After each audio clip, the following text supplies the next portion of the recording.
actually live.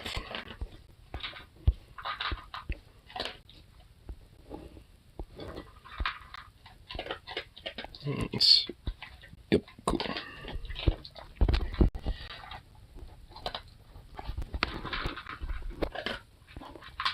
There we go. There we go. Right, my friend. Why don't you make me, bish? Literally messaging me like minutes before I'm about to start this shit. Like, good lord, bro. I'd be like, please. I beg of thee. Yeah, I'm here. I'm here. Jeez, good lord, goodness gracious. But anyway, now that we all is here, let's get some bows going, some music going, and some chilling. You just woke up? You woke up? Damn. Yeah, I just got off work like, about, I don't know, like 30 minutes ago, and just finished eating a little bit of food, and a little baby pre-game. Took a nap prior, so I'd be awake. Eee, nice. Cute. Yeah, we'll play this. We'll just have an album. Whoa, I was not expecting that to be kind of loud. Here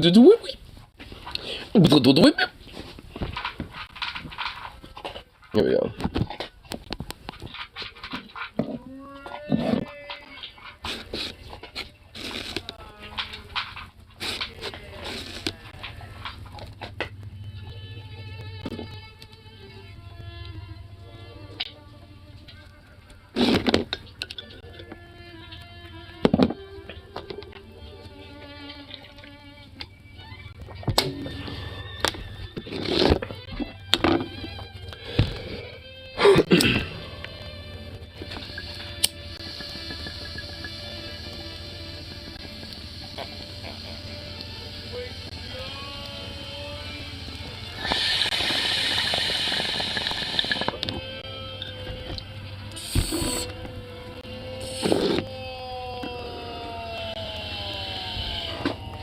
Tell Spotify to give me new music.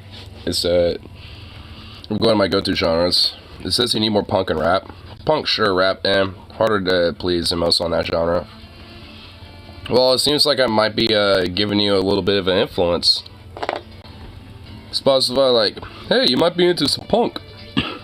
Because honestly, there are some some subgenres of punk that I think you would certainly definitely be into. Maybe, like, not, like, you know, some of the subgenres I might be into, like, you know, ska or stuff like that. But I could definitely see you being into, like, some of the heavier sides of punk, for sure. Because there definitely are.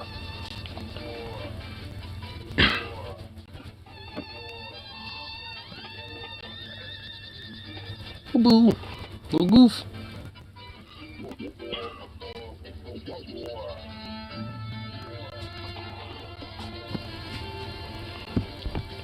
Who's the little boy?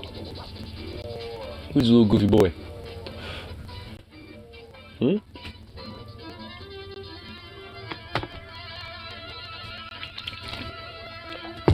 Little goober.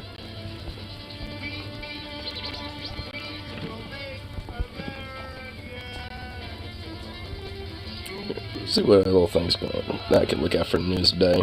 Actually, there were like some stuff that was kind of going on. This little whack.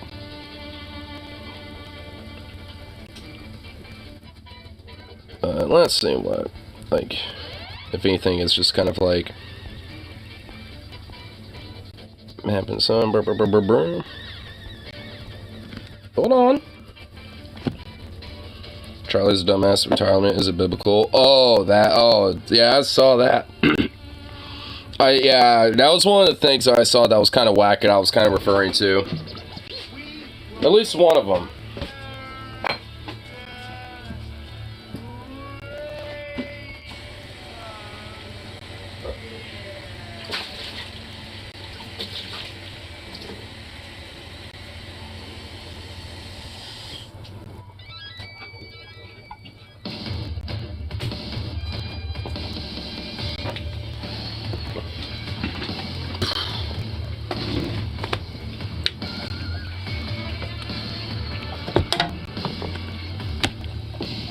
Suits aren't biblical. Of course his suits aren't biblical. I mean, there's nothing biblical about these fucking fascists anyway. I legitimately don't understand appeal. Biblical, like evangelical, like extremism. That's kind of it. And the appeal comes from the fact that, you know, education has been so, you know, dismantled and so broken down and, you know, gutted and cut through so many times that it's at the point where, you know, a lot of people can be easily manipulated. Because a lot of, you know, the philosophy and the ideology, or I guess in a way lack thereof, when it comes to a lot of the problems that are, you know, that do come from the Republican Party are heavily, like, dumbed down, distracted by it. And if, like, people aren't, you know, like, critically thinking and being able to have, like, a proper education to realize that they're being fucking bamboozled or, you know, propagandized to, or, you know, or going against their own interests, then literally it's just basically the equivalent of, I mean, I don't know, it's basically, you know, just like, you know, a shepherd and the sheep type of situation, which is very heavily influential in biblical ideology anyway. What's about making life easier for yourself and others, enjoying oneself, or is that just lib-cuck nonsense? Well, to the evangelical, to the Christian, to the Republican, yeah, it is lib-cuck bullshit. But if you actually have, like, you know, a sense of empathy and, you know, at least some rationale and logic, then no, it's not. It's just a general basis of, like, you know, how to treat people. Or at least, you know, how to, you know, go about treating people. Even if maybe, like, what you advocate for isn't absolutely the most, like, complete way of doing that. Plenty of people are, like, centrists and libs, and, you know, to be frank, even, like, you know, some of the more softer, moderate conservative types, you know, might advocate shit like that, even if maybe some of their ideas doesn't totally go there. But we're not really at that point anymore, you know, when it comes to just, like, you know, where that's, like, considered, like, oh, well, yeah, you know, just, like, at least a basis. I just think this or that, or, you know, I think that or this, or whatever, you know, but now it's just like, no, you're just a cook. If you believe that bullshit, you damn lib.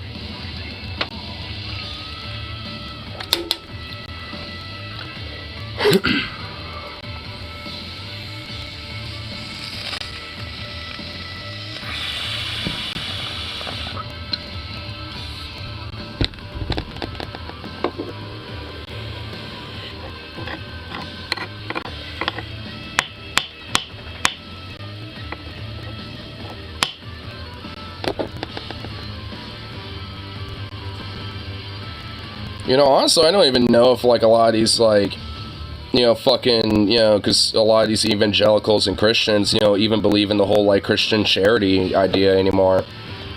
Like, because so many of them used to at least be kind of profligates of such ideas, but now at this point, you know, they, like, so many of these far-right evangelicals are, you know, pretty much, you know, in some way, shape, or form against those type of ideas. Like, there was, like, you know, those articles, you know, not that long ago, like, what, a month or so ago, about, like, how some of these, you know, people literally think that the teachings of Jesus are, like, too liberal for this day and age. And that's in their words.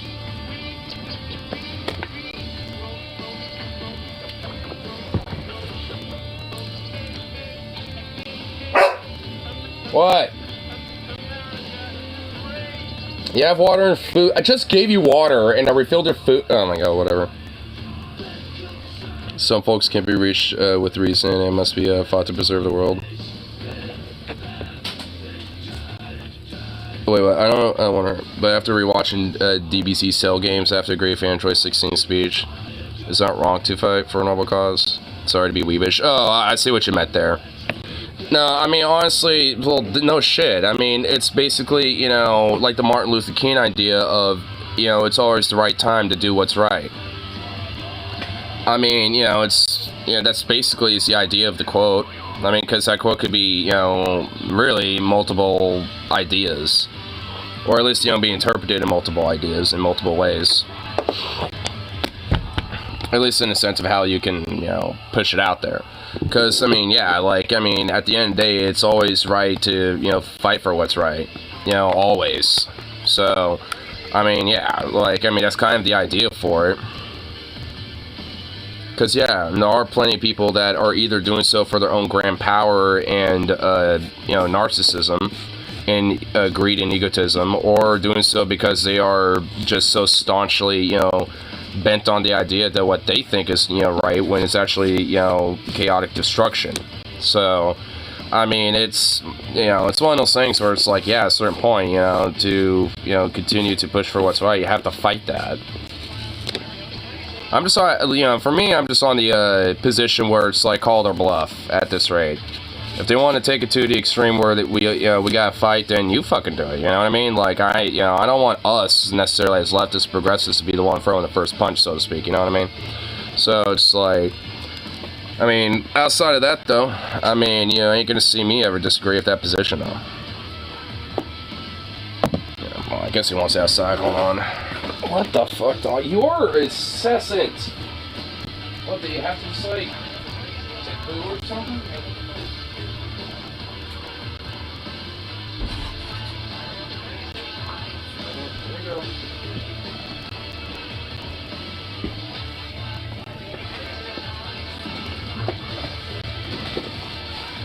Make sure you throw the last one, though. Yeah. Don't throw the first punch, but throw the last one. And also, I'd argue, don't throw the first punch, but throw the hardest. You know what I mean? Like, if they try to throw, punch hard at you, then you throw one twice as hard back. I mean, that's kind of my take with it. Because at the end of the day, you'll still be, fighting the good fight, but, you want to make sure at least, there is like a level of optics, to it. Because obviously, when it comes down to it, especially if it was like a random clip of some, like two people, scuffing it out, whoever throws the first punch is far less likely to get sympathy, even if they are, at the end of the day, in the right.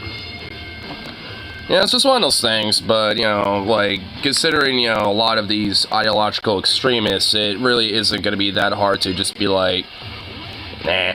Because, I mean, look at Richard Spencer, for example. Like, he's been decked in the face in public and shit like that. You got, like, Carl Benjamin, and, and, like, you got these guys that have been, attacked unconditionally in public and stuff, and if anything, like, the, like, the whole, fucking, appearance, the people that did it, if anything, they were just random people. So, they never really had a reputation to get fucked. So, if anything, all they had to do was just benefit from it. So, if I don't believe it, so I settle for humiliation. Well, hopefully, you can kind of change it up a little bit. Basically, how can I make you look dumb while swinging at me? Yeah. I can definitely get that, at least. It's like, how do I make you look like a fucking idiot while you're trying to attack me? Like, honestly, I mean, that's kind of like a somewhat of a more pacifistic approach to it, but, I mean, yeah. Because you could do that while still, throwing some swings and, pushing them away and shit like that. I mean, you can still at least be physical with that tactic. But still make him look like an idiot.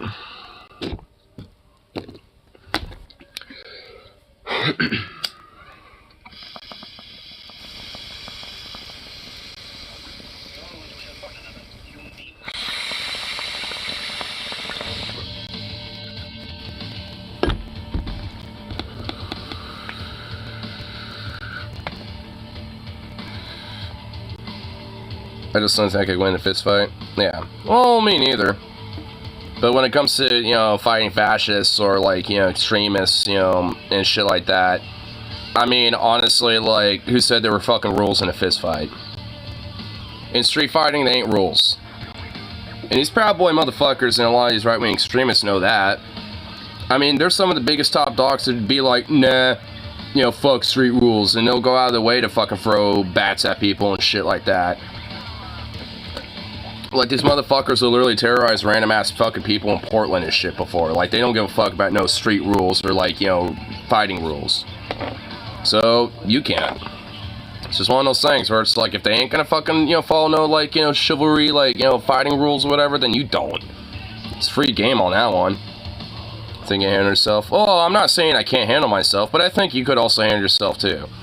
You're saying gated lead pipe or something, your tone changes. Well, that kind of implies that you could potentially handle yourself. And the thing is, I would definitely want a weapon.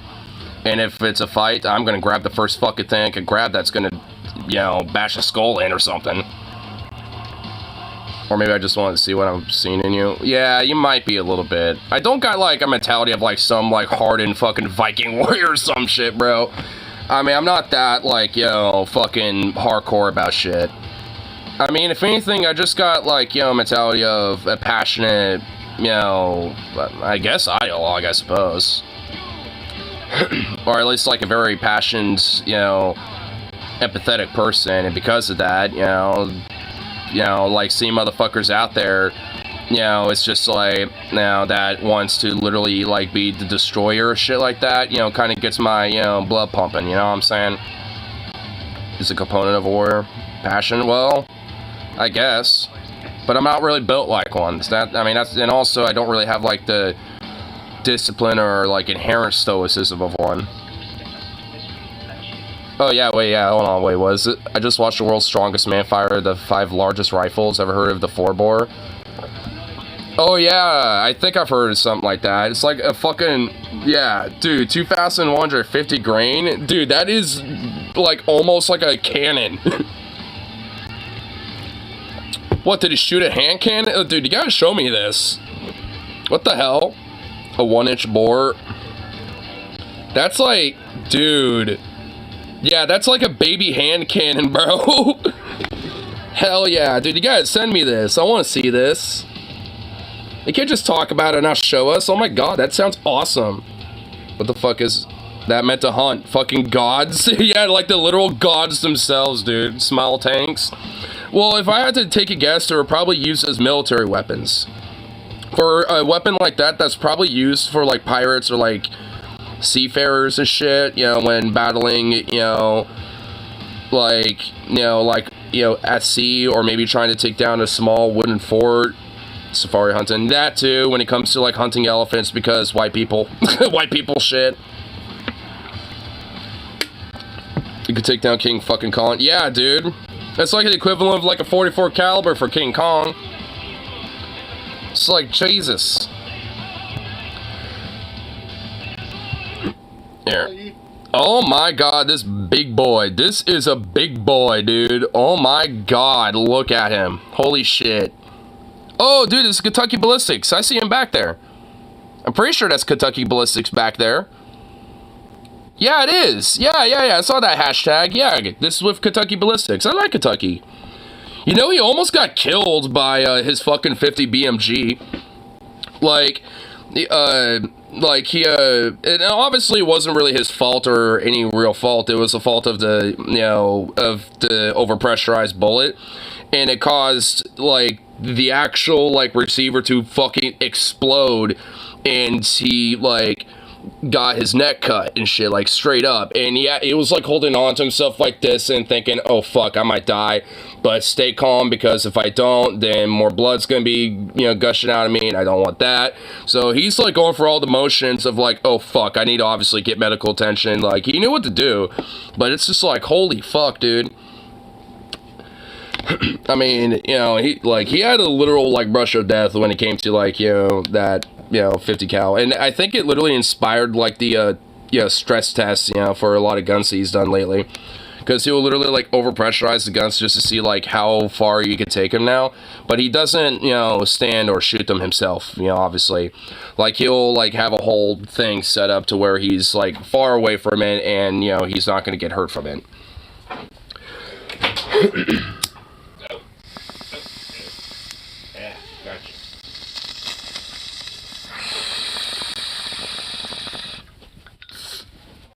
There, let's check it out. I'm the world's strongest man, and this is the world's biggest gun.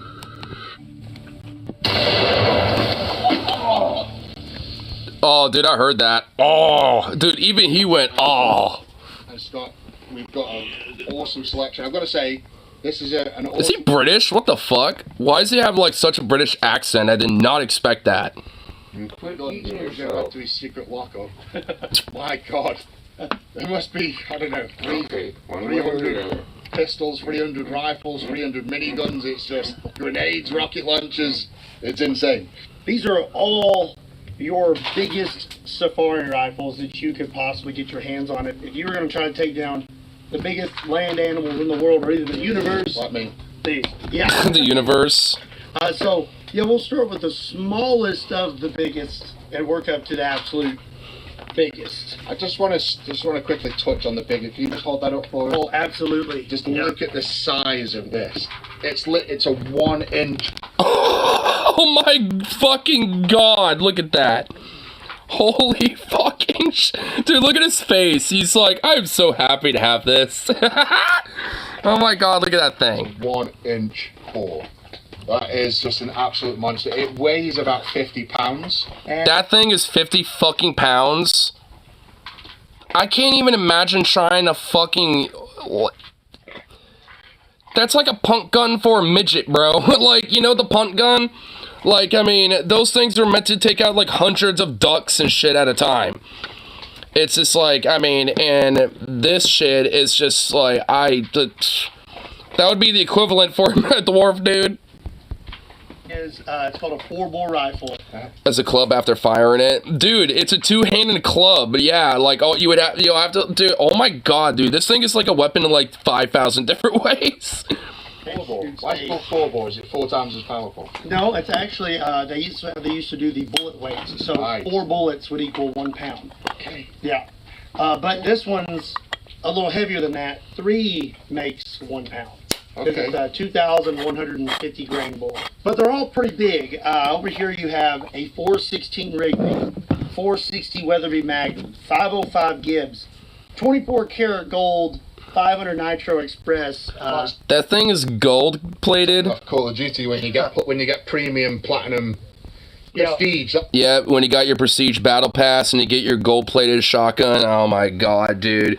You know what's funny is that like, I've seen enough footage from the Ukraine war lately that honestly this is kind of fucking true. I mean, I'm not even kidding. Like the weird like operator skins and weird fucking like weapon skins. Like I'm not even fucking kidding. There's genuine truth to this these days. It's just like, what? It's confusing, but yeah, every now and then you'll find a person who's like, yeah, I'm bringing my own kit, and it's like the most weirdest shit you'll find. It's like, okay. They bring their gun that they brought back from home, and it's like full of anime waifus just plastered all over it. It's like, oh my god, okay, I guess that's a thing. Once you wear your shoulder out enough with the, it just magically turns gold, you know. Hey, 577 Tyrannosaur, 600 Nitro Express, 4-bore. These last 3 are very difficult to find, especially the T-Rex. That's one of only 24 rifles ever made. Okay. Sex on the Beach or Miami Vice. Try the Vice. People would never even see in person. Do the Miami. Get to shoot. Right, this is awesome. I can't wait. And I guess this is like go Florida man status. What is the world's strongest man going to be like handling these kind of guns compared to an average guy? We'll get me shoot them, or we'll get Scott to shoot them, and then maybe the guy holding the camera should shoot them. Hey! What do you reckon? I think it'd be pretty cool. I think it'd be pretty cool as well. Right, let's get to it. All right. Okay, so this is the first one I have for you, Eddie. This is a CZ 550 416 Rigby. Oh, honestly, a 550, like, I mean, that ain't that bad. I mean, it's a powerful rifle round for sure. Like that will have a fucking kick. But honestly, I mean, it's a CZ. Not a small. CZs are nice. But I like a CZ. The smallest one you have. Of the ones that we brought today, it's very light, and it shoots this here. That is a 400 grain brass. Ooh, look at that. You drop. Well, yeah, like if this hit you, you'd fucking drop. Like this is meant to hunt, like elk and moose and shit like that. Or bear, like that's a big round. And this round will pretty much go through anything. We may not see much of an explosion on that, but it's still, you're gonna see something. He's gonna feel something. Ooh. Boom. Oh, dude, he didn't really hold it that tightly, dude. He kind of loosely was holding it, and it like slid out of his hands. Luckily, he's a big beefcake, so, I mean, it ain't going anywhere, really. Kind of skimmed the top of the watermelon. I would say you split its wig really, if we would have lined up like 6 cinder blocks, it would have been, you would have really seen what this could do. Yeah. This is your next one, your next step up. This is a Weatherby 460 Magnum. And Hey, Weatherby. I got one of their 12 gauges. The 12 gauge SA08s, they're made in Turkey. So they're Turkish guns. I don't know if all Weatherby guns are from Turkey, but I know at least their SA08s are built in Turkey. Was like what people. And Turkey actually is, pretty well known for a lot of their arms manufacturing back in the day. Like, I mean, they're at, like one thing that's actually very kind of highly sought out for in some cases for some people are Turkish Mausers. Like, so like, I mean, some people will fucking pay a pretty price for Turkish Mausers. Especially like World War I era Ottoman Empire Turkish Mausers and shit. Like, I mean, people will go fucking nuts for shit like that. I mean, or even like old ass surplus Turkish, Mausers 7.6 or 7.92, I think, or something. So it's just like, I mean, people legit kind of go a little nuts for some old Turkish, guns and shit. Like, that's definitely one thing I respect Turks for. They're, artisans when it comes to like arms manufacturing. Was the most powerful thing you could go hunt with, and there was like a bunch of kind of like folklore around it. Like if you couldn't shoot it more than 3 times without your nose starting to bleed and all kinds of stuff. Really? I mean, it kicks, but it's not gonna kick you that hard. Yeah, I mean, 500 grain brass solid, and you can see that is not a ooh, yeah, that is a gnarly one, and it's only gonna get bigger from here. round. I'll tell you what, instead of shooting the watermelon, why don't you aim for the cinder block underneath it? Okay.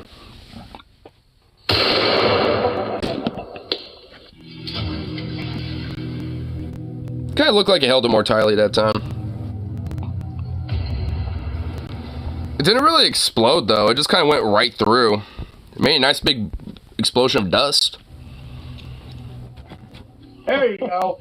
That's nice. Yeah, like nothing. Now, what is that compared to the one you just shot? I mean, Not it's the about the same, yeah. Yeah. Roughly the same. I'd feel like it would be probably roughly the same. I mean, those 2 rifles and the cartridges didn't. They didn't really. I mean, it's like one's basically like literally like 1 step above. I mean, you're not really gonna feel that much of a difference. How many years? This is a CZ550 chambered in 505 Gibbs. So that's a 600 grain bullet. That's a Now that is gonna be a little bit more of a punch. big bullet. So we're getting bigger. If you manage to hit that. Don't they make a high explosive ammo some calibers, or is that movie bullshit? Yeah, there's a little bit of movie bullshit to that, but there is a kind of a grain of truth. I mean, I don't know. It's kind of hard to explain. Like, it really is kind of very specific on the caliber, because some weapons, have, or like some guns, and when it comes to like their caliber shape, are like specialized, so sometimes they'll have like special ammunition and shit like that for it, where they could, have that, but I mean, I don't know. I'm not really the expert on that specifically, because I know there's like armor piercing, hollow point, full metal jacket, round tip, soft tip. Like there's various different like bullets / like ammo styles. So I mean, I would think so. So I mean, but I have no idea. I mean, I also really couldn't tell you, specific answer, but I imagine it's probably really nuanced. I think it's gonna make quite an explosion. And the thing is, if there is, like, pretty much like the military is going to be the only one having that shit. Like, I mean, so. Step2 had a couple boxes of 308 high explosive from hunting back in the 80s and 90s, but swore they were old to use. Too old to use. Yeah, they probably were. And yeah, I know 308 would have something like that, so, especially more older ammunition. And yeah, if it's older, like, depending, like, if he was using it back in the 80s and 90s, then that ammo was probably from, like, the 40s. Probably. Like, and if he's saying it's too old to use now, it generally probably is. He kept them as a cool keepsake. Yeah, like, old ammo like that is more or less just kind of keep as a novelty. As, like, a conversation piece and shit. Like, you really don't want to shoot that. I mean, like, there's a rare chance you might be able to find old ammo that was stored in decent conditions, and it's actually basically like it, just came out of the, ammo factory, basically. Like, and, there's a rare, occasion where you'll find some old ammo that's actually still pretty good, in decent condition, but they're more higher pressure, so for modern rifles and stuff, you might want to be a little careful with them. I mean, that doesn't mean you can't use them at that point, but, I mean, if they're just kind of like some old novelty vintage thing where it was like someone's basement and, they brought it out of storage, and they're selling it, on like Gunbroker or something like that, I'd probably not shoot that. It'd be a cool conversation piece, but I wouldn't shoot it. But if it was like some old warehouse that, was like unloading a bunch of random shit that they unlocked in some like storage, in like a chunk of the warehouse, and there was just a bunch of pristine ammo from like the 30s or some shit, that would probably still be good to shoot. Say probably though, because, it's a coin flip sometimes. I mean, even like, old fuds would tell you to, probably be a little wary of it, but, it's not like, you can't at all. I mean, honestly, for modern ammo, you could technically shoot it if it's rusted. I saw a video from Civilian Tactical that put a 7.62 and a 5.56 in saltwater to let them rust over a week, and he chambered both of them, and both of them shot just fine. So, I mean, bullets could kind of go for a lot of shit, and a gun can kind of eat through whatever the fuck, for the most part, but, obviously it's not recommended, and you probably don't want to do that anyway. But, I mean, either way, it seems like, for the most part, at least especially more modern ammunition, I mean, it's probably okay if there's like a tiny bit of rust or something like that on there. Older ammo, I wouldn't trust it, though.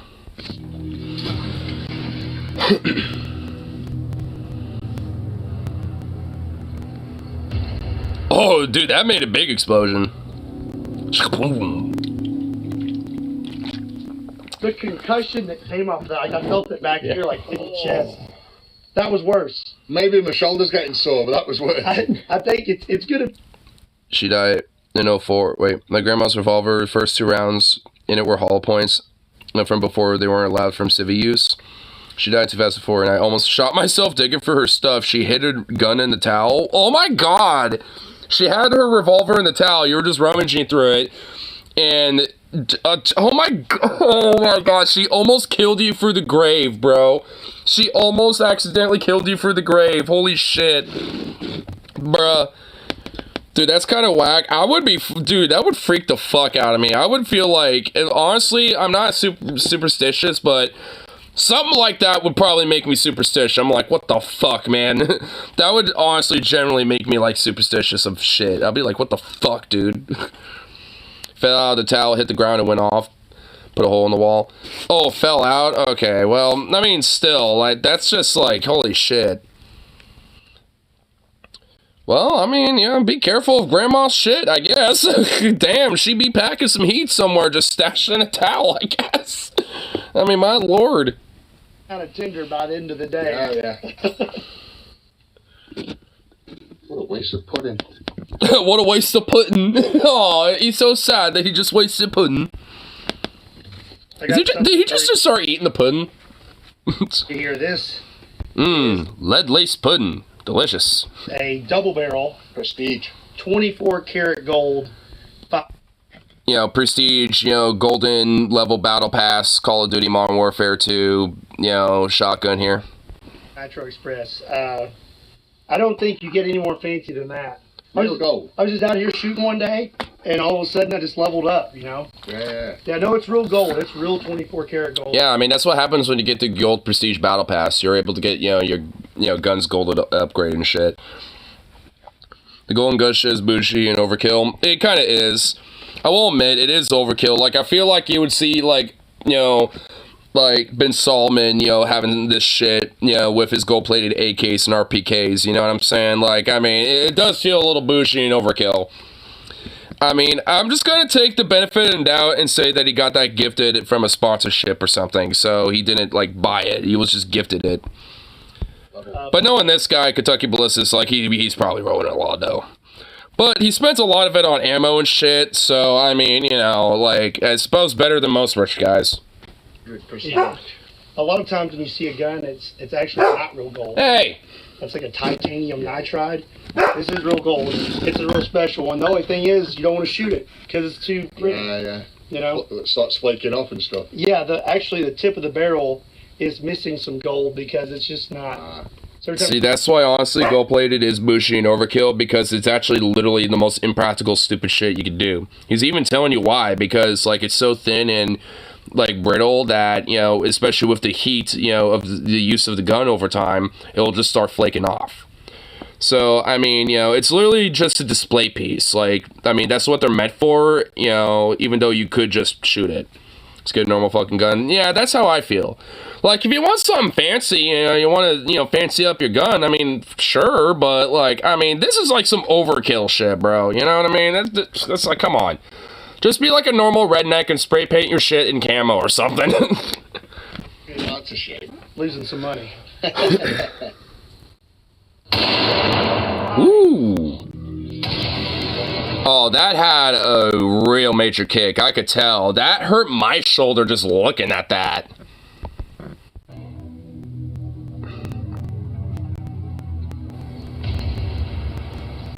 Oh, damn. It just obliterated those. Dude, that one in the background just got shattered. It pierced through it was so fast it pierced through the first one, and then it slowed down enough to where the second one behind it just shattered. Kicks. Every single time I shoot something, it's blue or red. Well, there is blued steel. I mean, red, I mean, like, I mean, you can get, like, you know, a red plated or, like, kind of a red colored steel. I mean, you know those, like, competition shooter guns, and sometimes they have, like, a fancy color to it, like a red, purple, or whatever the fuck. I mean, that's actually something that you could do. I mean, you know, there's definitely like cool, like fancy color designs that you can get custom designed for weapons and shit. You know, if you got an AR or AK and stuff like that. I mean, it's not really necessarily my thing unless I can find like the green finish metal ones, because those look kind of nice. But you know, like, I mean, all in all though, it's, you know, it's really just, you know, like, you know, metal, but it's just kind of like coated with a colored finish, you know. So like if you were to, like, you know, take, you know, some sort of you know, like, you know, sandpaper and sand it down, like you would, you know, sand off the layer and the finish of it, and it'll just be a plain old metal that you're seeing. So she's very cool that way. Your cousin has a Hello Kitty custom AK base AK, you know, like, I mean, I'm willing to grant the pass. It's an AK, so I'm alright. Yeah, the rifle's fine. Let's say hello to my kitty. Skin or blood out of me. This one's fun. Watch this. Yeah. You blew through. Don't go straight through. Oh yeah. Like that's just sitting there, but it went through the first one, and then second one's just gone. Yeah, we go. Yeah, that second one's shattered. Shoot this one, buddy. Yeah. So before we hurt Jamie. Hey, what one? This is like the medium one. This one's small. Yeah, not really. This is a square 5.77 Tyrannosaur, and this is one of 24 rifles ever made. 12 went to Africa, 12 stayed in the U.S., and this is one of those 24. It shoots a 750 grain solid, and this kicks harder. They say this is one of the hardest kicking rifles in the world. I'm really sorry. That says even more than a 50 BMG like the M82. Is this Joe Rogan? No, that is Kentucky Ballistics or Scott. Dude, this is not Joe Rogan. Joe Rogan would not be doing shit like this. He's too much of a man ape for that. Yeah, he just looks like him. Yes. Here, 7. Wait, hold up, dude. You know that story I was talking about how he nearly died? You can see that scar. You can see the scar in his neck when, you know, he had the incident. But damn, dude. They say this is one of the hardest kicking rifles in the world. I'm really sorry, kid. Yeah, that says Tyrannosaur. He's like, I'm sorry. You gotta shoot this. 5.77 Tyrannosaur. So this is the rounded fires. That's a 7. That's like a 22 caliber version of an artillery gun. Like, oh my god. 50 grain brass solid. So it shoots solid, but I have some just solid brass. Points. So those watermelons should just absolutely detonate. Okay. Just absolutely detonate. I like the description of that.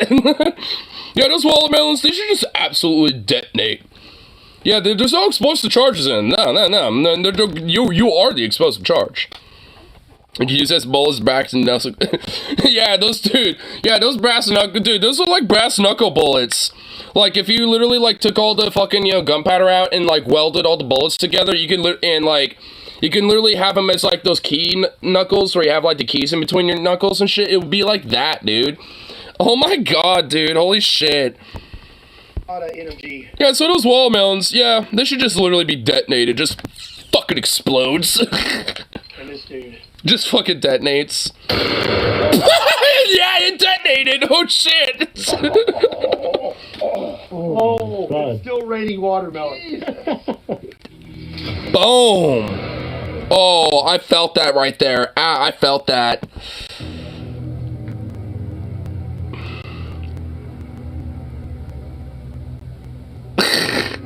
Boom! Detonation.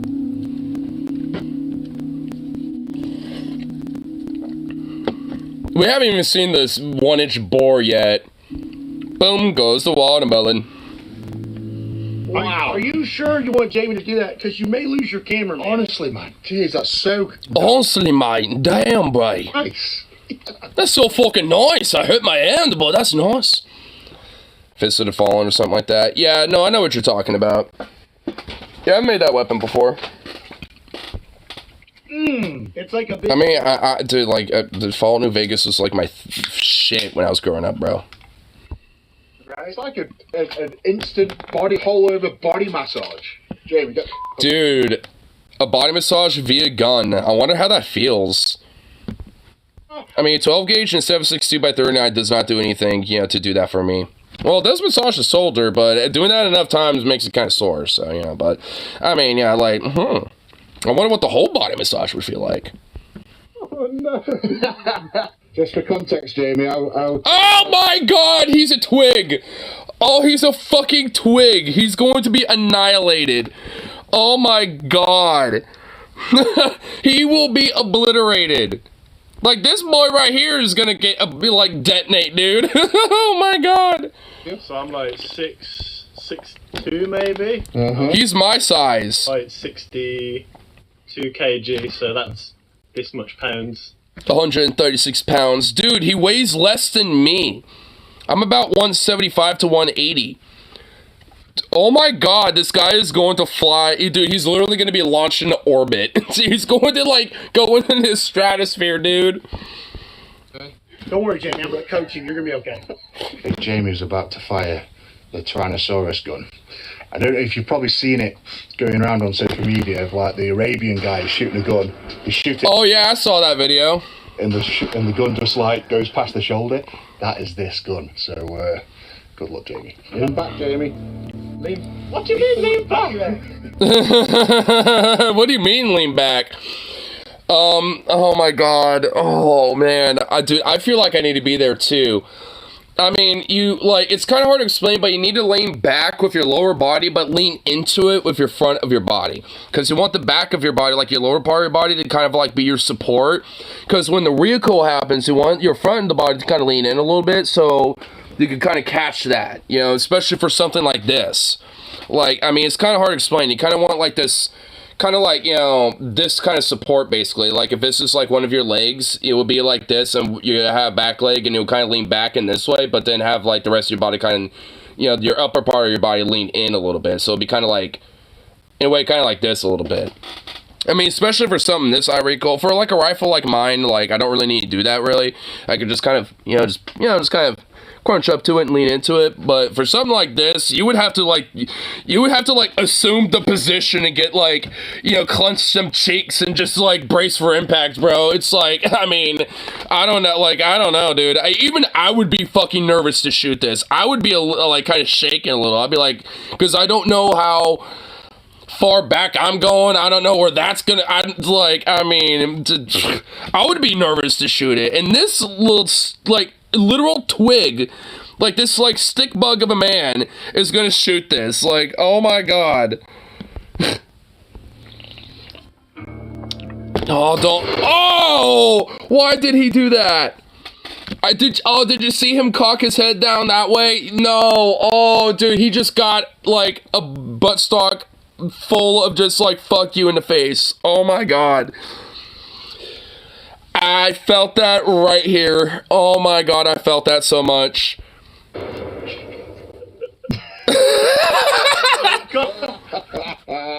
Oh.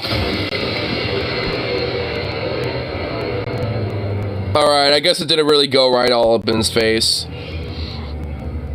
I like how Scott's just like ready to go to just catch it.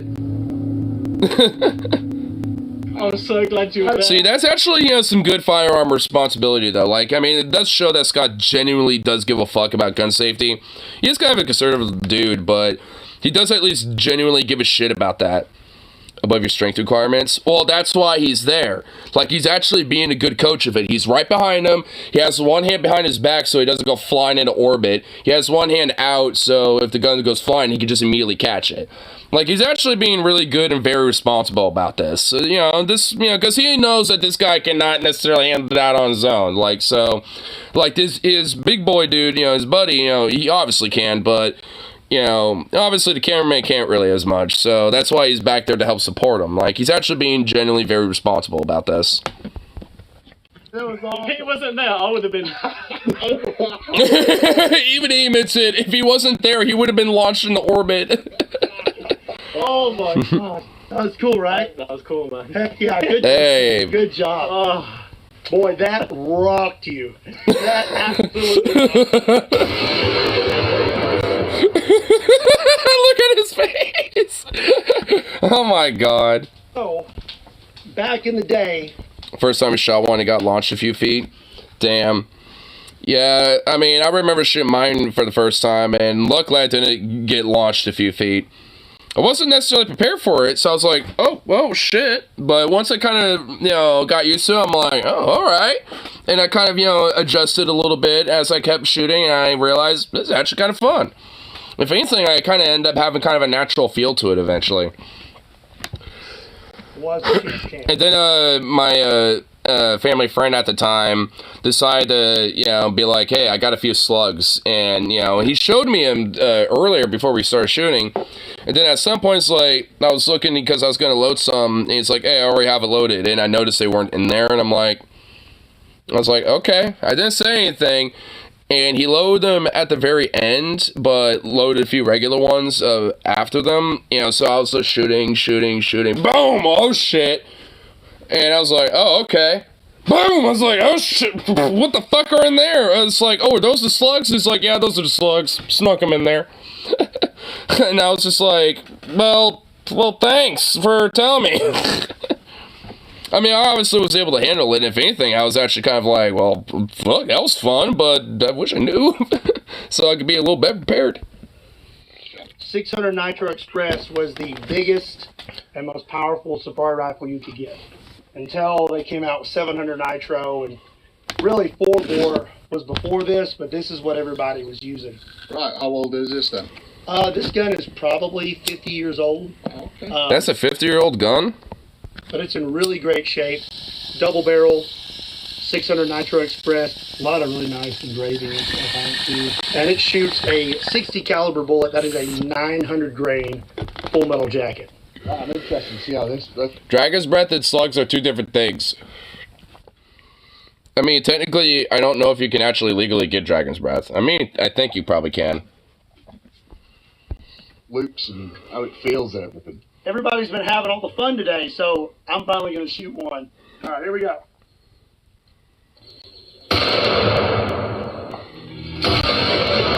I was shooting shotties in the Armor Ranger and training, and someone snuck Dragon Breath into it. She was on the arm base. Damn.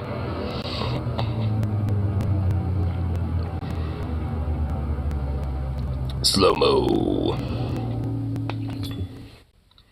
Oh. It's my favorite part. When smoking out. To shoot the full... She almost lit herself on fire? Jesus, how did that happen? Oh, through 5-gallon jug of water, mustard, and relish. It's in a cinder block, why not? Maybe another one. I think Jamie's about to have his revenge, Eddie. Look at the size of it.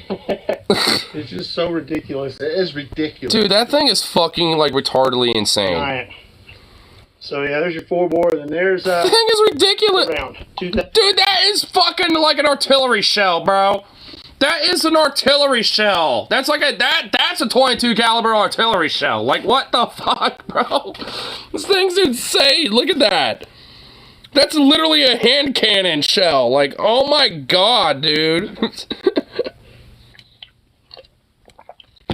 Apparently the first Dragon's Breath shell spooked her and she dropped the shotgun and it went off again. That would, okay, that makes sense, because if she dropped it and it fired again, and obviously it just, like, the recoil just make the shotgun just launch backwards, like, I mean, yeah, that Dragon's Breath flames are going everywhere. And they're gonna be right into her fucking face. Oh, dude, yeah. That's understandable. I mean, chances are she probably wasn't actually gonna catch on fire, but literally being point blank, pretty much, like, in front of that, yeah, that would spook the fuck out of me, too. I'll be fucking yelling at some motherfuckers over some shit like that. There would be some dress downs and, like, honestly, maybe an ass whooping, too, even. 50 grains. Let me hold that in my hands. I've got big hands. That is a big bullet. Oh, that by a big bullet, I'll tell you what there, lad. Yeah. Dude, oh my god, dude, that is so fucking huge. It basically looks like a brass dick. I mean, honestly. She beat the fuck out of the armory officer. Understandable. An understandable position for her to, do, and yes, so, yeah. This thing loads like artillery. Pull this little lever here. Dude, it literally loads like an artillery gun? Dude, you have to pull a fucking lever. And see, it lowers this, like, breech. And, it's like loading a cannon. It really is. It's like shoulder... It literally is a fucking hand cannon. This is, oh my... Her sergeant looked the other way while she did that. Base sergeant, dude. Artillery. Let's take that there. They knew, dude. Just slide it in. You raise your breech. All good? And then you raise the breech. Oh my god, dude. This thing is a literal artillery cannon, bro. That's a big boy. I know, dude. Dude, look, let's just get, like, the uninterrupted process of him, like, loading this fucking thing, dude. That in my hands. I've got big hands. Big hands. That is a big bullet. So this thing loads like artillery. Pull this little lever here. And then as you can see, it lowers this, like, breech. And it's like loading a cannon. It really is. It's like shoulder-fired artillery. Let's take that there. And then you raise your breech. All good? Oh, dude, that was so ominous. Dude, I don't know if it's just because of the music or what, but, dude, just the way it's like, then you raise your breech. And just so slowly, just knowing the big boy shenanigans that are about to happen here. If I could fire artillery, I would. I technically did in 8th grade. During the Civil War, like, Renaissance, well, not Civil War, Renaissance, well, like a little Civil War fair thing that was at our middle school. They had, like, this cannon that they had, for show. And they'll let some of the kids, if they wanted to volunteer, pretend to kind of be a cannon crew, and they help kind of guide them and load, like, a blank shot and stuff like that, and you get to fire it and shit. So I volunteered to kind of do some of the work a little bit, on top of kind of like doing the whole breech load thing, and then, it's like, so, and then being like, all right, who wants to fire? And I was like, me. So I grabbed the string, and I kind of ran where they want me to, and I was like, all right, so when you're ready, pull it. And I was like, boom! It felt so fucking cool, dude. I mean, I can't even deny it. It was pretty badass.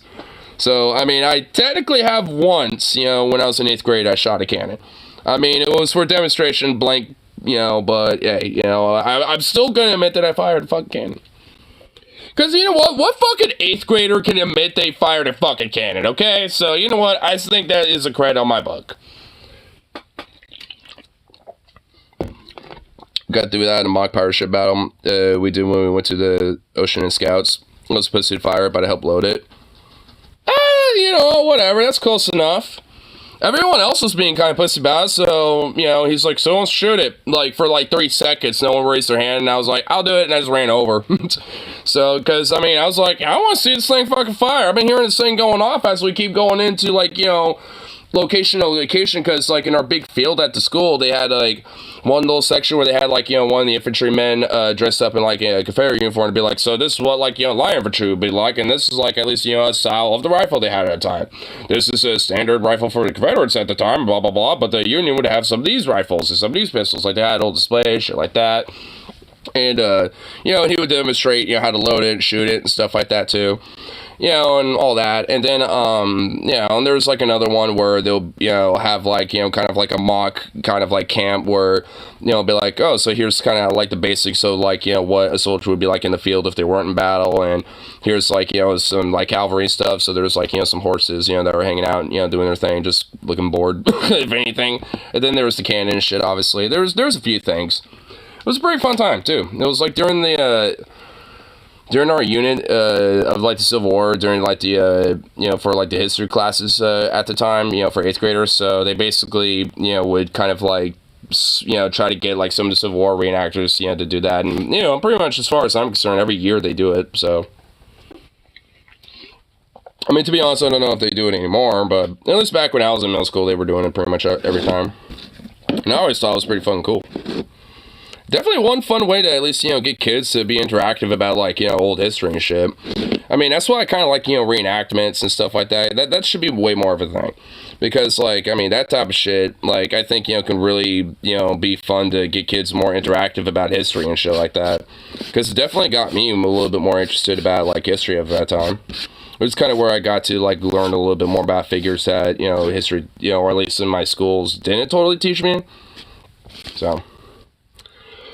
Not happy? Yep.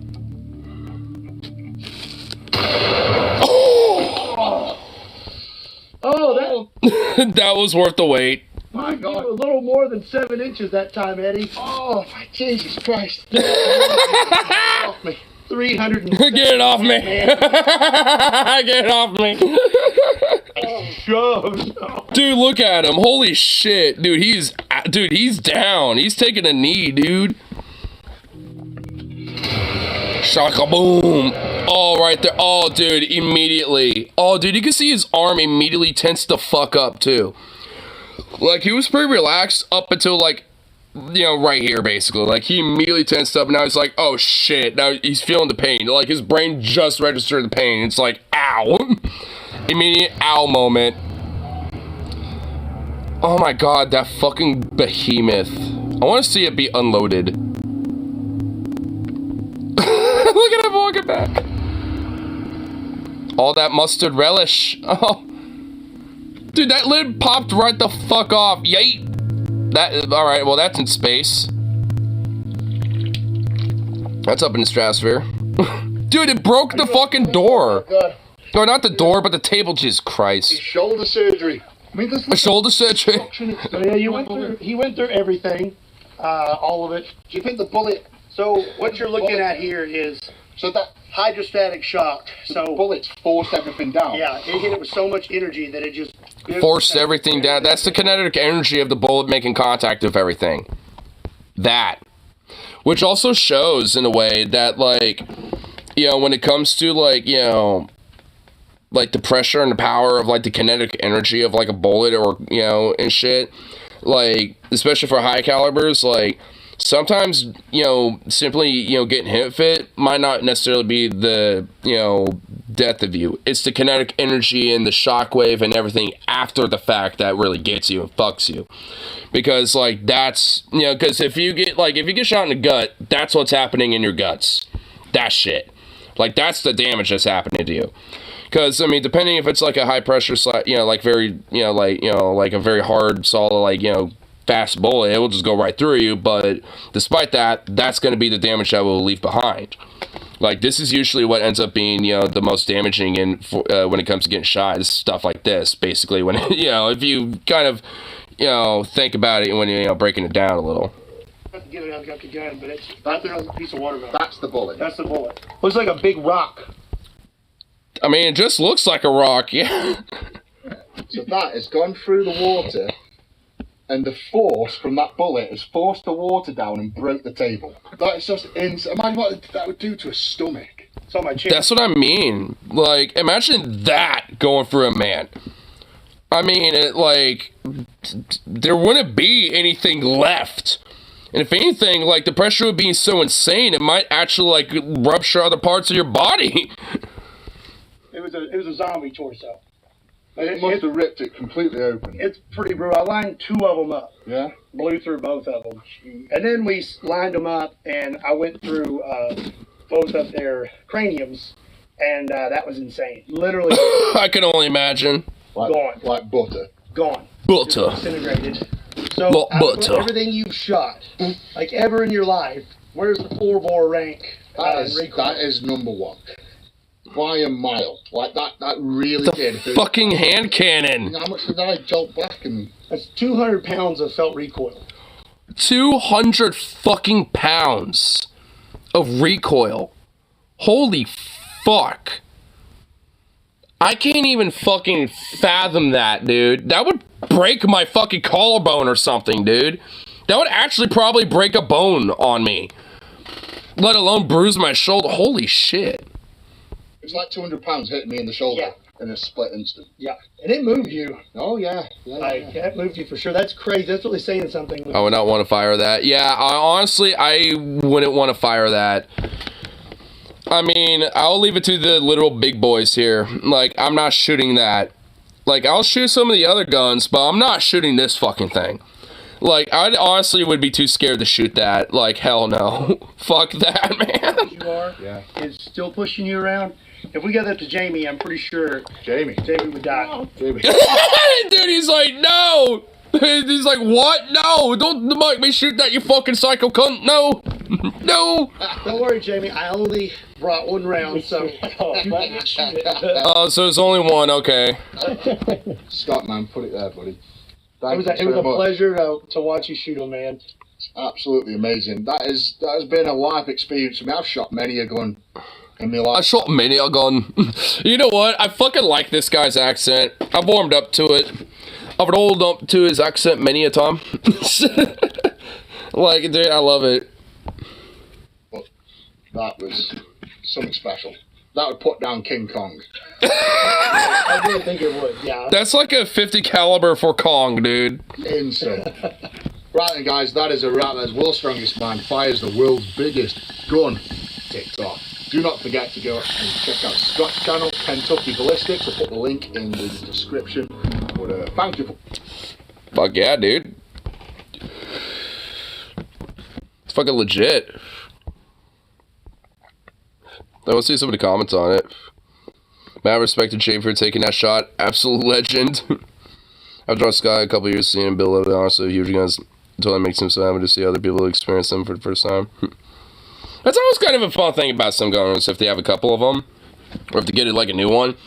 I know what he's talking about, because when my friends fired my rifle for the first time, when Harley shot it for the first time, dude, I know exactly what he means, because it's like, Because Harley was kind of nervous shooting my rifle, not so much the shotgun, okay? He was kind of used to those, but he was never used to my rifle at all. He was a little nervous about that one. And I was like, it ain't that bad, just fucking do it. And he did it, and it was like, oh, this actually ain't that bad. And he actually started going like, woohoo, and actually had a load and kick of a time, and I was like, it just brought a fucking smile to my face, like, yeah. I mean, so, you know, because there's a totally fun charm to it all, you know, it's like, I mean, it's why I like it, you know, it's like, I've always, you know, treated like such, and frankly, at least, you know, for enthusiasts, it really should be just kind of treated like that. You know, outside of, like, you know, maybe competition and, you know, and stuff like that, but, you know, other than that, I mean, it's just like, I mean, at the end of the day, it should always just be seen as, like, obviously, you know, granted, dangerous and should be treated as such, you know, activity, but it could be a very fun one if treated seriously and respectfully.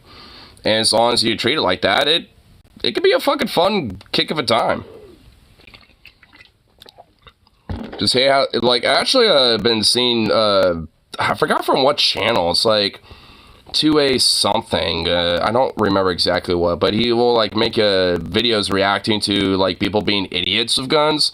Be like, yeah, yo, look at this, and, like, will point the gun at themselves holding the phone, or, like, you know, pointing it at the phone or some shit while it's loaded and everything, and, or doing some, just shit like that. And he would be like, you know, will literally react, be like, this is why, you know, you should be doing shit like this, because this is a quick way to fucking, you know, like, blast your own face, and this and that, and blah, blah, blah, and you're giving us all bad names, so fuck you, and, you know, yeah, stay safe. And, you know, he will always, like, you know, make a kind of quick little clip about, like, stay safe and responsible, don't do shit like this. So, like, he'll highlight that type of stuff. It's actually pretty nice to know that, like, you know, at least, you know, in the, I guess, YouTube gun community broadly, I guess, there are at least a few people out there that do highlight that specifically, be like, yeah, don't be a fucking moron. I mean, because there legit are too many people that are fucking stupid. I mean, that definitely, I think it's a major reason why there is a lot of gun violence outside of, like, you know, just the callousness of accessibility. Because, I mean, honestly, I mean, the accessibility thing comes in role with this, too. It's because you got a lot of people who are just, like, a bunch of dumb yokel chuckle fucks that, you know, might not necessarily, like, go intentionally harm other people or themselves, stuff like that, but are just too fucking dumb. And, you know, and because they're, like, not going to, like, store their weapon properly or this or that, their fucking kid gets into it and accidentally kills them or kills their fucking sibling or whatever, like, shit like this happens all the fucking time in America. And it's because someone's too much of a fucking moron with it. It's like, maybe that person isn't gonna hurt anyone else intentionally and shit like that. Maybe obviously don't intend for that to be the case, but they're too stupid. Like, I mean, it definitely needs to, you know, and I've always just thought that, like, as long as we could restrict accessibility, we could limit shit like that, and people, you know, who are actually going to be threats to other people, or to themselves as well. Because at least, you know, one part, I'm definitely okay with a wait period. I mean, technically, I went for a wait period because I, you know, even if I passed my background check and everything, I still couldn't get my gun until I paid in full. And luckily, I already saved up for it preemptively, so I didn't have to wait that long. But, I mean, it's just like, I mean, outside of that, there should also be, you know, a wait period on top of waiting for the background check pass, but also going for training, too. Like, even if you pass background check, if you don't pass the training and shit, then it's like, well, try again. You know, it's like, you'll have to, like, literally apply to say, hey, I want this, and do it all over again. I mean, at least that's what I'd argue for. And I even say that it's like, maybe you have to wait even a little bit if you fail. It's like, hey, you know, it's like, if you fail the safety training part, then you have to wait like 6 months or something. You know, or whatever the fuck. Or like wait a month or something like that. To me, I would see that, you know, being a fair thing. Because it would definitely, you know, kind of limit the fact that, like, you know, people that might do crimes or, you know, violence on impulse and shit, it will limit the fact that they, you know, can even get to, you know, these type of weapons, but also, you know, people that are going to be kind of stupid with it. Because there's plenty of people out there that, you know, will treat them, you know, like a tool as they are, and understand, you know, what they are, and, you know, respect them in that way. I do with my rifle and my gun, you know, or my shotgun as well. Like, I mean, right now I have, you know, I pretty much have it like I've had for a while. One's in my room and one's in here. You know, just because, you know, they're stored there, and that's just how it's been for a while, you know, so I'm just, you know, and that's at least being responsible for it. I know exactly where the fuck they are. I mean, I'm literally looking at the shotty stored in this little case over here, right next to the safe, so it's just like, I mean, I would put it in the safe if it fit in there. It can't, but I wish it did. But, you know, it's like, that's being responsible. Like, because, you know, I have, you know, rifles stored in a case in my room and one in a case right here. That's responsibility. And respecting, you know, my equipment. And not being dumb with it.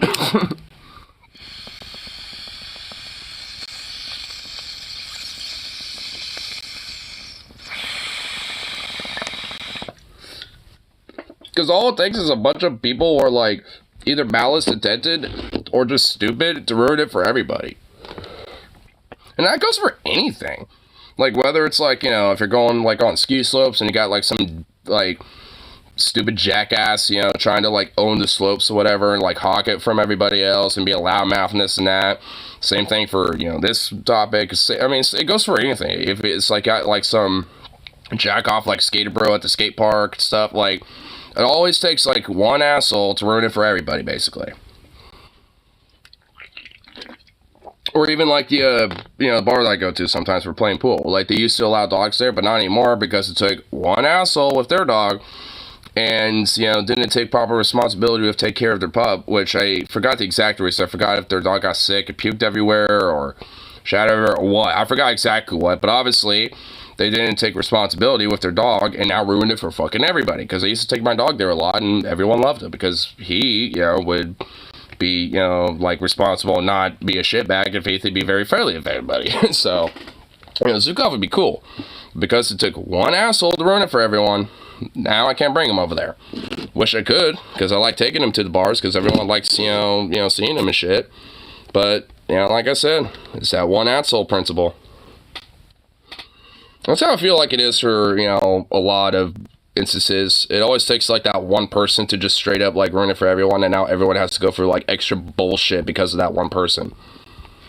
I mean, obviously, it, you know, it's the severity, I think, you know, differs, you know, depending on what's specific. You know, obviously for guns, it's way more severe, and it's not just the simplicity of just one asshole, obviously. But, I mean, I think the premise, at least, is still there.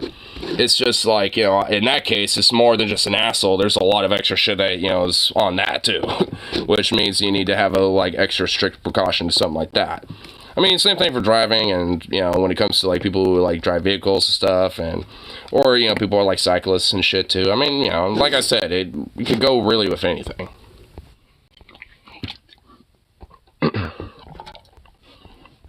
No short of idiots. Yeah, unfortunately. Especially in America. Because, I mean, straight up, I mean, I really feel like that, you know, the level of stupidity, like, the stupidity in America really does kind of amplify a lot of the problems.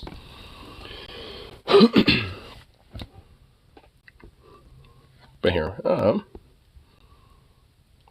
so I had, like, 2 people, like, and then it, like, flickered from, like, 2 to 0 for some reason, but even though I know there are people still here. Streamlabs, are you, like, cooperating properly here, or what the fuck is going on with you, IS? Yeah, I'm not worried too much about it. Evidently, we're still here, so whatever. Right here. I wanted to check out this little silly clip. Shitbulb Streamlabs. I mean, for real. Like, I mean, I always have... Okay, damn phlegm. I need to shape up, Jesus Christ. But, like, I mean, like, I've basically been having to take a gamble, like, you know, when it comes to, like, figuring out whether my shit's even, like, going live or not sometimes. Just because, like, you know, yeah, Streamlabs doesn't want to, like, totally shape up 100%.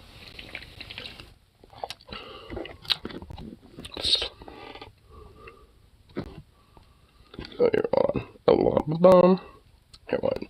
Well, I should check out a couple clips here.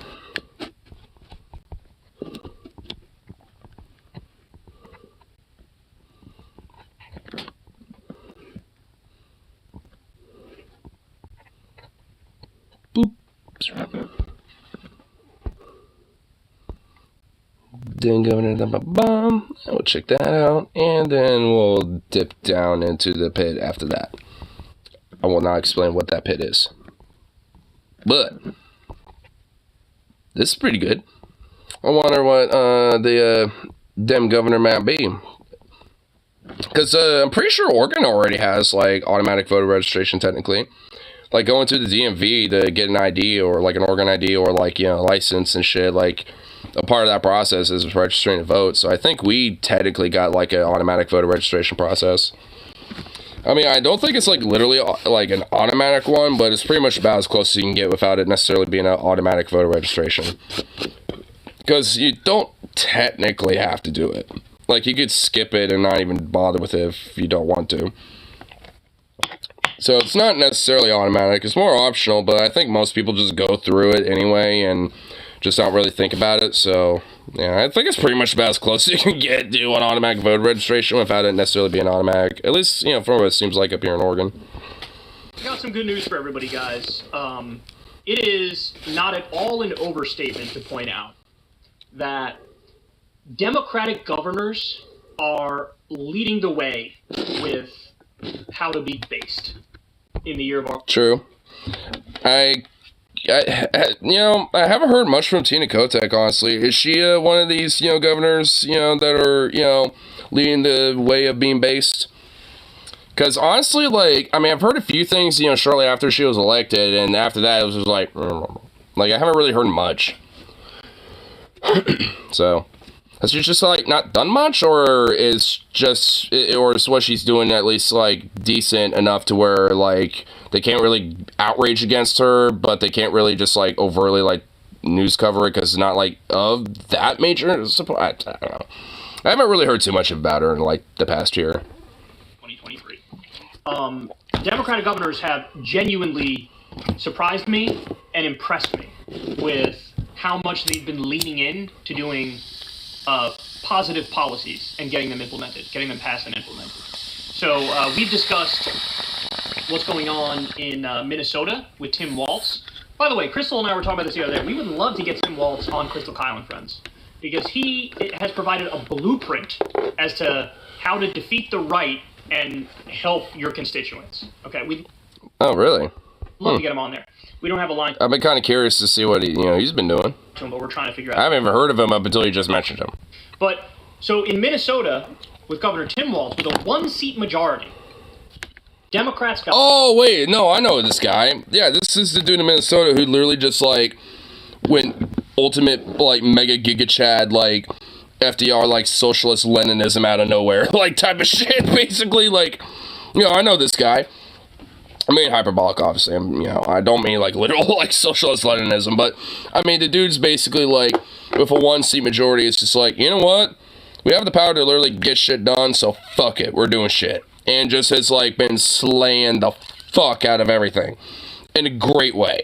Like, I mean, I think there's, like, free, school lunches for children, it's one thing, like, and there's, like, I mean, that's just one. I can't even think of everything. Like, I know that's at least one thing that Kyle's, like, berated endlessly about. I think it's increased, like, the state level minimum wage immensely. Like, there's a lot of things that he's just, like, shat the fuck out endlessly for just, like, great thing. Like, Minnesota is, like, looking up to be, like, honestly not a bad state to live in. Like, frankly. Ooh, I might just have to go myself back to Minnesota all day, Bob. Free school meals, legal weed, carbon-free electricity. Oh, so yeah, that's okay. So legal weed too. Dude, Minnesota is looking like, I mean, a backup plan if, like, climate change fuck Oregon up too much. If the wildfires get too crazy and, like, ridiculous, that might be a backup plan. Just saying. Tax rebates for the working. Honestly, like, what's a cool fucking place in Minnesota, honestly? It's just like, what's like the big place, like, what's like the hub, for, like, Minnesotans, like, when it comes to there, like, is there anything? Alex, you would know, you came from Minnesota, like, you'd be the expert on this one. Up to $1,300. That's for everybody who makes $150,000 a year or less. 12 weeks paid family leave. 12 weeks paid sick leave. They banned conversion therapy. Based. They did red flag laws for guns. They did Which is good. universal background checks for guns. They did Good. automatic voter registration. They did free public college for everybody that makes under $80,000 a year. They banned Nice. what's called PFAs, which are the forever chemicals. They did a $2.2 billion increase in K-12 school funding. And they did sectoral bargaining for nursing home workers, which is going to massively raise the pay of these very hardworking people. Okay? That's amazing. And honestly, like, has Oregon been doing shit like this? Like, it's not really. Like, I think we're too comfortable with ourselves and, like, in a weird way when it comes to, like, some of the liberal politics here, or, like, West Coast politics when it comes to, like, Democrats here. Because, like, I know there's already a lot of, pretty decent shit, especially for places like Oregon, Washington, etc. But, like, I mean, goddamn, dude. It's like, like, I mean, we got, like, some examples of, like, hey, we already have, like, some majorities here. Like, I mean, we could be, like, slaying some shit and be, like, even bigger beacons of, like, hey, we're better than all of you, bitch, than we already are. I mean, it's like, if anything, we have, like, a layup here in the West Coast. Not just Oregon or Washington, but also California, too. I mean, Gavin Newsom actually has, like, after the recall election, what was it, like, last year, or something, like, 2 years ago or something? Like, something like that. Or at least, like, a year and a half ago or something. But, like, shortly after that happened, he just, just started popping off random shit that was actually generally kind of based. And, a lot of it's because there were some logs lit under his ass. You know, so you started kind of acting like this a little bit. I mean, you know, it's like, because I think, you know, like some of the more like West Coast style Democrats tend to be a little too comfortable with themselves, and they kind of need the fire under their ass a little bit to kind of be like, hey, reality check, because this is how you get shit done. Because, I mean, this is with a 1-seat majority. I mean, it's like, I mean, we got multiple seat majorities over here, so what the fuck, you know? It's like, what are we waiting on? That is... I mean, granted, I mean, it's not like, you know, we don't have to wait on much, I guess. I mean, because there definitely are Democrats within these, you know, seats as well that are a little more cushy with, like, you know, the corporate, you know, establishment. But, I mean, still, I mean, you could twist some fucking arms. Amazing. In fact, whenever we talk about the positives today, the first place I go is what's happening at the state level with some of these Democrats. Another great example, Wisconsin Governor Tony Evers. Another Midwest state. Dude, like, the fucking, like, Rust Belt is, like, starting to get revived. It's gonna be like the Iron Belt again, dude. Like, the rust is starting to chip off at the, you know, Iron Belt and it's starting to come back, dude. Budgetary trick. They not only have a line item veto in Wisconsin, they also have, like, a digit veto. He managed to increase public school funding for the next 400 years. He did that. Wait, what? He managed to increase public school funding for the next 400 years. How does that even work? You know, I will admit, like, how's that, like... I mean, I guess it's kind of implying if the country lasts that long, I guess. But, I mean, like... Hey, I mean, you know, if you want to guarantee the funding, then that's one way to fucking do it. Not that I'm complaining. He did that. Based. These are Democrats with backbone and vision. That's what this is. Yep. And then at the same time, you have what? Well, in the red states, they're rolling back child labor laws. In the red states, they're doing these things called Death Star laws, which basically nullifies any city laws and local laws, which might be like pro-worker or pro-environment. That's the state stepping in and saying, all of your environmental protection laws are null and void. All of your labor protections are null and void. But basically like a state version of the Supremacy Clause is what he's talking about. I mean, it's just like, which is kind of fucking insane, to be frank. And also, they're doing literally, like, you know, banning gender affirming care, not just for kids, but also for adults across the board. And trying to criminalize, you know, being LGBTQ and, like, you know, just gut, you know, environmental regulations left and right. And all this other shit. I mean, they're on the warpath of that type of shit. Yet, in these blue states, like in Wisconsin, Minnesota, and all these other places, they're fucking laying the groundwork a little bit. Weirdly enough, at least, not like, you know, East Coast or, like, West Coast Democrats, though. Which, hey... Log in the ass. I mean, what are y'all doing? Like, I mean, I feel like there's a little bit of a layup where, especially on the national level, you can at least show that the Democratic Party is at least, you know, providing something. Because even if maybe the Biden administration is still kind of struggling on that department, at least, you know, on a national level, you know, you can use that as an ability to be like, hey, you know, look at all of us doing shit, you know, in the benefit for you. You know, it's like, even if my administration is still having to struggle to get some stuff done, you know, if there's more of us there, then the more likely he could get some shit done. They can make that argument, you know? So it's like, I mean, I feel like there's a layup here a little bit. I mean, it's still good. I mean, the fact that this shit's happening regardless is just fucking amazing. I mean, knowing that there's, like, out of nowhere, like, kind of like these, you know, like... you know, bulldog, you know, fucking, like, progressive Dems, you know, kind of coming out, you know, left and right a little bit, you know, like, for various, you know, causes and shit, is just, it's very optimistic for me, you know, especially when it comes to the labor front. I mean, and also the front with education. Like, I mean, you know, for me at least, you know, these are, like, you know, some of the, like, big, those are, like, you know, one of the, like, the big five issues for me. So it's like to see that there's such a, you know, change and a shift, at least, you know, some parts of the country with this, you know, for the better is, you know, it's uplifting and it's, you know, optimistic for me. And, you know, it is generally like a dose of hopium that I think at least has some fucking merit to look at and be like, hey, we're getting some shit done here. Maybe you might not necessarily see it in your local area or regionally or maybe even nationally because of, like, if it bleeds, it leads clickbait bullshit of media, but it's out there and it's getting done.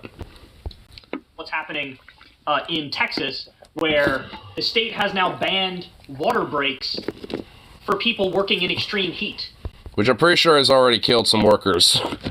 They've overridden like local rules and laws on that front. I mean, there could not be more different what's happening at the state level on the Democratic side versus the Republican side. It could not be more different. There's, I believe, 9 states, Democratic states, that are doing universal free school meals.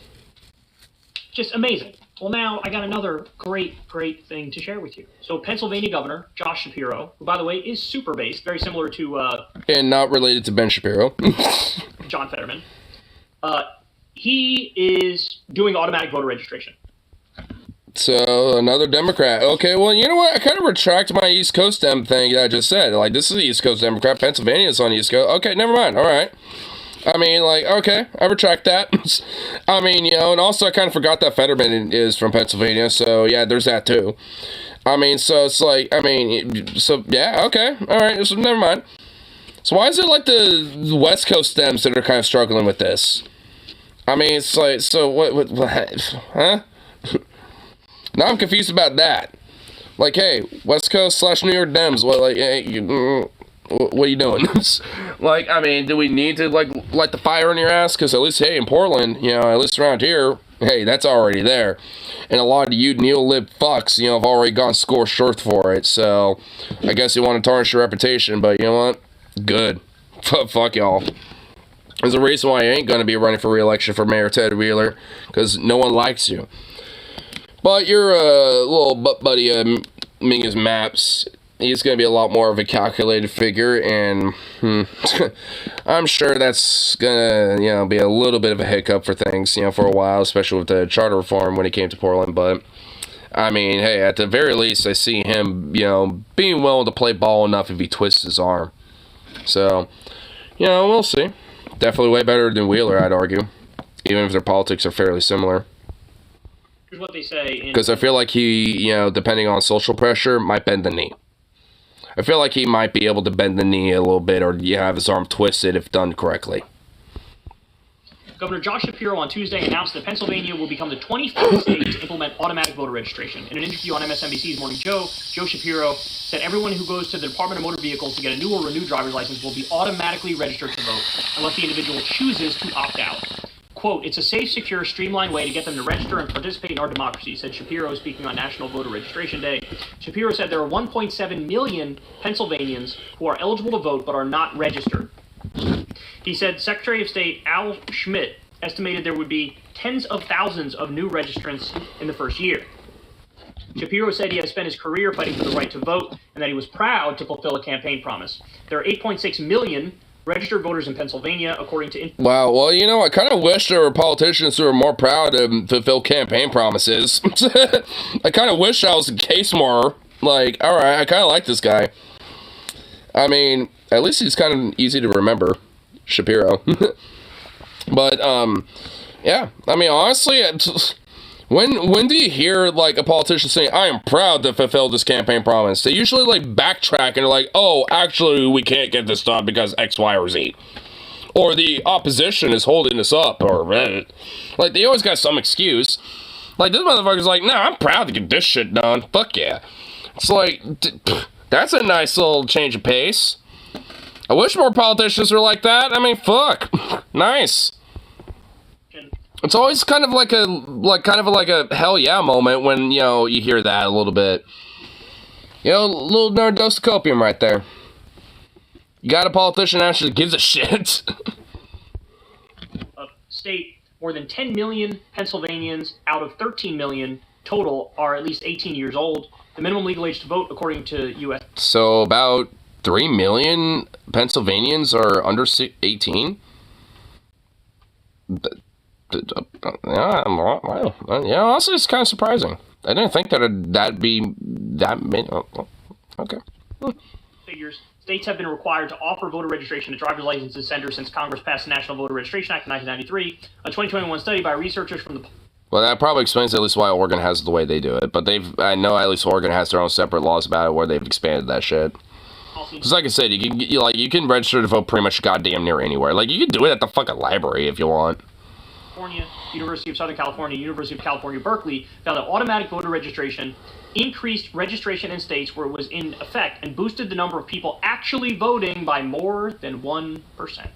Which isn't really that much, but sometimes, you know, that little margin of error does make a pretty big difference. Which is a big, raw number. So this is great. This is great. Now compare this. What are the Republicans doing? Based. The exact opposite. Let's try to get some restrictions on the right to vote. Let's try to do some... Have you ever heard from some of these conservatives before, even, you know, like, from former co-workers and shit like that, where, like, the idea of, like, vote by mail is, like, more likely to be, you know, fraudulent and this and that, and also that, like, automatic voter registration actually isn't necessarily a good thing, and stuff like that. I've heard some pretty weird shit from, you know, conservatives sometimes, and I'll ask them, like, I mean, what would the benefit be from, like, trying to, like, you know, limit, you know, registration to vote? Like, when you want it to be automatic voter registration, like, and some of them be like, well, you know, normally I would, but because of blah, blah, blah, like, they would have, like, some weird excuse, whether because, like, oh, well, you might get, like, some, you know, immigrants that aren't citizens yet that might take advantage, and this and that, blah, blah, blah. Like, they had, like, some weird excuses for it. I'm just like, I mean, if it's automatic voter registration, I mean, wouldn't we know if they're citizens, you know, at that point? You know, it's like, okay. I mean, you know, like, but whatever. I mean, it's, you know, like, I've heard some pretty interesting, you know, positions about stuff like that. And honestly, I think a lot of it's just because they heard, like, you know, some bullshit from, like, you know, some of these right-wing raghead fucking, like, you know, propagandists and shit, and then just, like, you know, like, and then just, like, we'll take, you know, the word for it and just kind of go, like, right, you know, it's like, well, yeah, that's what's going on, and then just, like, kind of, like, you know, fill in the blank and make, you know, some, like, you know, cart before the horse argument, basically, essentially, and not really, like, they'll have the conclusion, but not really justify it until you actually challenge it, and it's like... it's like, I mean, you know, like, shouldn't you have at least thought about it a little bit first? At least just a little? A smidge? Just a smidge? And at least, you know, for some issues, they don't. I mean, you know, it's just kind of weird. I mean, I do, especially in, like, Oregon, where it's like, you have to vote by mail, like, at least damn near automatic voter registration, essentially, and all this other shit. And it's just like... And if anything, Oregon's known to be one of the, like, least, like, you know, like, corruptible, like, election states and shit. Like, it's known to be the most efficient. Like, I mean, and, like, have the most honest and best results and all sort of shit. So it's like, how does that even make sense? It just doesn't. It's just weird. Voter ID-like system, which would disenfranchise a number of poor people in various minority communities. Well, I'll have an asterisk to that point. I would be okay with voter ID only if you can have an ID free at the point of service. You don't have to pay a fee or anything. It's like, you go to the fucking, like, you know, DMV or City Hall or wherever the fuck, you know, you can get, you know, an ID. And be like, hey, I don't have an ID. Can I get an ID? It's like, alright. You know, the only thing I would say that you need is, like, hey, do you at least have, you know, an address, you know, that, you know, it could be, you know, sent to you. Like, either a P.O. box or, like, you know, a family residence or your own residence. I would think those would be okay. Or, like, a, you know, consent of a friend, you know, if you don't have a place to live in or some shit. You know, stuff like that. You know, like, I would think that would be fine. You know, as long as you have at least, you know, some form of where you can at least, you know, go get it once it's shipped to you. You know, and be like, alright, and then go through the process to get the picture taken and yada yada and sign the papers and all that bullshit. And then it's like, alright, within, like, you know, 6 to 8 weeks, you'll have your ID sent to the address that you given us and blah blah blah, and there you go.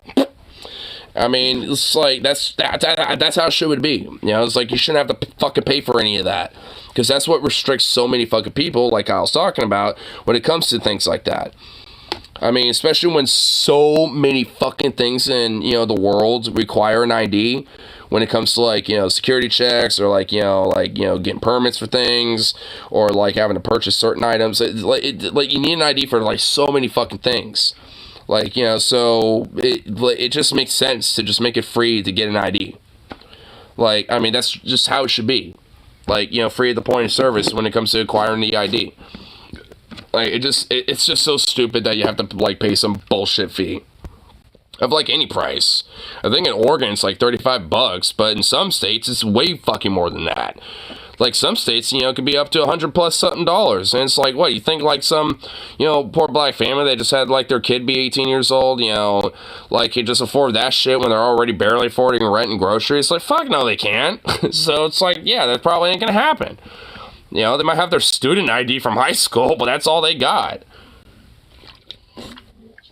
So it's like, fuck the idea of, you know, having to pay for it. If it was free at the point of service, then you just walk in, get an ID, you send to your address, and there you go, boom. Like, and then at that point, I wouldn't necessarily think it would be a big deal at that rate. You know, it's like, because it would kind of nullify the idea of the whole intention of voter ID laws. It would literally nullify the whole point. Because the whole point is to restrict people from, like, minority communities and impoverished communities and, you know, like, you know, poor, you know, communities and shit. It's meant to it's meant to restrict people like that from voting. If you make it free at the point of service, it nullifies that whole idea. It basically just breaks down that whole fucking wall. So those people can get an ID and be able to vote just, you know, like anybody else. So, I mean, that's, I think, you know, the only asterisk I would say with it is just like, if it was free at the point of service, then there wouldn't be a problem with it, I would think. Guys, it's night and day, man. It's night and day. And again, this is super based from Governor Shapiro, and it's the Democratic governors who are truly leading the way. By the way, at the same time, all these Democratic states are doing free school meals for kids. In some instances, it's both breakfast and lunch. Some states it's just lunch, but many it's breakfast and lunch. Good. The Republican Study Committee, which is basically 3/4 of the House Republicans in Washington, one of their top priorities is to ban any state from doing free school meals for kids. Which, man, that shit kind of gets my goat a little bit, because I, like, was fed by a free to reduce school lunch program. Like, I mean, because off and on during my, like, educational career aspect of things, like, I, you know, was either on reduced lunch or free lunch because of, depending on, like, you know, my, you know, my mom's, like, you know, income with her business, or, like, you know, if my dad, you know, working at a job, depending on which one he was working at any given time. I mean, it's just like, because he's, you know, kind of a jack of all trades, guys. Worked all sorts of fucking jobs. But, like, you know, so he, like, you know, so depending on how that situation would be, like, either I get free lunches or reduced lunches and shit. And in so many instances, that shit fucking fed my ass, when normally I probably would have literally just fucking starved or something. And it's just like, and the idea of these fucking parasite fucks, these, you know, unfettered capitalistic robber baron sons of bitches, want to basically, you know, like, you know, look at, you know, the idea of, like, free to reduce school lunches. I mean, let alone just strictly free school lunches, especially, you know, as, like, abhorrent. It's just fucking, just, I mean, it's insane. I mean, just utterly fucking insane. And, you know, the idea of these motherfuckers ever caring about the kids or wanting to protect children, I mean, this should literally be a fucking slap in the face of that. It's like, I mean, it's like, let alone the whole, like, you know, queer fucking dogma that they fucking push. I mean, this should also be, you know, kind of like, you know, something that is like, you know, like, you know, a red flag, you know, when it comes to the idea of trying to protect the kids. Because how it's, like, making them miserable and having them starve, or having their parents, you know, pay for this shit, you know, making them fucking, like, you know, protected when it comes to, like, you know, problems in their fucking lives, whether it's, like, due to, you know, economic instability, or, like, you know, food instability and shit, or, like, you know, and all these other fucking factors. Like, you can't make this stuff up. That is, like, flat out evil. That's evil. Like, as the Democratic states are like, let's do free school meals for kids, the Republican states are like, let's block anybody and everybody from doing free school meals for kids. Not even like, hey, in our red states we don't want to do it. It's like, we also want to block the blue states from doing it. Which would happen to states' rights? Oh, wait. It's only beneficial to them if it suits their needs. Astonishing, man. Astonishing. I mean, astonishing. I'm at a loss for words. Hey, y'all, do me a... Yep. Pretty much. I wanted to go down to the valley, with another video, but I don't even know if I want to at this point. I think, it's like, there was some hopium there, but then that last little bit was just like, oh. It's like, alright, I don't know. I don't know about that one.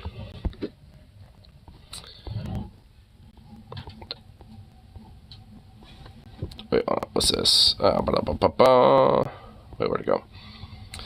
Severus losing it over this. Are pit bulls more dangerous? Oh, God. Oh, no. Are there fucking morons in Vush's chat about this? Or is the subreddit being base? Which is it?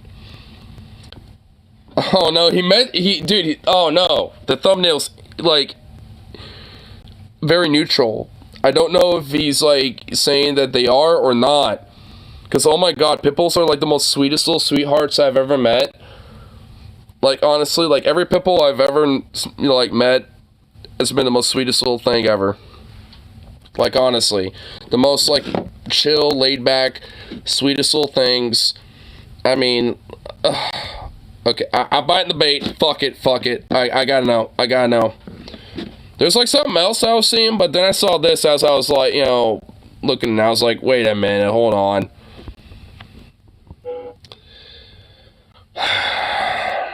Because I swear to God, dude. Because, look, I mean, man, all doggos could be sweet doggos. And there isn't some genetical breed, like, shit, like, going on as to why, like, a doggo may be a bad doggo. Because it's not the doggo that's the bad, that makes it the bad doggo.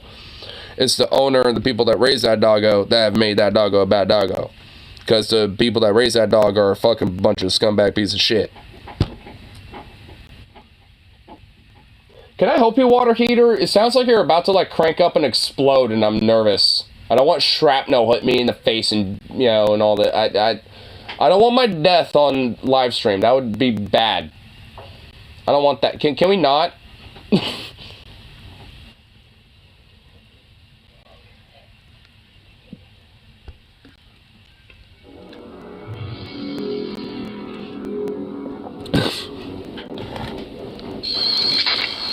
What are we talking about? What's going on?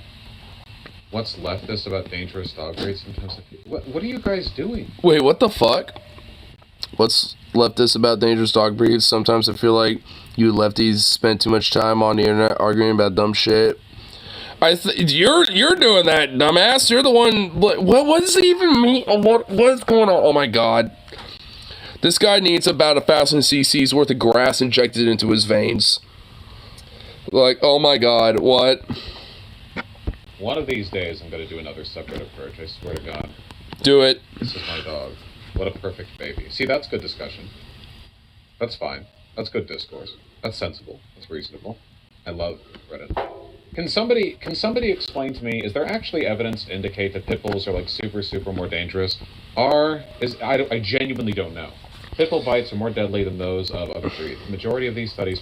I think it's because of their fucking, like, like, bite per pound or whatever the fuck. Like, I mean, how, like, the pressure of their bite, is more stronger than other dogs, and that's why they're more deadly. I mean, but the thing is, they're not the only dog that has a very strong-ass fucking bite like them. Like, there are plenty of other dogs that have pretty equivalent, bite strengths. Like, Zukov wouldn't be one of them, as an example, but if he was, like, a purebred German Shepherd or something like that, he probably would. So it's like that some dogs, can certainly have, like, a bite strength that is like that, when it comes to, like, the dog that they are. I mean, depending on the dog breed. Like, honestly, I bet a St. Bernard probably got a way stronger bite strength than a fucking pit bull, but no one talks about that because St. Bernards are known to be pretty sweet, fluffy, like, gigantic, oversized teddy bears, so, like, no one's really worried about getting ripped to shreds by a St. Bernard, you know what I mean? So, I don't know, it just feels like there's always, like, a fucking bias when it comes to pit bulls, and, I mean, pit bulls aren't even necessarily my most favorite breed, but, like, I mean, I've met so many pit bulls that have just been so sweet that I just don't get it. Like, I understand, like, a lot of the, like, horrible things that, you know, a lot of different pit bulls go through when it comes to like dog fighting, or having just people that, you know, want them because of the stereotype that they're aggressive, and then they make them aggressive and shit, you know, raise them to be that way.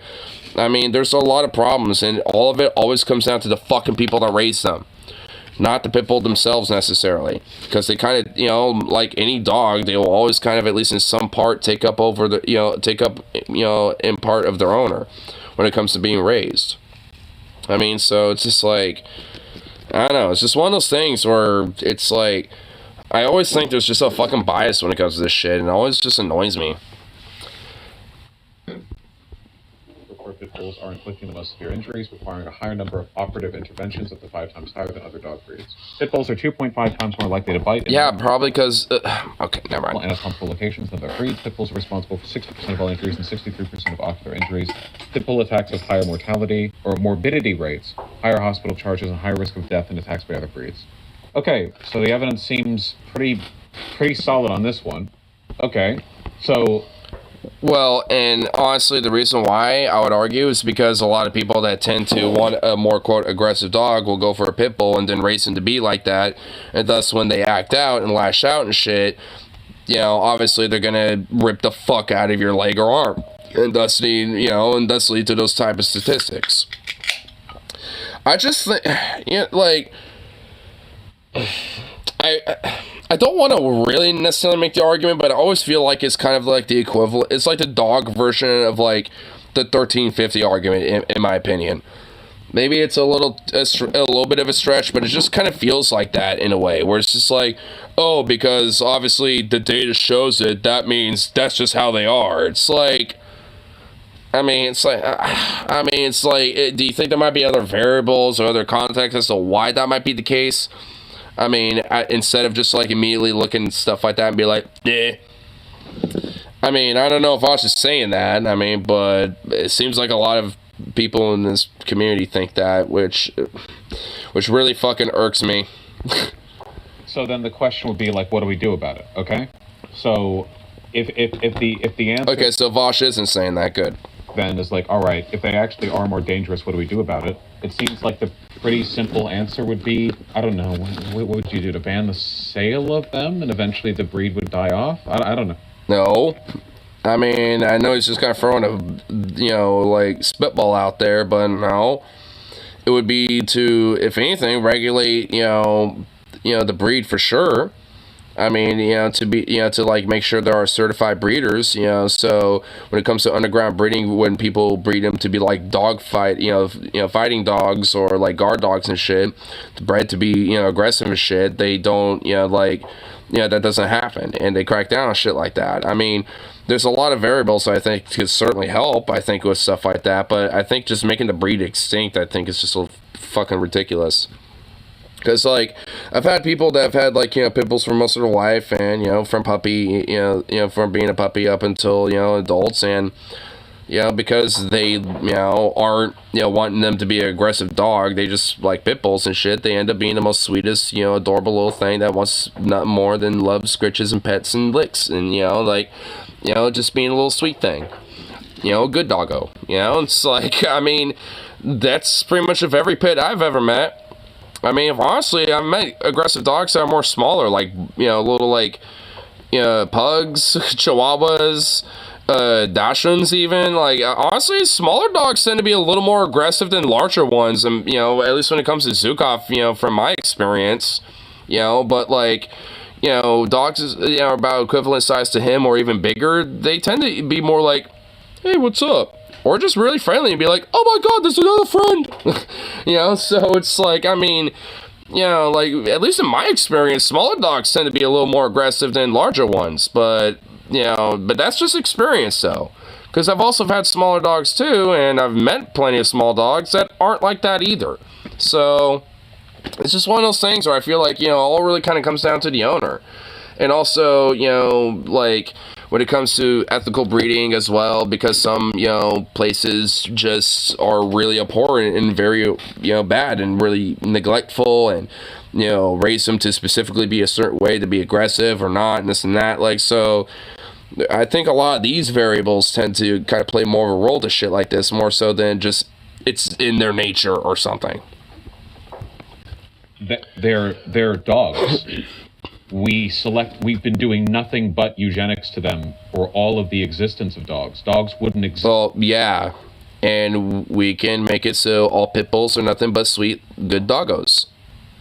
So, we can do that. We can do that for all doggos, because all doggos are sweet doggos and good doggos, and we should do that. We should make sure that all doggos are good doggos. If it wasn't for eugenics, we eugenics them out of wolves. People are going to get mad. Wait, can somebody explain to me what's wrong with what I said? I know right-wingers do the pit bull thing as a dog whistle. I'm fully aware of that, okay?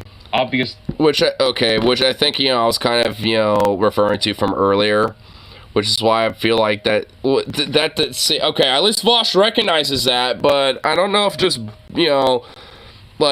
breeding them out of existence is going to solve anything. Because then there's just going to be another dog breed, like a Rottweiler or a Doberman or something like that, that's just going to take its place. You know what I mean? So it's like, once you get rid of this one, then it's going to be the next one, and then the one after that, and then it's going to be German Shepherds or something. I mean, it's like, I don't know.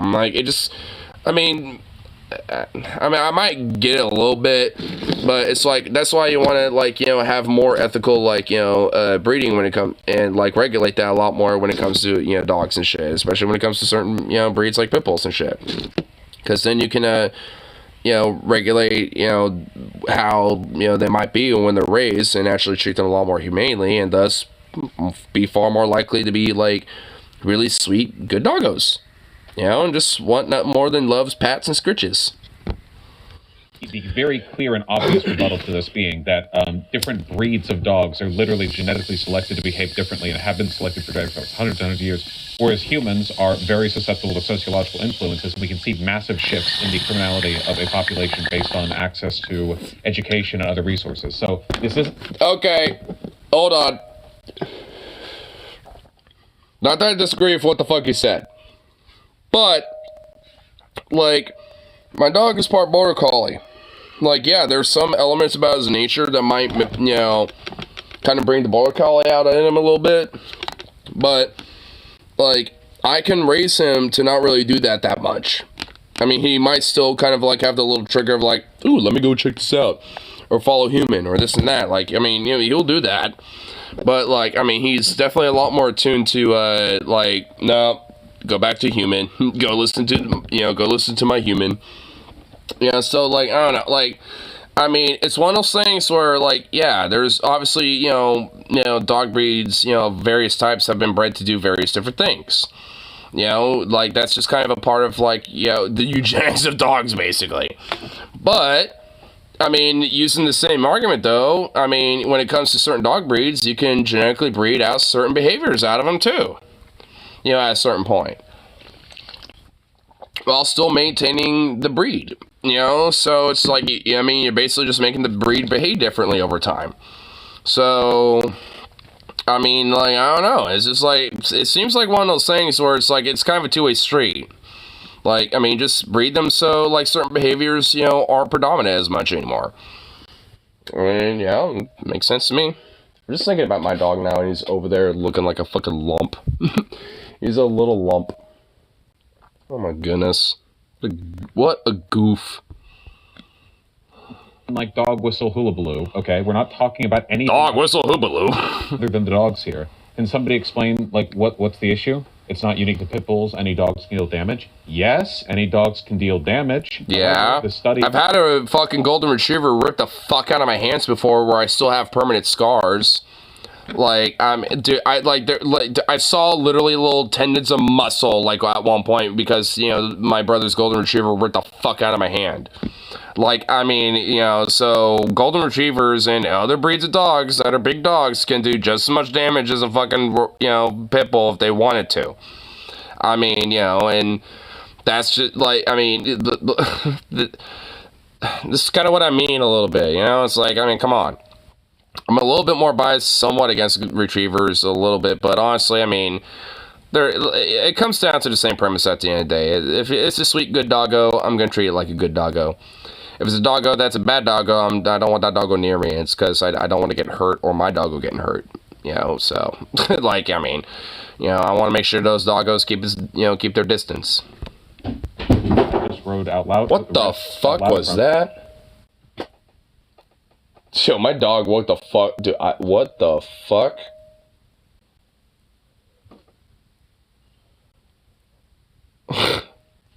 I'm gonna investigate that. I'm actually in investigation mode now. Like, what the flippity fucky fuck? What was that? Was it in here?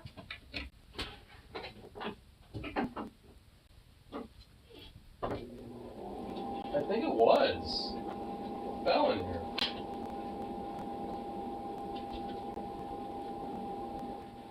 The fuck?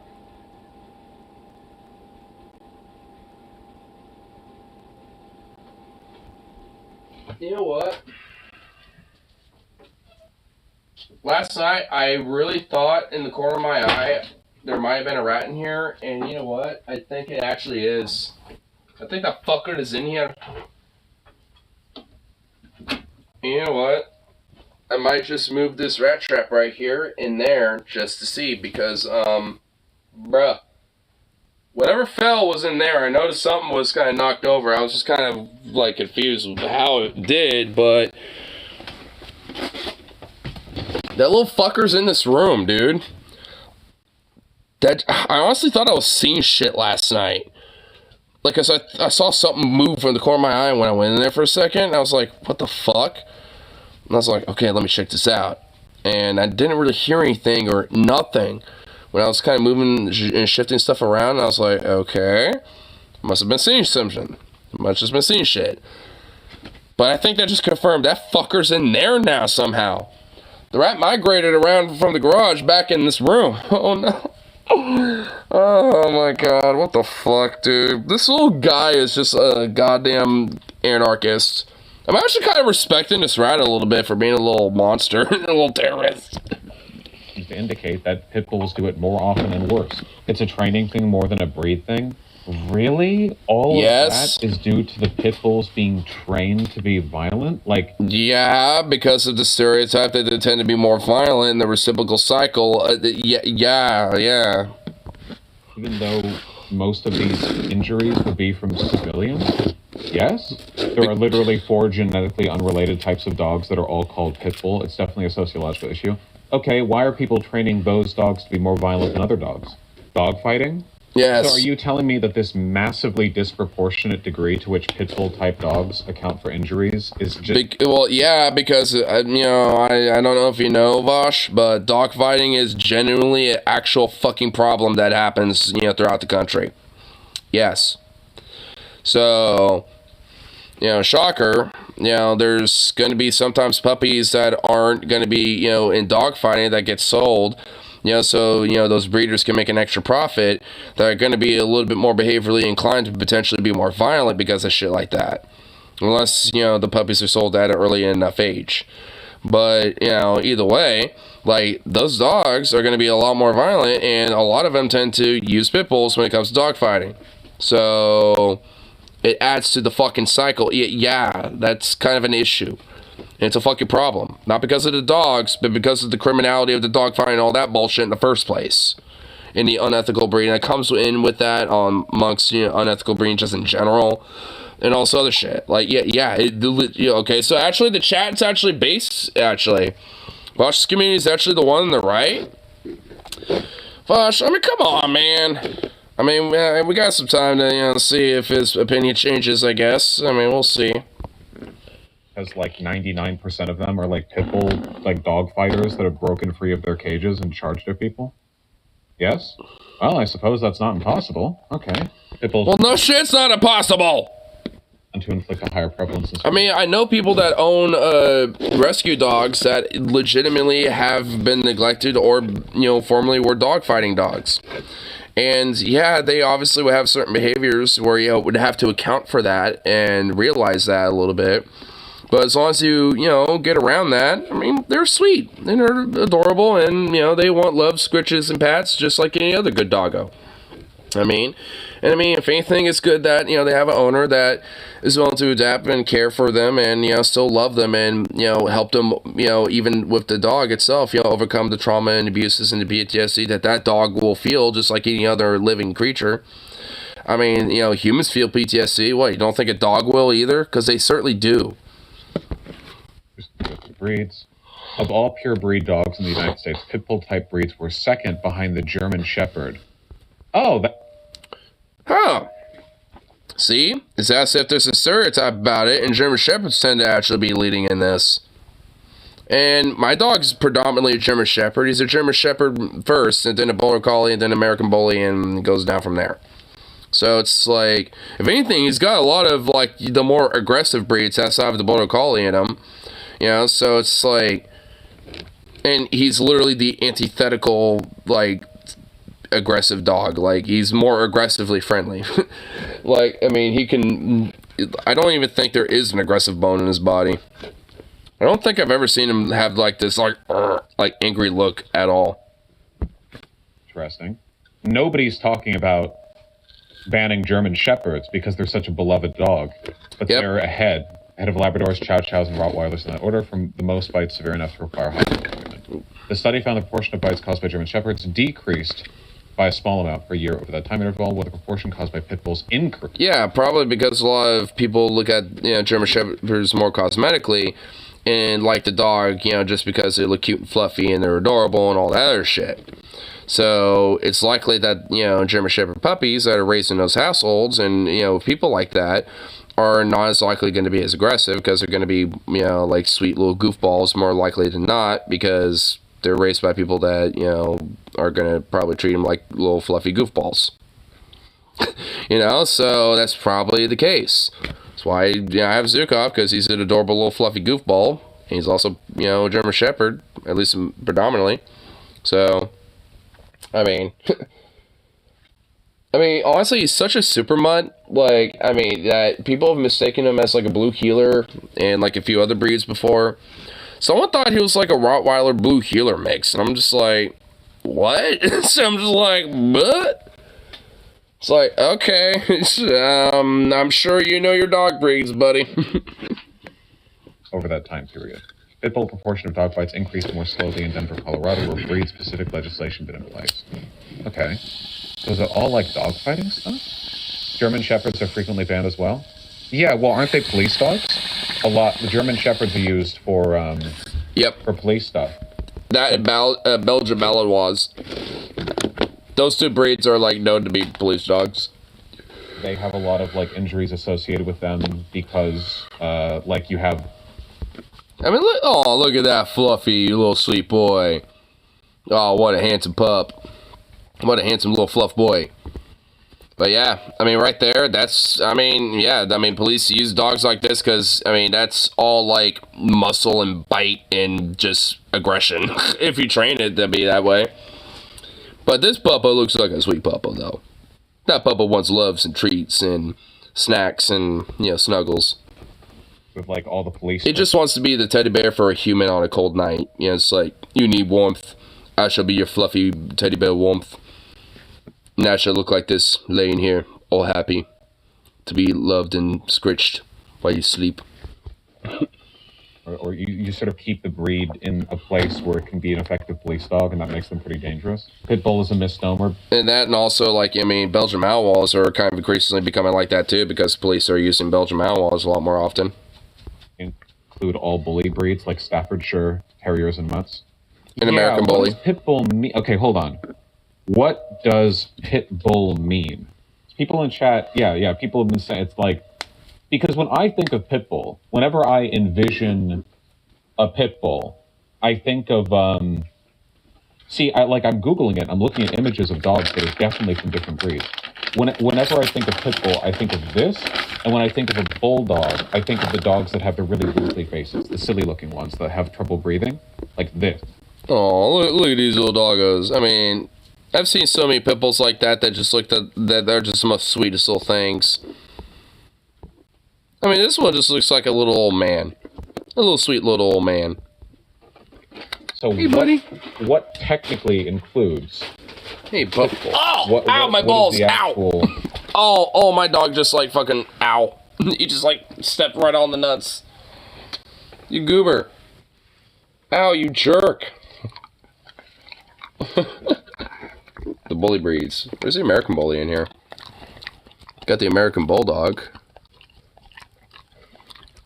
Oh, there's the Johnson American Bulldog and a Scott American Bulldog. Where's the American Bully? Oh, there it is. American Bully. Yeah, Zukov, you got a little bit of American Bully in you. Especially in your chest. You got a really big, voluptuous chest of just, like, chunkiness. Your belly is chunk. Like a bully. Ah, hey, don't be licking my ear. What's wrong with you? Oh, but your face screams Border Collie, German Shepherd, sweet little fluffiness. Look at this. Oh, my gosh. You're just a goof. Look, oh my god, you sweet boy. Yes, yes, yes. Psst. You sound like a fucking hydraulic press and like pressure brakes on like a truck or something. Psst. Psst. Psst. You sound like industrial equipment. Oh, okay, so I'm just guessing here, but is a problem that, like, of these types of bully breeds, some of them genuinely are quite dangerous, and people are like, oh, look at that, and then, like, everything here gets blamed? Like you'll have the dogs pretty much that look... I mean, you got, like, American Bullies where you got, like, a little bit in this little chunk right here, and, you know, he might get blamed. I mean, he's got the Shepherd, too. But luckily, he's just too much of a sweet goof that everyone just sees him and they're like, oh my god, look at his little fluff. And then he basically does this. You know, when he sees people, he's just like, bliss, love, snuggles, oh my goodness, yes. Little goober. You should get all the love and attention by people. You're a little attention whore. Yes, yes, yes.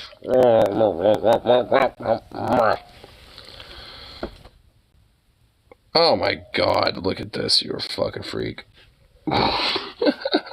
You're a little freak. Oh my goodness. You're just a goofball. You're a goofball.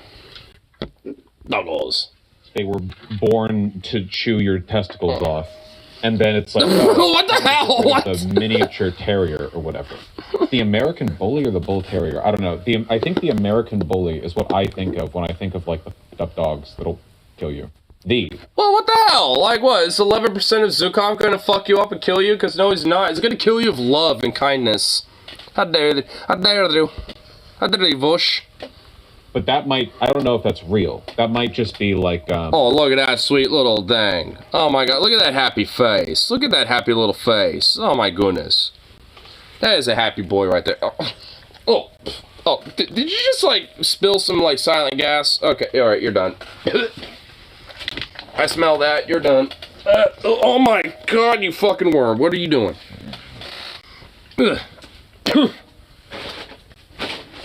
Alright, yeah. Oh yeah, you're all proud of that one, aren't you? Jackass. Like yeah, you're being a bully, that's for sure. Just in a different way. But how do I even know which one is supposed to be the most violent dog if they're all just called pit bulls? Most violent bully breed.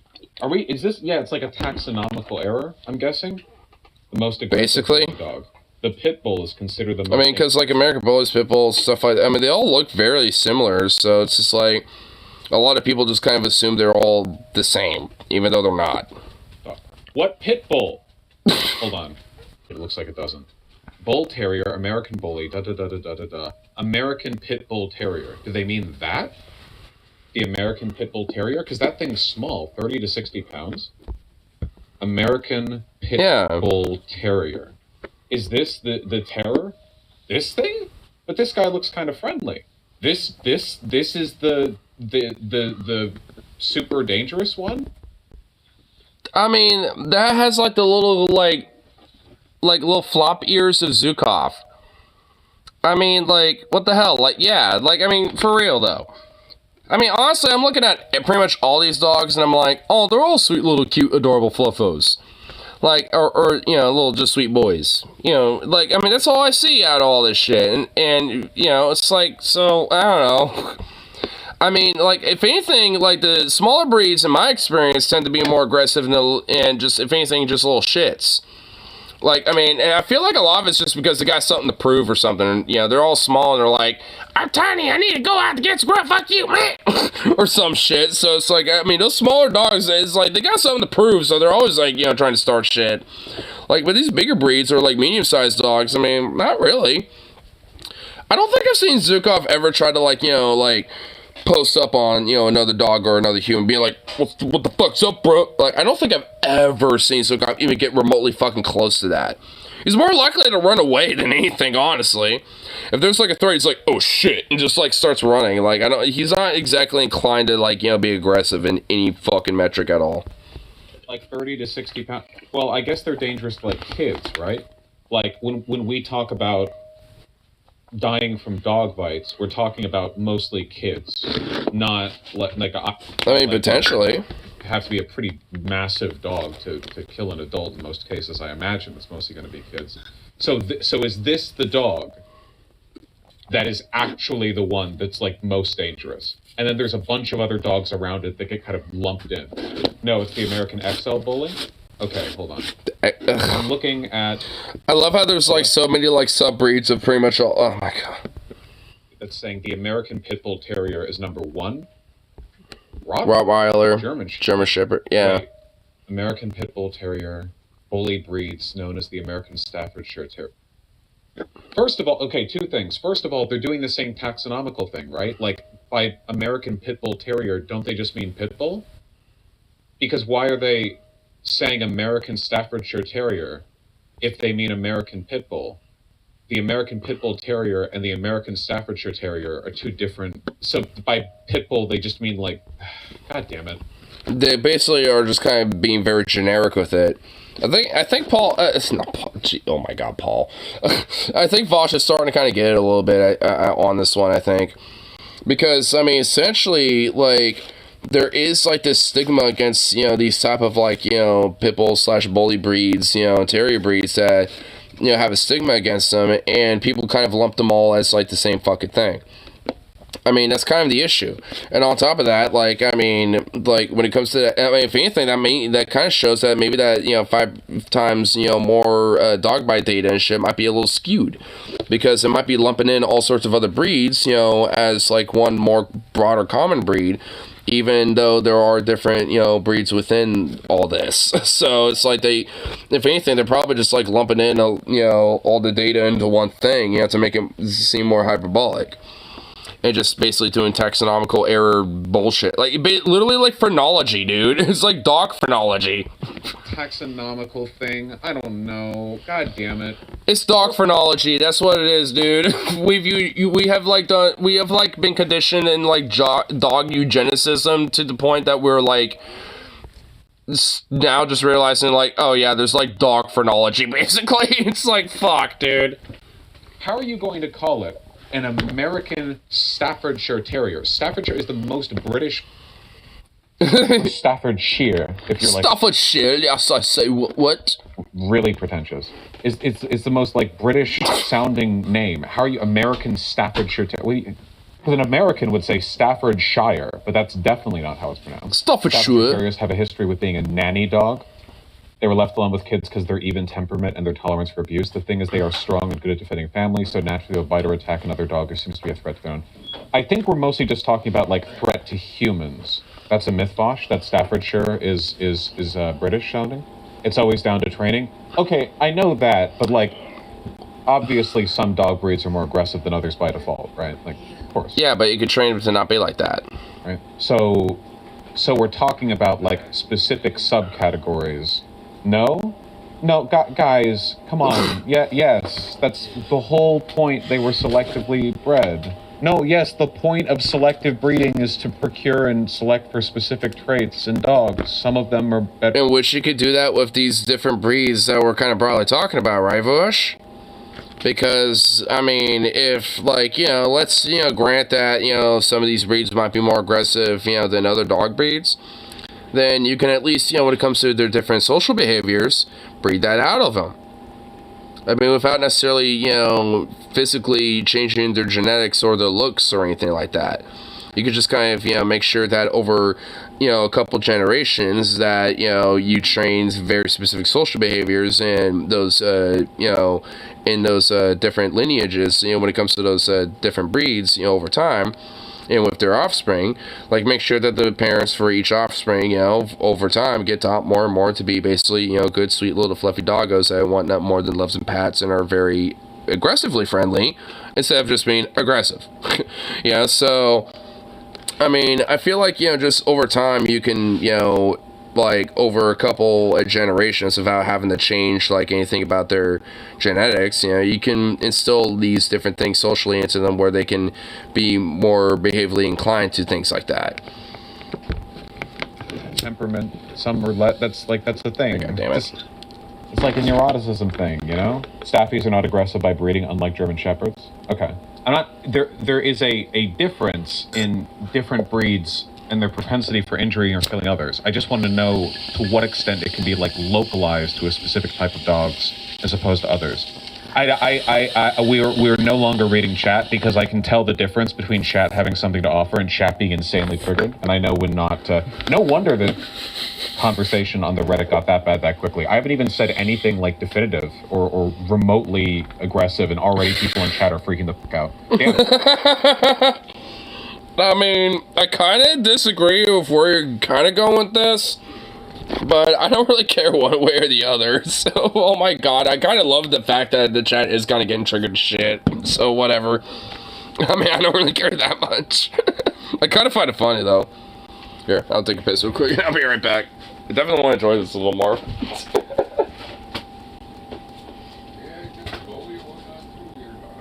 Oh. I think that rat is in here now. I'm not even kidding. Like last night, I thought I saw something like move. It's always been in here. Wait, was it actually in here last few days? I'm not here, but you should have there in the dark. Oh no, now it's in here. I'm gonna move my rat trap at some point. Get moved in here or something. Freaking rat. I got the rat, the sonic rat. It's a little bastard.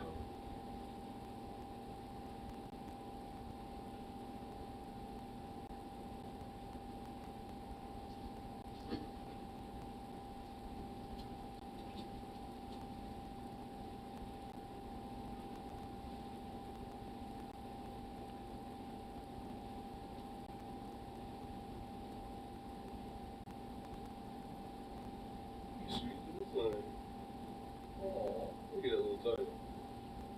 He's a good boy. Oh, yeah. He's a sweet little thing.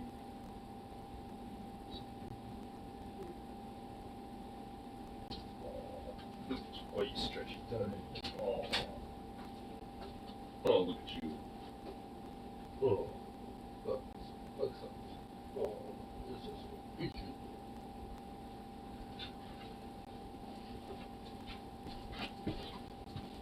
And I'm pretty sure like 20 minutes ago it like knocked something over in here too.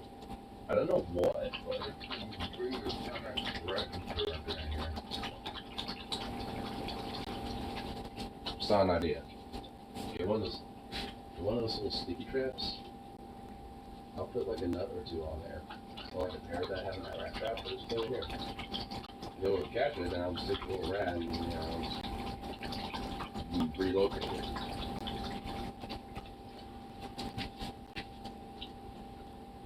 We located in a hole next to the other dead tabs. They might as well be a pet at this point. I'm kind of respecting the like chaotic energy of this rat, honestly. I've kind of grown to have a little bond with this little bastard, as much as I kind of hate this little fuck, because as soon as I catch it, I'm going to look at his little eyeballs and be like, you little son of a bitch.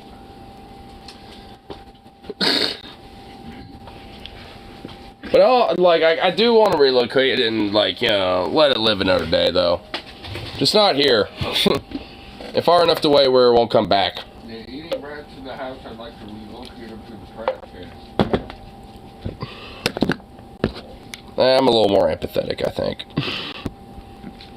It's not pit bulls that need to be fanned. It's VGers, That shit, they're feral. You bring them around on a leash, they charge your child. Yeah, I love my dog. Please don't advocate for my dog to be killed. You Literally nobody is saying this. I don't, Oh my god, dude, someone's so triggered in the chat, they're like, oh my god, how dare you say this stuff? What, you saying my dog should die? I mean, I was saying that as a little bit of a joke, you know, because my dog has got a little bit of American Bully in him. But, I mean, like, I was saying it as a joke. Like, I hope that person was joking, because, oh my god, dude, that is, okay. That person is taking Vasha way too fucking over. Like, that's some parasocial behavior right there. Like, oh my god, dude. Good grief. Oh, yeah. Like, even I did not interpret any of that shit out of him. It's like, oh yeah, he's saying that, like, everyone who owns pit bulls and bullies and terriers, so, like, yeah, oh yeah, they all should just be like, just like, yep, just euthanized. Like, that's, yeah, because that's exactly what fucking Bosch said, dude. Oh my god, dude. People, oh my god, okay, maybe this chat's starting to lose me a little bit. It's controversial everywhere, Vosh. You don't mess with people's dogs. This is what I mean. I haven't said that. Oh my god, he has not said that. He's not saying the, like, I haven't said that. I don't know why. Like, people in chat, like, this is what I mean. Well, I at no point have I said this. It's a joke. Is it a joke? I mean, maybe some people are saying it as a joke, but I feel like the ones he read are actually serious.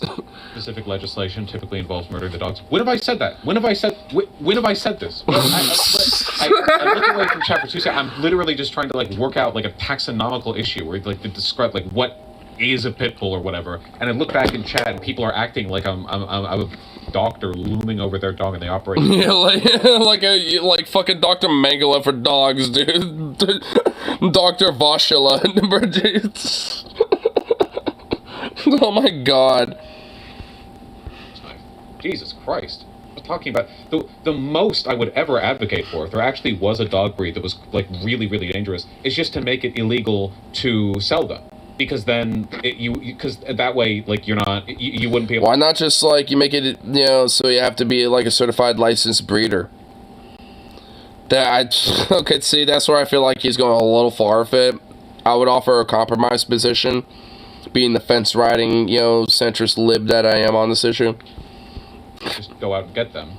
And that way, just, you know, eventually the breed would... And also, how in the hell you enforce that? Because that kind of helps open the door for, like, underground unethical breeding. Like, this is counter-ethical. Like, it's counterintuitive. Like, you want to just have, like, regulation to where there's, like, licensed ethical breeding and stuff.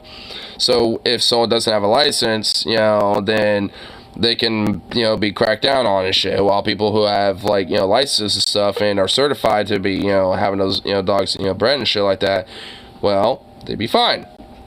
Seems pretty self-explanatory, I think. It's sort of like... I mean, it's not like, you know, you'll be able to catch every single fucking person that is, you know, not abiding by that shit. Obviously, there'll be, you know, slips through the cracks, but it's like, I mean, it would help minimize a lot of that problem. Disseminate out through normal breeding processes, or they would die off, but it wouldn't involve hurting any existing dogs. There's no consensus. Well, yeah, that's what I've learned now. There's no consensus at all on what a pit bull is. And where to... I mean, there should just be a consensus about, like, just, I think broadly, just having, like, you know, standards on, like, licensed ethical breeding when it comes to dogs. Just across the board. I think that could probably help solve this issue. Just a little bit. There could probably be a consensus. It doesn't have to be strictly about one dog breed or the other, either. The dogs go? Like the ones in the stores or whatever? I'm sure you can, yeah, like to a shelter here or to... Look, unironically, if you want to look at, like, the existing horror show, okay, pet stores already kill a ton of their own animals, like, all the time. Like, it's already a non-stop slaughterfest back there, okay? Ideally, like, everyone would go to a nice home, but realistically, like, it would probably be the same that it is right now, where some would, and a lot of them would end up getting taken out back. And that sucks, but that is currently how it works, so. The issue is... And honestly, that should definitely change as well. Pet shops, it's backyard breeders who just breed shitty dogs together. Okay, but if you have a pit bull, and the pit bull bites and injures somebody, doesn't the state kill it anyway? That's already a... I'm pretty sure it's a very strong likelihood. Depends on if the victim wants to press charges and do anything about it, I think. If you have a dog, and that dog indicates that it's a threat to others, there can be, like, a kill order placed in it, right? That is a thing. Potentially. So, hold on. How many dog attacks in USA per year? I don't even know in absolute numbers. 4.7 million dog bites every year in the US. Okay. 4.7 million. That's actually a pretty fucking crazy number. Damn. Okay, let's be real. How many of these are real dog bites? Come on, 4.7 million. Fair enough. I mean, I'd argue the one that happened on my hand twice before were. But yeah, I feel like some of them were probably like, oh yeah, the dog probably just went like a little too hard. Instead of like, that happened with me. I mean, so, I don't know. I mean, I'm sure like it does. I'm sure some people are being a little hyperbolic. I mean, I get like 500 cat bites a day. Okay, approximately. I mean, hell, even Zukov technically bites me. Whenever I'm playing with him, like playing fetch and stuff like that, like I'm trying to get the ball out of his mouth or whatever the hell, or if I'm like wrestling around or playing around with him, and I use my hand to kind of like put in his mouth and just like kind of like wrestle with him a little bit. Like, I mean, he bites me then, but it's not aggressive biting at all. He's just kind of like I mean, he's just literally just kind of like gnawing. And very lightly, too. Like, he doesn't even do it aggressively. I mean, there's been times where I'm showing that on stream where I'm just like, rah, kind of messing around with his little mouth or whatever. I mean, he doesn't give a shit.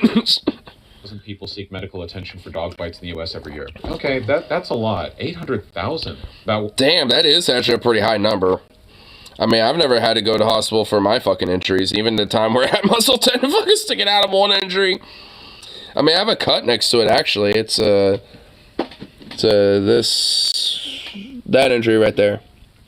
I have a cut next to it right there, but that one is that scar where there was like a little bit of tendon. And honestly, like right there, it's never totally felt the same. Like, I mean, in comparison to this, like it doesn't like, I mean, it like this knuckle doesn't really bend as strongly as this one does anymore.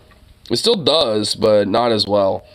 In fact, doing it tightly actually kind of feels a little weird right here and a little right here, funny enough, actually.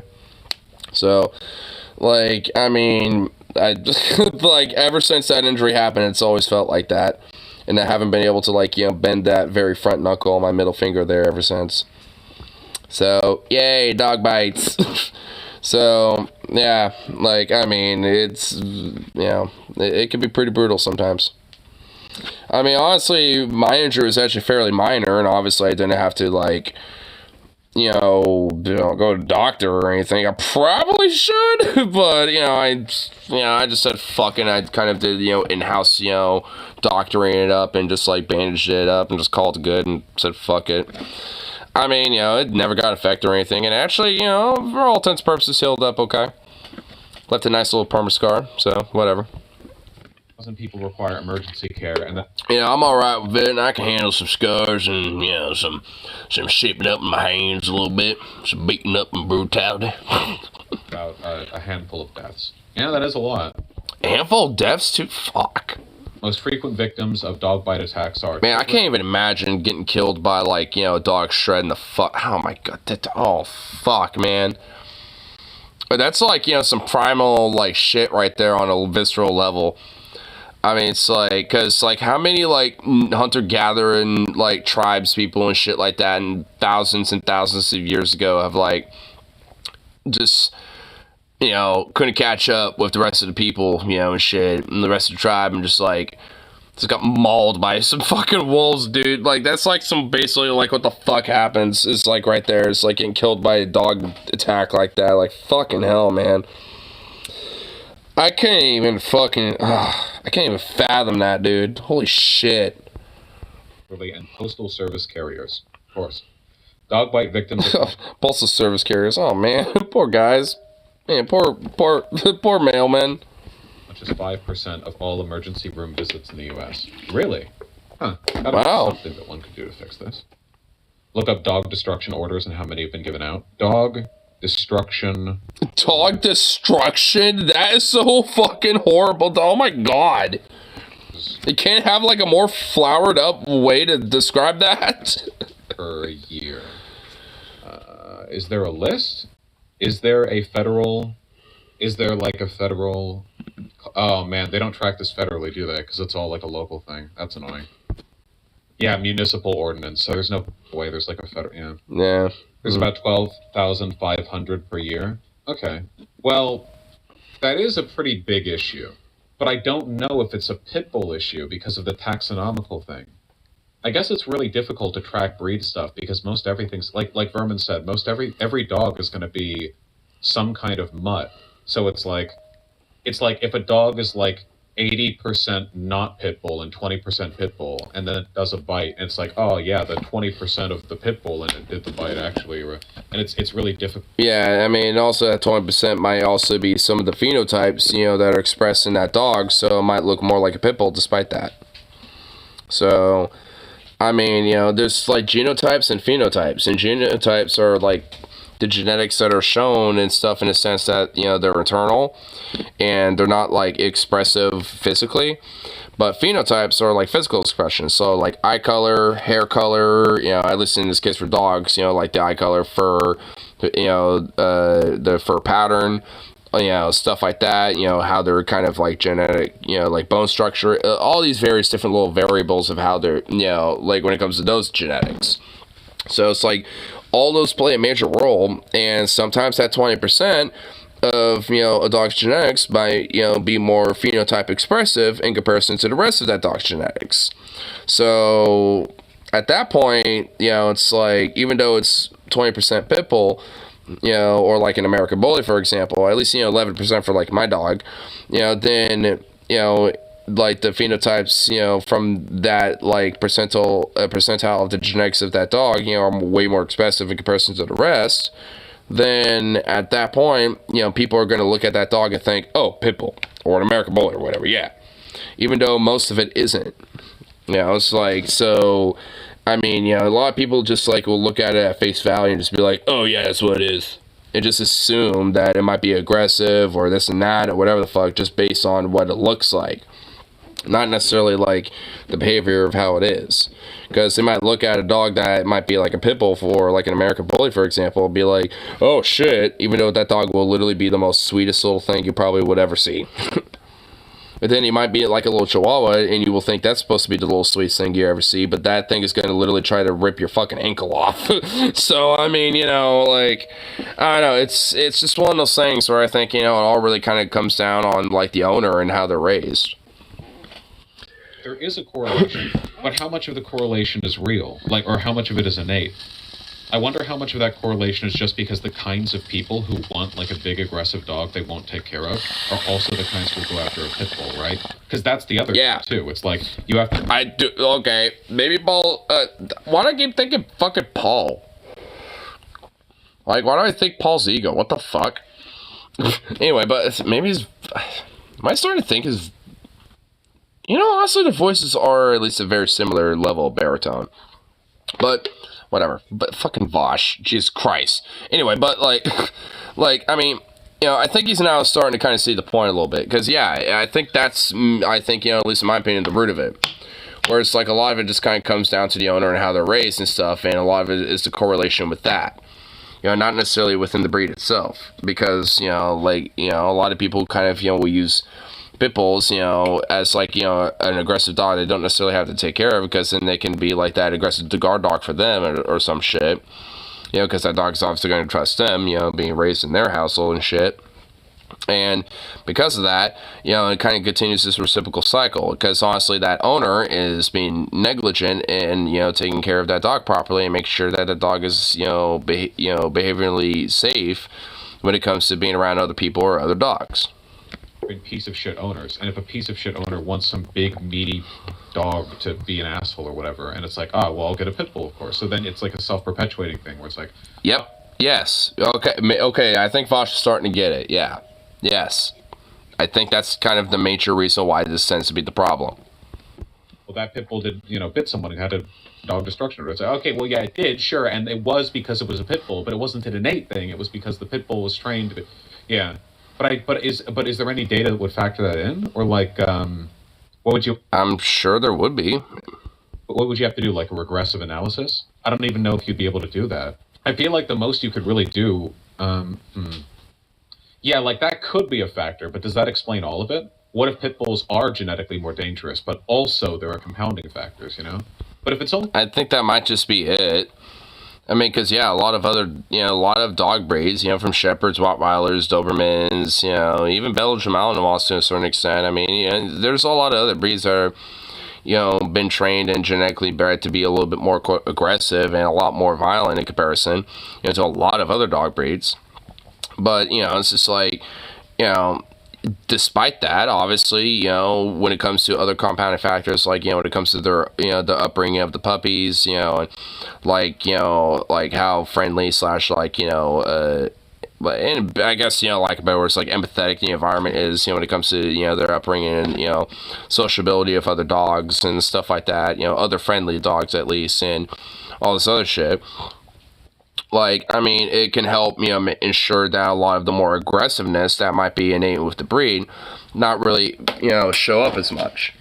Because, like American Bullies, German Shepherds, etc., a lot of the genetics my dog predominantly has, like, when it comes to the aggression from that, I don't think there's a single, like, atomic particle of aggression in him, like, at all. Like, I'm just convinced of that.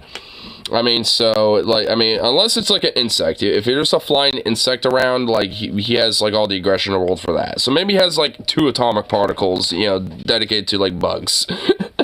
Like, I mean, beyond that, though, he doesn't have any at all. So it's just like, I mean, like I said, like, there could be, obviously, some genetic factors to it. But depending on how they're raised, sometimes that just might not even be, come up. And if they're raised, enough into adulthood to not be aggressive and violent and stuff like that, those type of, elements of their genes might not even trigger. So, it's like, unless it's like literally a fight or flight scenario, and they have no choice, because I'm sure Zukov had literally no choice but to, like, start shredding the shit out of something to fucking live, then I'm sure he fucking would, but I don't know. He's kind of a wimp. If they're only a little bit more dangerous, nobody's talking about banning, like, golden retrievers, because golden retrievers are larger than, I don't know, like little yip dogs or whatever, because a yip... Well, hey, golden retrievers can shred the fuck out of your hand, okay? So, I mean, I'm not saying there should be an argument for it, but, I mean, we can literally use the same stereotypical bullshit that are against pit bulls, against golden retrievers, especially based on my own experience, so it's like, hey... There are people that potentially could make the argument. I'm sure there probably are a fucking weird bunch of foo-foo dumbasses that probably do make that argument. I can't really, like, hurt you that much, I think. Look up reactive, aggressive dog breeds. Chances are none of the bully breeds are there. Reactive, aggressive dog breeds. Reactive, aggressive? What the fuck does that even mean? What? Rottweiler, Chow Chow. Pitbull's on... Well, hold on. It's from Pitbull on, like, the Google thing. But Google lies all the time. Chihuahua, Border Collie, Belgian... Border Collie? Well, if that's the case, then where the fuck is that? In my dog. Why do you have all the genes of an aggressive dog, but you literally have none of it at all? Malinois? Australian... Belgian Malinois. Oh my god, Vosh, you fucking American. Oh my god. There's some beautiful dogs here. You wouldn't be aggressive towards me, would you? Oh, the Australian Shepherd? Oh my god. Wait, what the fuck? Aggressive? These are the most adorable, sweetest little fluffs to ever exist. Like, I mean, are you kidding me? I mean, oh my god. What the hell? Look at that adorable little thing. It's so cute. It's a cutie. She's so adorable. Just a little snuggle bear. Little guy? Rottweiler. Okay, I know Rottweilers are associated with being dangerous. I mean, they can, but, I mean, oh, you're gonna look at that sweet little face and think, oh, dangerous. I mean, that looks like a sweet boy. I mean, come on. I know that. Boxer, King Corso, Dojo. Wait, which one's this? The Dojo Argentino? I mean, that one looks like a pit bull, but obviously it's not. So, what the fuck? I mean, obviously it's a totally different breed. It's a Dojo Argentino. And it looks adorable. It looks like it's like, yes, you have fetched me a stick, and I shall now go get your stick and bring it back to you. I mean, that looks like a happy dog right there, just prancing around in the fucking field. See, that's a pit bull.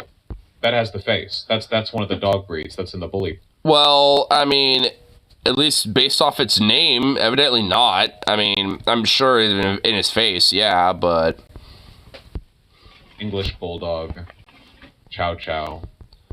Oh, look at that adorable, fluffy little bastard. That is a teddy bear. That is like a plush toy that you will snuggle with in bed, like, to warm yourself up on a cold winter's night. Like, you know, your blanket isn't enough to keep you warm, but you got this gigantic fucking teddy bear that just be like, fluff. And you just get like, just wrap your arms around it and just like, just bury your face in all that, like, that 5-inch thick fluff and just like, just pass out and just be warm and cuddly. These are just like straight up like teddy bear dogs, dude. Like, this dog looks like a plush teddy bear, but in just alive. Just a living being. It just looks like a little plush. It's so adorable. Your chow chows are so cute. They're just so adorable. I love these little things. Well, they're not little at all. They're actually pretty big. But I love them, though. They're fucking cute. Sharpay. I can't imagine this thing posing a threat to anyone. A Sharpay?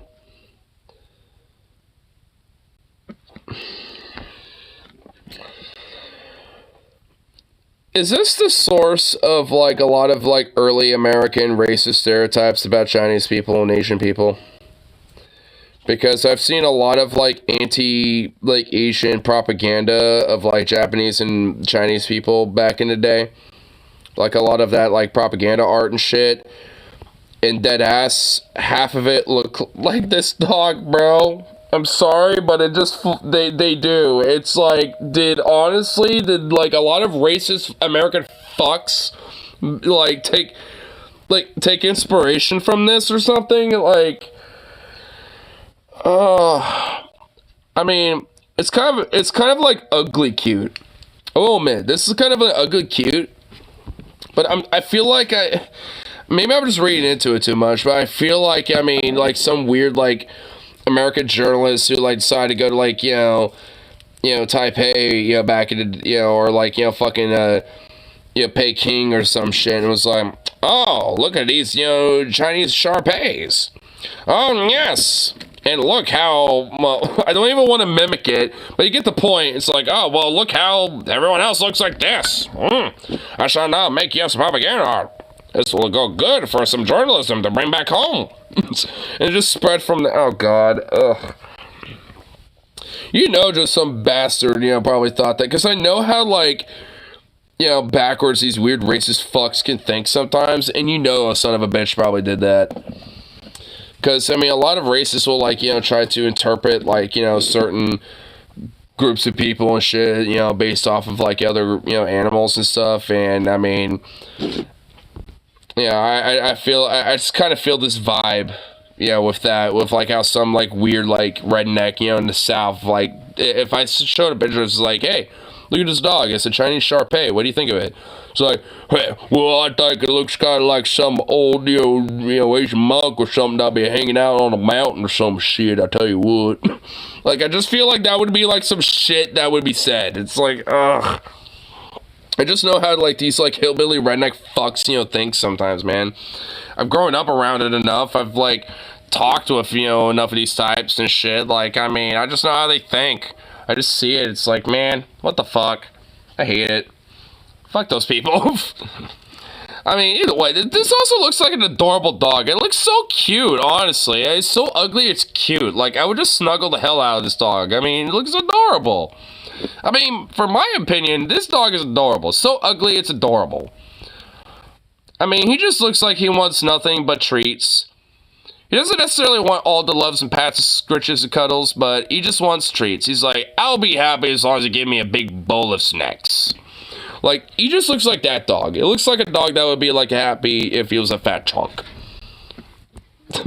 Oh, honestly, this dog looks like a happy dog. He's like, I am very happy to be here. I'm a happy dog that wants my treats. Okay. Reactive and aggressive are two different phenomena. Kind of. And honestly, if they're reactive aggressive, then how are those dogs especially aggressive? I don't even get that. because aggressive and reactive mean different things, but reactive from a dog that doesn't know its own strength can be dangerous anyway. If a reactive dog gets aggressive, it's because of fear, sometimes genetics, high level. Which, at least when it comes to that, especially if a dog's a puppy, you want to teach them, to know their limits. So let's say that, like, if, Zukov's right here right now. Like, when it comes to, let's say, hold on. Alright, let's see if I can make him bite me. Would you quit? Like, alright, well, hold on. Go on. Like, let's say he bit me right there, instead of grabbing a snack, like he's trying to. Well, just eat it. Go for it. Okay, whatever.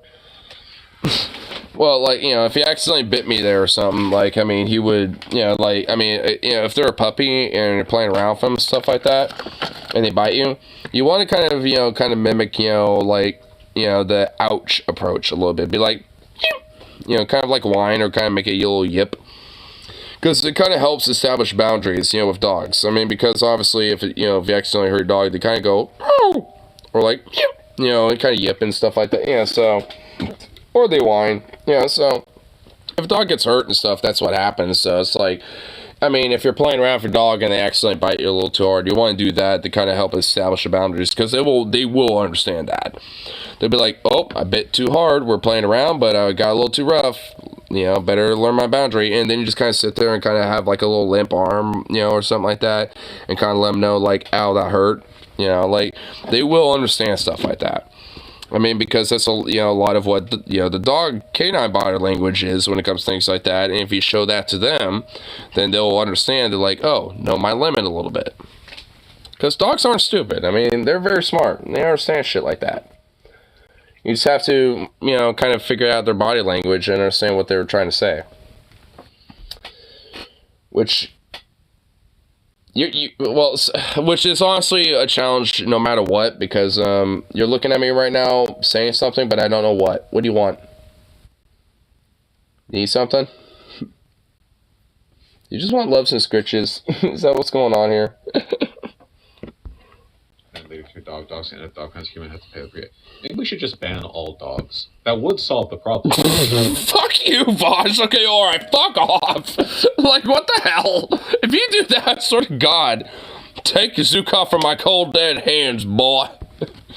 We would avoid any taxonomical issues if we just... See, this is why I have cats. They may feast on my corpse after I'm dead. They can't kill me. Well, you know what? Zukov could feast upon my corpse too, probably. And he won't kill me either, so... He's like a dog version of a cat, okay? So, I mean... What, can a dog not basically LARP as a cat? Because that's basically Zukov. Why do you want to go in there?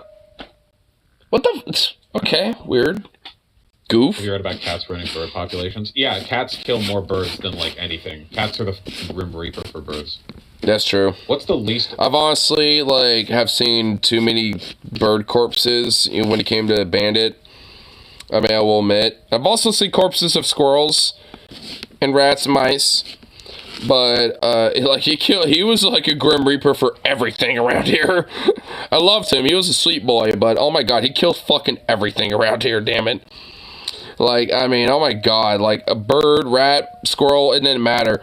Like, there was a few times, even when I was started feeding the squirrels, where I'll find a squirrel corpse, I'm like, oh no.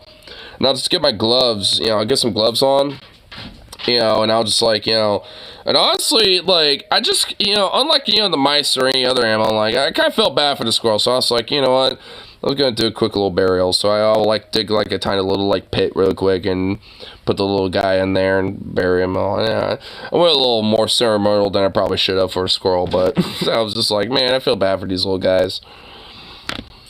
And honestly, I'm noticing that some other neighborhood squirrels have been kind of checking me out way more, in comparison to in the past year or so. And I'm starting to think that the squirrel communication line has spread further in the neighborhood a little bit. I'm not even kidding. Earlier today when I was walking to work, I noticed one squirrel was kind of chilling a block down the road, but was kind of but noticed me after I was eating a walnut. it had it in his mouth, and it just kind of kept it there. But then he started walking up the tree, but walked on the, you know, side of the tree that was facing me, and it was like just straight checking me out. And I was like, well, okay, what's up there, little buddy? You know, I was kind of, you know, like, all right, got a little dude checking me out. I wonder if he's heard about my ass, and said that shit communicated down the squirrel grapevine on that one. And I swear, if you fucking spill that water and do that again, we're not gonna have a good time. The least aggressive dog. Hold on. Least aggressive dog. I think this. My dog. So my dog's the most, like, well, the least aggressive dog. That would be my dog. I think this requires more research in the future, but in the meantime, hold on. Okay, I just Googled least aggressive dog breeds, and Google popped up Bulldog as the top one. Okay, Google is so cooked, man. It put Bulldog at the top of aggressive and least aggressive. It literally, like, it... Yeah, maybe because it's all based on the owner and how they're raised. It's all based on how the dog's raised. Yeah, because there are plenty of bulldogs that are the most friendliest little fucks you'll ever meet. There's plenty of bulldogs that are probably really aggressive. Shocker. It's as if, like, humans are like that too, by the way. Or like any other animal, to be frank. It's as if, you know, a lot of living creatures, a lot of animals, us, dogs, cats, a lot of animals, have personalities. Shocker. So... Oh my god. Insane and prevalent revelation. Just get this on the fucking Time magazine right now. Your guys' side. Here, top 15 least aggressive dog breeds. There we go. You can have a dog, but it has to be a Bernese Mountain Dog. It has to be one of these gigantic things that they put, like, the beer keg underneath. The Saint Bernard. Well, yeah, that's kind of what I mean. Like, you got this gigantic, oversized teddy bear, and obviously, like, no one says anything about them because obviously they're not aggressive by any metric. They're very sweet and friendly. Oh, look at that little baby. No, not that baby. This baby. That right there is a baby. Fuck that baby. Fuck that baby. This is the baby I want to see. Look at that little fluff. Look at that sweet fluff. In fact, that fluff is saying, get this baby away from me. I fear this baby for what it's going to do to me. It's going to yank on my fur. It's going to yank on my ears. And I can't do anything about it because I'm not aggressive and I just want to be loved on. And this baby's going to yank on my ears. Help me. Oh, look at that sweet fluff. Oh my god, that is adorable. Like, those eyes are just nothing but puppy eyeballs, dude. Those are the eyeballs of just a little puppy. Oh my god, that is just the most cutest dog ever. Oh my god. Okay, maybe not the cutest dog ever, but this dog goes up there. They're massive dogs. It may not look like it, but this is actually a full-grown human right here. That's a full-grown human. Oh my god, alright. I'll grant you that much. This is just how big the dog is in comparison.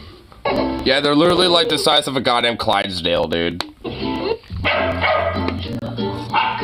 Oh my god, it's a puppy version. Oh my goodness, look at that little thing.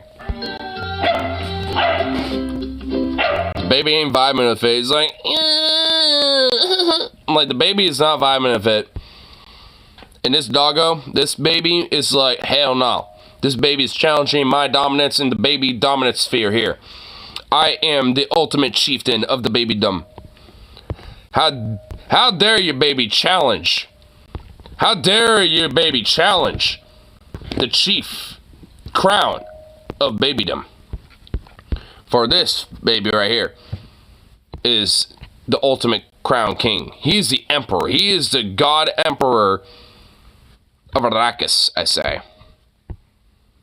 How do you think about that, you little shit? Yeah, what do you think about that, you little turd? Yeah, that's right, you little goober eater.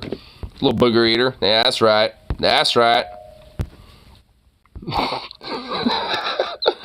Yeah, I'll look into it more later. There's probably some, like, actual... if you do all of the math and you factor in all of the, like, there have to be studies that do all the. Okay, Vosh, I think you're just getting way too deep in this. And then it's. I don't know. We get the point. I mean, we got like another minute and a half as well. All of that, pit bulls are 2.7% more dangerous. Well, if it's like by that much, that's not even really a thing, right? Like, it's, oh yeah, the dog kill order is based on a 2.7% difference. You know, but if it's like 50%, then, you know, maybe I don't know. Yeah, you've been linking the LDC over and over, which I love. I love it when chatters link stuff over and over. I think if nothing else, we could probably agree that there should be more laws when it comes to breeding. But like, no shit. Okay, I guess Vosh kind of gets it.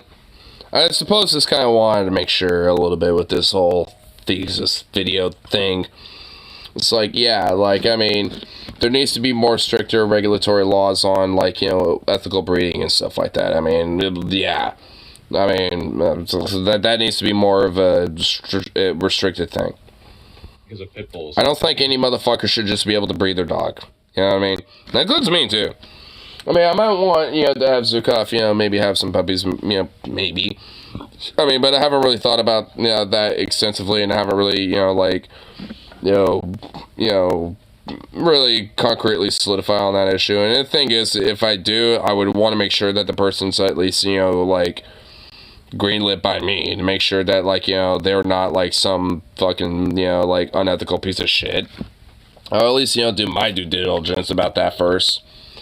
So, I mean, I don't want to make sure that, you know, if that's the case, I mean, I don't think I will, but, I mean, I'll at least kind of leave it out in the open, I suppose, but, yeah, I don't think I'll, you know, let that be the case, at least for now. I don't know. It's one of those things where I kind of coin toss in my mind a little bit. But, I mean, considering, you know, with my whole, like, principle about this issue, I mean, it's kind of part of the reason why I do coin toss it, because, like, I don't want to necessarily be a contributor to this whole issue in the first place. Insanely unhealthy shit. Like the stuff where the dogs... Wait, what? Do you disagree with that? He's like, no! I demand you get me laid.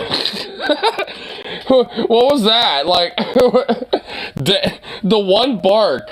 Damn, okay. What was that? Did you just straight disagree with me? Yeah, he just barked once. He's like, fuck you, no. Okay. Alright, well, fuck. Damn, clapping back on me. Alright. He's like, nuh-uh. Shit, okay. Alright, fuck. What the So smushed up that it can't even breathe that well. And there are the, like, dog breeders that just try to make the most, like, angry, beat up looking thing possible. And I think they're past a point. And there's also a lot of dog breeders that just literally do it for the sake of making a profit, making an extra buck, and thus don't give a fuck about the outcomes of the, you know, dogs that they're breeding or the puppies or anything like that, and that contributes to this issue as well. Rhaphocephalic, yeah, past a point. It feels like it's pretty bad. I don't know. See, this thing would probably kill many toddlers, but I don't really think of the pit bull thing. I think that's this thing. There's a series of problems that thing is trying. I mean, the thing is, I'm pretty sure this dog probably wouldn't actually be overtly aggressive either, to the point where it might harm children. I mean, I'm pretty sure this dog owner probably wouldn't be doing something like that, but, I mean, who knows? It all depends on the dog's personality. Other dogs. Yeah, and what are babies, if not stupider, less self-capable dogs? Curious. True. I'm glad I wasn't looking at chat through all of that, because I know for a fact that for most of that, if I looked over at chat, I would have been looking at like 16 dog owners acting as though I just personally showed up at their house to execute their pet. Oh my god. I'm glad I wasn't paying attention, because I would have gotten really annoyed with how defensive and stupid you people get. Leaping to conclusions. Yeah, you're making your case look really good with that kind of behavior. Yeah. Well, hey, at least I can shoot the shit and josh around with it. Unlike, I guess, some people in the chat who got a little too serious about it.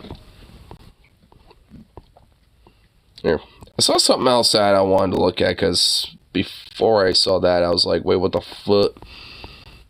But that kind of made me butt debate a little bit. I saw this whole thing where apparently there's like a fucking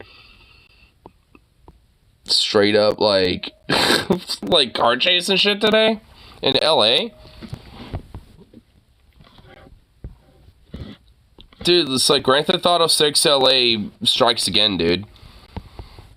I mean, it's just like, what the fuck? Like, why does this happen all the time? Like, why is LA like pretty much like Grand Theft Auto? It's just Grand Theft Auto. Like, we, you know, people are all like, "Hey, when's GTA 6 being released?" You know what? LA, we've had it all this time. It's just in LA. It got released back in 2020, and we just didn't realize it. That's pretty much just what's been going on. It's like, man, motherfuck. But you know what? Hey, I'm down for it. Let's fucking go. But here, before we do though, I'm gonna take a piss. Gas spring, a leak on the bladder. Hey, what's up, little stretchy boy? Oh my god, you stretchy boy of malarkiness. Oh, you're so soft and fluffy. Yes, you is. Oh my goodness.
Little chompy chonk. Little goof.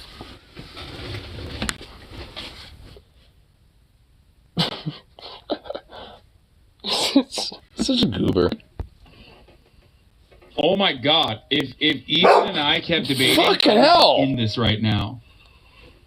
Folks are where we are headed, but as we also head I'm not in even that kidding. direction, Like, you also usually run into some is that the pretty guy? serious Oh shit. traffic, and that is what is now happening. Wait, what the hell's on top of the car? Oh, what did he throw? I don't know what that was. Wait, did he throw something? Wait, hold on. Let's enhance this bitch. Hey, what are you doing? Stop that. I want to enhance. Did he throw something? Oh, don't tell me I just somehow fucked it up. Don't be doing this to me. Really? Is it gonna be doing that to me? Oh, good grief. Come on. Meow. Meow. Alright, give me a second. Boo.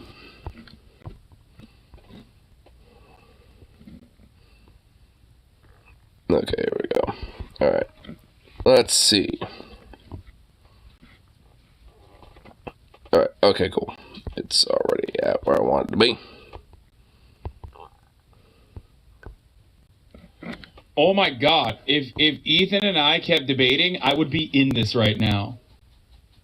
folks are where we are headed, but as we also head I'm not even kidding. direction, Like, you also usually run into some pretty serious traffic, and that is what is now happening. They just Oh shit, he did chuck something out. oh, what did he throw? I don't know Threw what something. it was. Gun? Just threw out the window. Gun? Maybe we can something try to got tossed right try to there. replay that Maybe? and slow that down and figure out. Oh what shit. it was. Heard or seeing if that was if He's got like some rag or something just dangling there too. throughout, so he out the window, but Oh my god, Zukov, god damn it. Hey! definitely know they'll be picking that up. Those trailing units in the back there will be picking that up as evidence to find out exactly what was Pause. out there. Because it gets fucking annoying, okay, sometimes. That's probably why you got timed out, but we're still watching it, okay? Calm down. It's okay. You got timed out. It's not the end of the fucking world. Area, Please. Kevin. We've got some freeway options here. Stay on the 110 northbound. Get off the 10 freeway. Go to the east or to the west. Right. Or even get off on surface streets. We talked about this kind of being Hopefully I'll distract the dog. Distraction that this driver, rightfully so, that there may not, that this driver might not have, an animal in the car, which, hopefully as far as distractions are concerned. Wait, what? Did it say animal in the car? Wait, is there an animal in the vehicle? Distraction that this driver has. Oh, not. There's an animal in the car? Flag outside. Wait, they say flag. Is that a flag? Throwing weapons out of the vehicle. It's just hard to say what's going through the suspect's mind at this time. Well, that's a massive development when the weapon. So a weapon was tossed. He has a flag out, which I guess it might be a flag. It looks like one. And there might be an animal in the car. What the fuck is? Whoa, okay. Vehicle because we had. As Colleen had mentioned before, a lot of this was alleged. What is this on flag? Suspect. We had known. Is it? Whoa! There's some green, yellow, and red. What the hell? Is he weird? Is that like a Pan-African flag or something? Is that like? No, it's not Lithuania because Lithuania is like green, red, and yellow or something like that. Okay. Weird. Authorities were potentially chasing them, but we didn't know. And is he just holding on to it? An armed suspect in the vehicle, but having watched the person throw a weapon out of the vehicle, that went a little bit beyond alleged. So we Pan-African? It's like development, and it also. I thought it was like it could be Ghana, which ironically it could be Kurdish too. Just standing back. A Kurdish flag?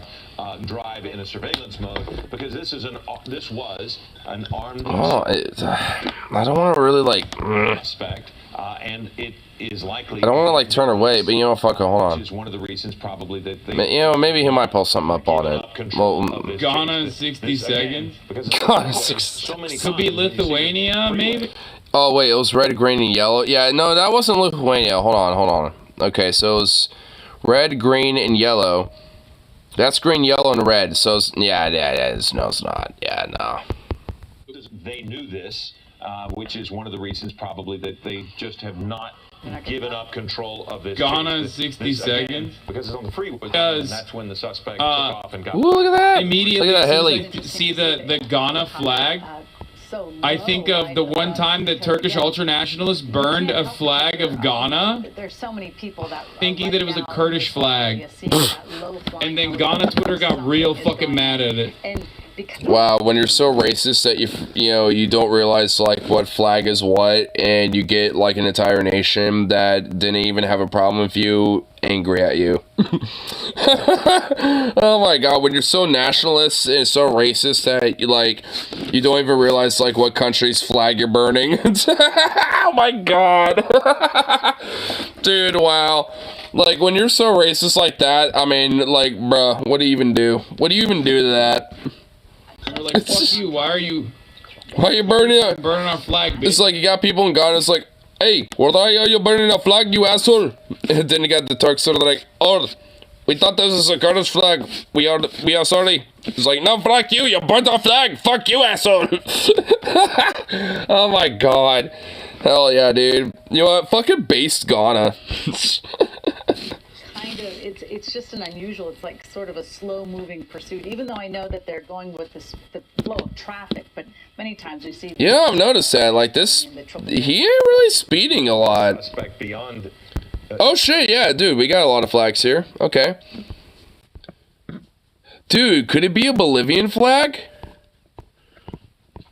I think it might be the flag of Bolivia. Hold on, let's look at it. It was green, yellow, and red, right? Yeah, I think so. Yeah, green, yellow, and red, right? So Sometimes we see these pursuit suspects going in the triple digits. if it's green, yellow, and red, Beyond the speed.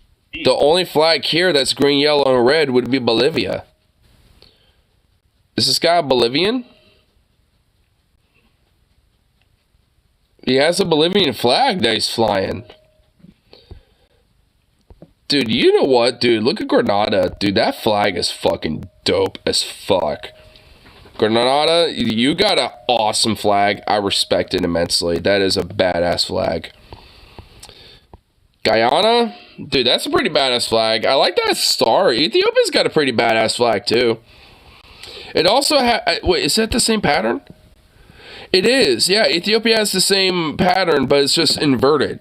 So instead of, green, yellow, and red, it's red, yellow, and green. So, I mean, maybe it could be an alternative version of an Ethiopian flag, but if that's the case, then it would be mistaken as like a Bolivian flag, maybe. So, weird. Oh, dude, ooh, look at that. Mauritania? Or Mauritania? Dude, that flag's pretty dope. I like that. That's pretty cool. I'm not gonna lie, there's pretty cool ass flags. Granada probably takes the cake though. That is fucking like some damn riz, dude. That is some badass shit right there. I like the, I kind of like that little like off-center little thing going on there. What looks like kind of like a little flame or something. I like that centerpiece. I just like what's going on here. It's just, dude, I love cool looking flags like that. No disrespect to all these, like, tricolor basic ass flags, but I mean, that's what they are. They're kind of basic. Guyana ain't. I mean, Congo ain't either because it's like diagonal. At least it's kind of a little like off cuff, comparison to the other ones. But like, I mean, you got Grenada that's kind of fucking flexing, dude. It's like, I like that shit. I like that flag. It's a dope flag. This is a great color scheme, actually. It is. It's a good color scheme. Overall. Big Yeah. fan. Splitting lanes. Agree. Going back and forth. So even though he's not been going very fast, he's been dangerous. I'm wondering where he's going to end up. I mean, are they going to continue on the one? I appreciate it. Trinrek, thank you for the 5 gifted. And you don't know, by the way, when we're talking about, we don't exactly know where this alleged armed robbery may have taken place. But we don't know if there's a victim out there who was injured during this. But we know something triggered this call. Yeah, I mean, we know it originated near Vernon. Yeah, just to give you guys some additional information here, LAPD is telling us now that this may have been a Grand Theft Auto situation, where this may be a stolen vehicle. A Grand Theft Auto situation. Why LAPD may be staying Kane fucking narrating this in the helicopter. If it wasn't a stolen vehicle, then they would be able to use the license plate to be able to track down a suspect and so on and so forth. But if this is someone who may have I mean, this guy is genuinely kind of going the speed limit almost. I mean, it's kind of on gaining. He's slowing down. I don't know why. Yeah, actually, yeah, dude. Look, regular traffic is actually like speeding up. Possibly a violent person. Or faster. It's definitely a good sign that at least one weapon we've seen and we've been able to confirm was thrown out of the vehicle as we continue westbound on this 10 freeway and looking. Why is this guy going faster? What's this dude doing? Thursday, almost. I'm just legitimately shocked that the Los Angeles Police Department is actually trying to stop a crime. So this driver, really picked kind of the best freeway in the South. True. This guy can just cruise along at about 65, 70 miles an hour, and you have to wonder if this driver has some kind of message to deliver. If this person, with the flag and all of that sort, may be just wanting to, cruise alongside. Whoa. Okay, that's way too much of a zoom in. Yeah, dude. Yeah, he has a flag of Bolivia. Yeah, that's just a Bolivian flag. Weird. I think this guy is doing this for like some weird political message or something. Is there something going on in Bolivia or something? Is there like weird? This is honestly kind of interesting. Huh. I mean, we've seen some like LA pursuits, you know, via Hassan with shit like this, but this is new. This is interesting. He's not like trying to overtly get away from the cops. Like, he's kind of like cruising, basically. He's actually slower than some of the traffic. So, I mean, he's obviously like got some sort of intent going on here. Huh. This is really interesting. Someone from LA, you're this shocked? No, it's reverse commute. That's why. The I-10, especially around here, is very empty going in one direction at all times during the day. City, in the westbound direction, we're going to go through Culver City, the 405. We've been on the 405 before, so it'll be interesting to see if this suspect continues. Why does every car chase happen in LA? Towards LAX, towards the South Bay, or if we continue northbound and go to a place where we haven't yet been in this. I like how Hassan's like, I'll explain that to you, and just walks away. I actually think I know the reason why. I think LA is like one of the few cities that basically allows like this like open chase rule where cops can basically, you know, give chase like this if they want to. Like if they feel like, you know, they have to, you know, if they feel comfortable or, you know, feel like it's meritable enough to do so. Most places don't. Like a lot of places actually don't have this type of, you know, type of rule in place. So that's why you don't really necessarily see this in a lot of other places anymore. But in LA, they're one of the few cities where they still have this in place. So it's also the reason why like LA is basically like GTA 6, but LA edition. Like that's kind of the reason why, is because like they're one of the few places in the US where this is still a thing. Towards Brentwood. Most cops in most cities at this point will have a hands-off approach because they can just like figure out and like, you know, track down, you know, the suspect eventually later down the line, you know, because they can have a helicopter or something like this, or like a plane or something like that. They have some other way to where they can potentially track down a suspect. So it's like they don't really have an overt reason to do a chase, because there's obviously a lot more danger, you know, when it comes to doing a full chase like this in comparison to not doing it. So if anything, the LA cops, you know, they kind of do this to themselves in a way. Like, this shit wouldn't be a problem, it wouldn't be a thing if they just didn't do this. Fernando Valley, but this is certainly an interesting one. This driver could be going faster. This driver is, you know, driving a little more calm. I told Murat just showed up. I told him there was a car chase right where he was. So you have to wonder, what's the point? Is this person just enjoying? I love how like Hassan lives in LA and he's just like, oh yeah, this is basically like my neighborhood, bro. Like, oh my god. Freedom that they may have, or do they have some other motives? You know, something else that they want to do here? Maybe in situations in the past you've seen. Oh, the question was, why does this happen in LA? Because Los Angeles is one of the few places where they do have an active chase policy, whereas in many yeah, so I was right. other places, they don't have that. Which is ironic because that's not what you would say if there was, you know, if crime was truly free. You know what I mean? And yes, the reason is because it is infinitely safer to not fucking give chase. I like how there's like a conga line of cops to a suspect with a cop car. It's infinitely safer to just like let them run away and then do actual police work and investigation to figure out where they went. But I mean, knowing how aggressive LA cops tend to be in situations like this, because I've seen at least a few of these, you know, like in how they operate, I'm kind of surprised they haven't done a pit maneuver yet, because there's like no traffic on, you know, the roads they're on. I mean, there is a little bit where they're at now, because like the suspect's right there, And then they got a car there, and then one there, and then they got a few up there. But, like, I mean, when they were all in this open space, I mean, it's like, I mean, sure, I guess it would be pretty dangerous considering the speeds, but he's not really going super fast in comparison to the rest of traffic. So it's just like, you would think they would do a pit maneuver or something, considering how aggressive LA cops tend to be anyway. Because it's so much more dangerous. There's, like, plenty of innocent people that get killed in the crossfire.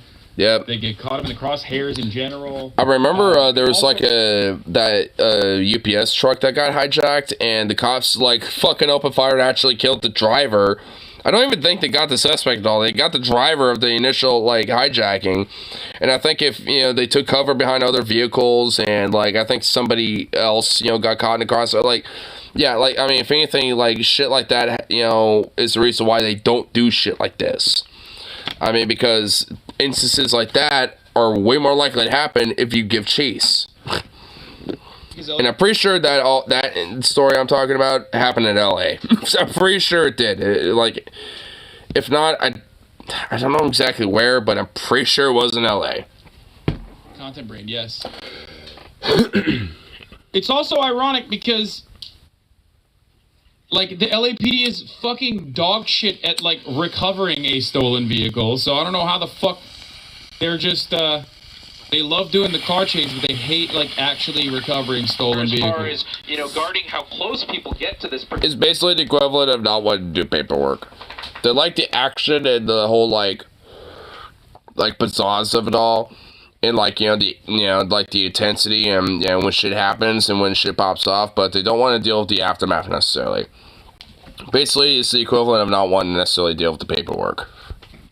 They don't seem to be that interested in keeping people too far away from this pursuit, which maybe because that weapon was tossed, that gives them some reason to believe that this suspect maybe is a little less dangerous. But it's hard to kind of move forward with that logic, because you always have to, and most law enforcement agencies always have to treat these situations as someone that could be very dangerous. As you see there, bro, this dude wants to be seen. The flag a little He really does. Like, he's actually trying to kind of like, move the flag around a little bit. Like, trying to make it more represented. I mean, it's a Bolivian flag, so I'm genuinely wondering, what is this dude's motive? This guy is kind of atypical in comparison to a lot of other, like, Grand Theft Autos, that have happened. This guy does want to be seen, and he has, like, a statement of some sort. I mean, I don't know. I'm trying to wonder, like, I mean, is there something in Bolivia that's been happening recently or something? I mean, that's the only thing I could probably potentially think of. Maybe it's like a statement about, like, immigration or something. I don't know. I don't understand it totally. It certainly is interesting. This is definitely atypical. to be attached to maybe the rearview mirror, and that's what's... I mean, the guy, like, I mean, the dude is not, like, overtly trying to, like, get away from the cops. Like, they're, he's keeping a steady, speed. So, like, I mean, I don't know, it's definitely interesting. On the inside there, maybe... Or wait, no, is it a Honda? Is it a Genesis? We can see a little bit of a phone there through the tinted Or is it a windows. Mercedes, Chad? This person may Is there, like, another wait, I think there might have been a logo on, like, the green side of the flags. What fucking flag is this? BMW? Westbound on the 10. We're just about in Culver City right now, passing National Boulevard, and we're going to hit the 405. There's no traffic between here and the 405. This guy can continue on as we get a little bit pretty close to a bus there. It's so interesting that this dude wants to be seen so much. It's lucky. You called it a This is very, very lucky for all of us who have to navigate these freeways on the daily. I fucking love local news media sometimes. It's like, oh, we're so lucky that we have to, not deal with this. And then you look on the other side of the road and honestly, the traffic is way fucking worse. Like, honestly, I'd rather be on the other side of the road even though there's a police pursuit going on, okay? Like, the other side of this freeway looks like shit. Like, I mean, I love how they're just... Okay, I fucking love media sometimes, man. How lucky this driver has gotten by choosing this freeway. Well, he's also heading. Oh shit! Wait, never mind. Okay, wait. They're actually saying this driver's lucky because he chose the right side of the freeway. They're actually saying, oh yeah, because look at the other side of the freeway. It's so shit. Look at all that traffic. Okay, well, damn. All right. And he's heading back in the direction of familiarity because he was on the 405 at one point. So I mean, he's cruising, dude. He's not really going fast at all. Continue into areas that they're familiar with. This is not a regular chase. I feel like this dude's got additional. Oh, definitely. On the 405. He's got some other shit going on, I think. Now on the 10 on the 105. Wait a minute. LA has their own 405? Portland's got a 405 freeway. Is that just a common number that cities use? So basically, this is now heading back in the general direction. Also, I'm not even joking. Like, this is literally, like... I can't get over that flag. That is so interesting. This motherfucker is, like, taking my commute right now. Ruining my fucking commute. And again, this is a Grand Theft Auto, but... We also saw a weapon tossed from the window, so it could have been a carjacking as well. There's so much that we don't know other than the fact that this person is not pulling over and LAPD is not giving up on this chase. Yeah, Philip,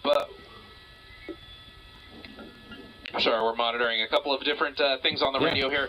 But, you know, we're continuing in the westbound direction here, very close, maybe a mile out from the 405. You don't have a job? This driver's going to reach a decision-making point, kind of flirting with that right lane there. If the driver gets in that right lane, that will mean that this guy will continue in the southbound direction on the 405. It looks like he's slowing down. We're really slowing the pace down of this pursuit. Now LAPD is starting to keep traffic back, although we may see some cars just because they're approaching so fast, they may be able to pass this this guy on the left side. Trying to see if there's like any detail to the flag besides just a tricolor. Passing at least the ramp. Don't know if there really is or not. Southbound 405, which you know, looking at the traffic on that southbound 405. There's no way this many people still don't know that, like. Oh shit, that cop's pretty close. I zoom out and he's like right there. Oh fuck. And was like driving literally on this fucking road. I mean, honestly, you would think, like, because there's like 4 or 5 of these cops having like a conga line behind them, you would think they would, like, especially considering all the space that's here right now, they would take, you know, they would take advantage of it and like encircle them and like kind of slowly but box them in and just like slow down and basically kind of act like a square around them where it would be forced to slow down basically. I mean, it's just like, I mean, I don't know. I mean, you would think they would, like, try to incorporate some tactic to, like, stop him at this point, considering all this space right here. Like, literally on this road. Like, an hour ago. Like, there's no fucking shot. There's 0% chance that, like, people are this oblivious. Of our streaming coverage of this, Eyewitness News at 4 o'clock is about to get underway, and we have to do a couple of things here in studio to get that ready. So, the chase continues, and Gabe Santos. Oh, yeah, sure, like anyone cares about that. Stream, but then don't forget to join us for Eyewitness News at 4 o'clock here in a moment. All right, thank you, Philip and Colleen, and thank you for joining us. If you're with us on ABC7.com and our ABC7 streaming apps and platforms, we've been following this pursuit. So interesting that this guy wants to be seen so much. Well, we know they were armed at some point. You know, hold on. You know, like, You know, I'll let this keep playing, but I'm going to take a screen down for a second. I'm going to see if there might be an article, because I'm assuming, obviously, the zoo was caught.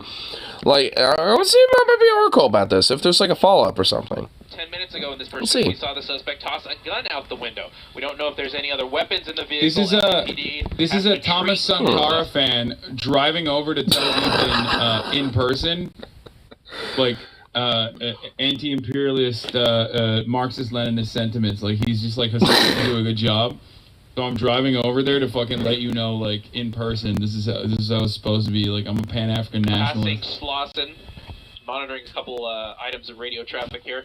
And the suspect then went southbound on the 110, westbound on the 105, southbound on the 405, back northbound on the 110, and now we've been on the 10 westbound for quite some time here, not going very fast. Kind of man gets stuck hanging upside down and after. Okay, oh, all right. There's an article. I found an article. The Sawtell exit in the Santa Monica area, and this driver is at the point of no return here. Okay, let me pause it real quick. Here, I found an article on it. So, yeah, obviously the dude was caught here.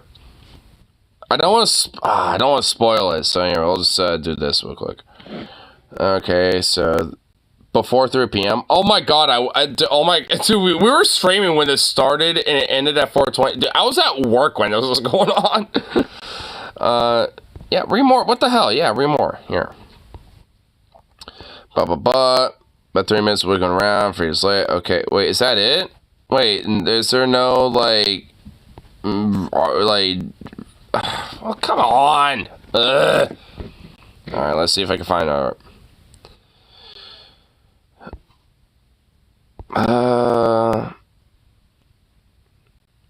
Okay, here's another article. Does this explain why? Yeah, same story. Okay. Let's switch directions. Blah blah blah blah.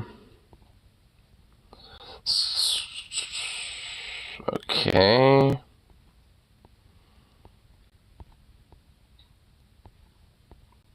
Okay.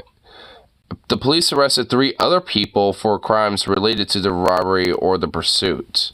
So 3 other people were arrested for it. You appear to be very agitated. Here we go. And shouting at the officers detaining him. So, there's no, like, man, what the hell? There's, like, nothing that explains why he did it. I mean, considering, like, the uniqueness, really, of the whole situation, I mean, I don't know. Oh, don't, are you doing this to me? Okay, hold on, give me a second. Jesus fucking Christ, are you doing that right now? Oh, wait, no, okay, hold up. Alright, okay, there we go. We fixed it. All the way to the coast. This guy could point of no return here, getting off the 10 shit. Sawtell exit in the Santa Monica area. Oh, it's taking an exit. Driver is at the point of no return. Oh, shit. Off the 10 freeway. I'm a little surprised at this because the 10 freeway is completely clear all the way to the coast. This guy could have been able to drive for miles without having any issues as far as traffic goes. But now this pursuit may get a little... Yeah, why is it taking a sec? Well, what is he doing? Sawtell. Bundy. We're on Bundy. That was... Man, look at all that traffic that was there, like, all behind all that shit. Oh, my God, look at all that. Vehicles going in. I mean, that was all built up, you know, I mean, from, you know, because of the pursuit. I mean, probably the traffic going, you know, southbound or whatever bound that's going. I mean, like, I imagine it's not usually that congested, but because of the whole pursuit, you know, kind of got built up like that. Damn. Kind of crazy. Pace, and it looks like we're going to cross back onto the on-ramp to the eastbound 10. We went back on the on-ramp? Oh, no. No! What are you doing? There's so much more traffic there. This driver What's he doing? But is he just, like, doing loops? This pursuit the fuck's he doing? On the highway. So, you know, looking at that, it's kind of no surprise that he got back onto the highway. Now we're getting on the eastbound 10. There's a lot of traffic on the eastbound 10, almost all the way towards town. This driver will have to make a couple of decisions here. He'll have the option. Whoa, he's getting kind of close to some of these cars. South, both of which are highly congested right now. This driver has no option but to deal with the congestion in either direction, whether he's going east, south, north. And it looks like he's going to stay on that 10 freeway, at least bypassing the option to go on the 405 north, continuing on the 10 east, and LAPD not letting this one go at all. Dude, that one lane is so congested. Which, again, is a little bit interesting because of the amount of time they always do this, dude. I wonder why. I don't know why. In a lot of cases such as this, you would see LAPD give this up to CHP. Yeah, that part is impossible. Deal with it for the duration. There's infinite. Considering the traffic, I don't even think that is possible. Yeah. I don't know why he didn't just hit the PCH. Oh shit! Because I also don't know what he's trying to do. Right lane and we go into the shit! Far left-hand shoulder. He's on the far right shoulder. Before this driver's going to use the far left shoulder. He almost like kind of, you know, into a lane and just bumper card into another car there for a second. You know, it's kind of a blessing in disguise, I would say, because I would be worried to see if this driver gets locked in, what kind of behavior that would lead to. You think he ironed that flag? Nobody who loves flags irons their flags. Let's be real. Fuck you, Hassan. Yeah, I don't iron them, but... Well, who irons them anyway? Who gives a shit about that? Like, I mean, just, like, let them, like, wave around, and there you go. They'll just, like, kind of iron themselves by being weathered. There you go. How about that? Yeah, I mean... You know, a little bit of a call-out, but you know what? It is true. Trying to crash into anybody, which that we've seen in a Backhand compliment? Did he get the Cyberpunk update so he can shoot while driving? He didn't actually. He threw his gun out. I think the Cyberpunk update didn't work for him. Because he threw his gun out accidentally. I think he ejected it. Cyberpunk. On the 10 eastbound, we passed the 405. Oh my fucking god, dude. And you never know with these situations. A lot of the time you see these drivers stick to places that they know or start doing circles around places that they know. In this case, this driver has... You know, I just started paying attention to what the news dork is saying. I'm just like, what does this have to do with anything? It's like sometimes people who do GTAs will might, you know, hang out in areas they're familiar with and blah, blah, blah, blah, blah. It's like, I mean, like, does that really matter? Because there's been plenty of police chases where a lot of these people that do these things don't go to places they're familiar with. So... decisions and exit decisions to imply to me that he kind of has a familiarity with at least... I mean, maybe this person does, but, like, a lot of pursuits that I've seen before in LA aren't always like that. With a lot of the decisions he's making. I mean, whatever this guy's got going on, he's got, like, a very specific statement or something, you know, where he wants to be seen. Like, he wants people to see him. We continue on the 10. Which I just find very interesting. Like, I mean, I tried to see if there's some articles about it, but there just wasn't really anything. Like, it described the whole event, but nothing really about the suspect himself. Like, and about, like, you know, why he did it or anything. I mean, I'm sure maybe that might come up, you know, eventually, but... I mean, considering that, like, obviously he was yelling at cops and stuff, you know, you'd think there would have been, like, a cop that was like, oh, yeah, he was yelling this and that, making proclamations and, or, you know, like, politically or something. Like, you'd think there would have at least been a quote or something, I guess, but... I guess we'll have to wait and see, which is kind of annoying. I actually kind of want to follow up with this one, because this is kind of a curious one. It's kind of interesting. We have an LAPD helicopter over this. We have a CHP plane over this. Which again are all... They got a plane too? With a pursuit like this, staying on the highway.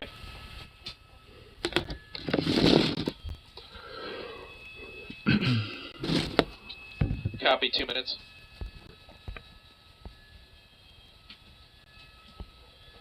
Copy that. And just to give you all joining us on the web on our streaming channel. Yeah, tune in on the web, everybody. We have Oh shit, the guy has his sunroof covered. It looks like, you know, he closed it so he kind of keep the flag straightened out. 4 p.m. coming up. He really wants that flag to be seen. Is he like a Bolivian immigrant or something? See, I really want to know what, like, this guy's motive is. Because there's some sort of motive behind this. I mean, it's not necessarily just strictly, like, some, like, criminal bullshit going on. There's some other stuff happening here. He did this with an intent to be seen. So, I really wonder that. I'm really curious, so I'm wondering what that is. Coverage of this pursuit of... I mean, maybe it's not a Bolivian flag. Maybe it just happens to look like one, but maybe it's like a Pan-African one. I don't know what the fuck this could be. Either way, there's some sort of a statement that this guy's making. Armed robbery involving this Mercedes. We believe, at least from the latest word that we've got from LAPD, that this Mercedes has been stolen. Oh, there you go. And you can see there this pursuit coming, slowing down a little bit behind a white. Woo! The LAPD thread the needle. Behind him opens the door a little bit, hopefully hoping for an end to this pursuit. But this driver gets a little scared there and scurries around to the right side. He threaded that needle, dude. There, and there's a lot of traffic to be seen here on the eastbound 10. Really the only... Oh, man, he's getting so close to these cars, man. I'm getting nervous. I mean, I guess I kind of technically know he doesn't hit any of them, but, oh, man, the butt cheek clenching, dude. Oof. I'm feeling it. You never know if someone's going to be pulled over on the shoulder. That could be an interesting development as we continue in the eastbound lanes here, and you can see there LAPD staying very close behind this vehicle. I'm going to take a quick pause here. We're getting things ready. This is literally unimaginably good driving from a Mercedes-Benz driver. You know he stole it, okay? I've never seen a Los Angeles Mercedes-Benz driver drive this responsibly. You understand? It does not happen. It has never happened. It will never happen ever again. This is the only time. The only time.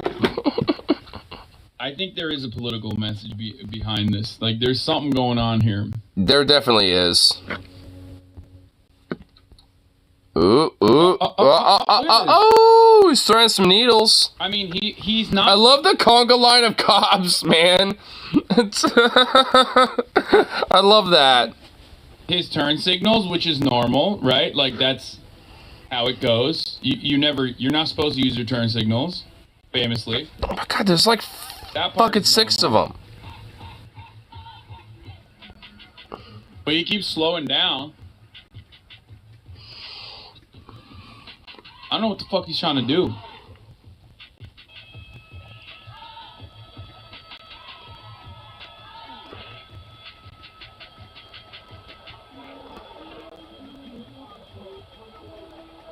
Fox went in the commercial break.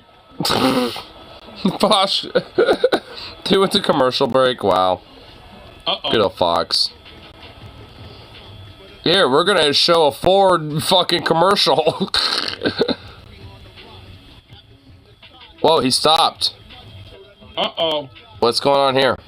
Doors are opening. Yeah, Giovanna, this pursuit is definitely coming to an interesting point right here as we see the driver coming to a complete lanes on the 10 freeway. We're in the eastbound lanes. Oh, is he trying to trick the cops? What is going on? There's a 3-minute paywall coming, too. This guy's got to be a fucking Hasanabi head, dude.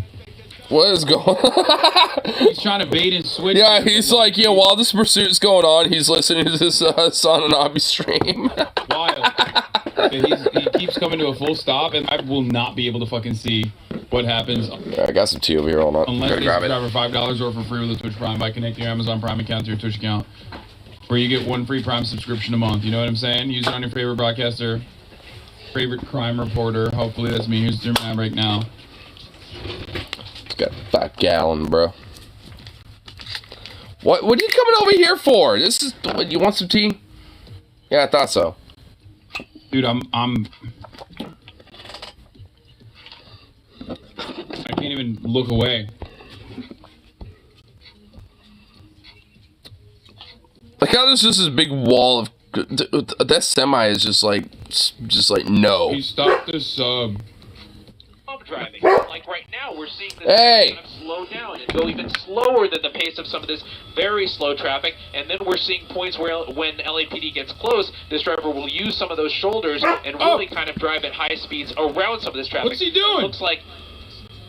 Yeah, it looks like something was thrown out right there, and we've seen that... Wait, did he throw something? Really kind of drive at high speeds. Oh shit, yeah, he did. We're seeing points where when LAPD gets close, this driver will use some of those shoulders... And dude, he just he just yeeted something. Really kind of drive at high speeds around some of this traffic. What's he doing? It looks like... Well, yeah, what did he do?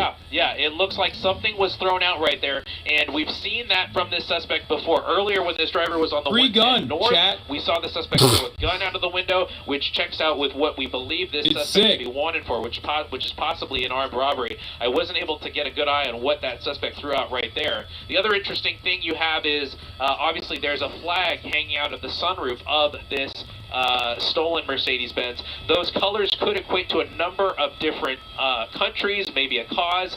So we're not going to... I'm pretty sure it's more likely to be Bolivia, but... exactly what that could be from at this point, but definitely makes you wonder exactly what this pursuit driver, what this suspect may want, whether he wants to bring attention to a cause, or whether he's just trying to get away at this point. Wow, and we're seeing very agitated right now. Yeah, oh my god, whoa, hold on. Wait. To a cause, or whether he's just trying to get away at this point. Wow, and we're seeing very agitated. What's going on here? Did those two accidentally bump into each other? Like, oops? Like, was that an oopsie? Yeah, he's moving around a lot. He seems like he's shuffling through some I mean, it's hard to see through the windshield, but he's doing something right now. He's driving It's slowly. classic. perhaps He's because cycling through his trying to- weapons. He's cycling, yeah. that he wants to do. Who knows? Maybe He's cycling through his hide weapons, dude. evidence. Yeah, he's going for the weapon circle, seeing which weapons he needs to grab. That's what's going on. The weapons he's definitely quite some time now, Giovanna, and this is the most agitated this driver has taken on. We know that the sunroof had been open most of the time. The sunroof was just recently closed. We know that the flag, he definitely wants to make sure he's displaying the colors of that flag. We know that. We know that this has originated from an armed robbery suspect. Now, Gabe, did we find out, is this a stolen car? We believe Duh. that to be the case. If it's a Grand Theft Auto, no shit, Sherlock. Just what we have from LAPD. You just said that. Right. It's like, oh yeah, we know this is about Grand Theft Auto and armed robbery, blah blah blah. Oh, by the way, is this car stolen? Are you kidding? I love media, dude. I love local media. Oh my god. This suspect is wanted for You just like close off traffic. Well, considering it's like a Congo line of cops, I'm assuming one of them will, like at the back of the line, will stop and like kind of slow down and be like, hey, you know, and like kind of block drive for a second and be like, retrieve whatever fucking fell or so. I'm assuming that maybe. I have no idea. So that's the information that we're running with right now. As far as what LAPD is telling us. Dude, I wonder what that guy on the bike must be thinking, looking over, being like, "Oh shit, I guess I got like some entertainment while I'm over here." All right, Gabe. Yeah, we can hear you. And because this is a Grand Theft Auto vehicle, potentially, that's what authorities. He's lane jumping. It's possible this flag was. Oh shit, dude! He lane jumped out of there. It's like he looked over. It's like, you know what? Fuck this. And he started lane jumping and just like, nope. When? He's like, I'm out of here. Fuck this. I don't think it's probably not, because they're adamant on why would he the display flag it, when they're dog? driving, and the sun, like I said, the sunroof has been open. The person has been very targeted with their actions by holding that flag a lot and trying to unfurl it when it kind of gets wound. Yeah, he has been doing that. Leads one to believe that it's intentional. Is this a political statement then? Or something. It's intentional to have this flag out. What the statement is they're trying to make, I'm not quite sure. All right, and now it's definitely intentional there, guys. You know, you have to wonder what exactly the reasoning is to have that flag out of the sunroof. Earlier we saw the sunroof open, and now we see it closed. So not sure what that means exactly as far as what the driver is going through. I'm pretty sure it's just trying to make sure the flag stays, you know, secured and displayed. Now, you know, I think it's pretty easy to figure out. The shoulders, using the left shoulder, and Luke Dude, using everything the is right political, shoulder. man. But on the right shoulder, we saw a vehicle actually parked in They're those making my lanes. car chases So this driver political. had to Get get back into traffic, and now he's back into normal lanes, continuing, you know, really your politics slower out of my fucking than car chases. what. Now he's going a little bit faster than some of the traffic. But I wonder if that's just because some of these drivers hear the lights and see the sirens, and that's why they're kind of going a little bit slower. And what's happening now is all these other drivers are using the shoulder, and they're kind of, you know, making a pathway for this pursuit to get through as people hear it coming towards them, which is really, you know, that's kind of the best thing you can do, is just to get out of the way, stay out of the way, and let this pursuit. Very interesting. Don't remind me of that song out of nowhere. We're well into rush hour now, and this pursuit continuing. What's that do for anything? 10 freeway. I feel like he's trying to debate them.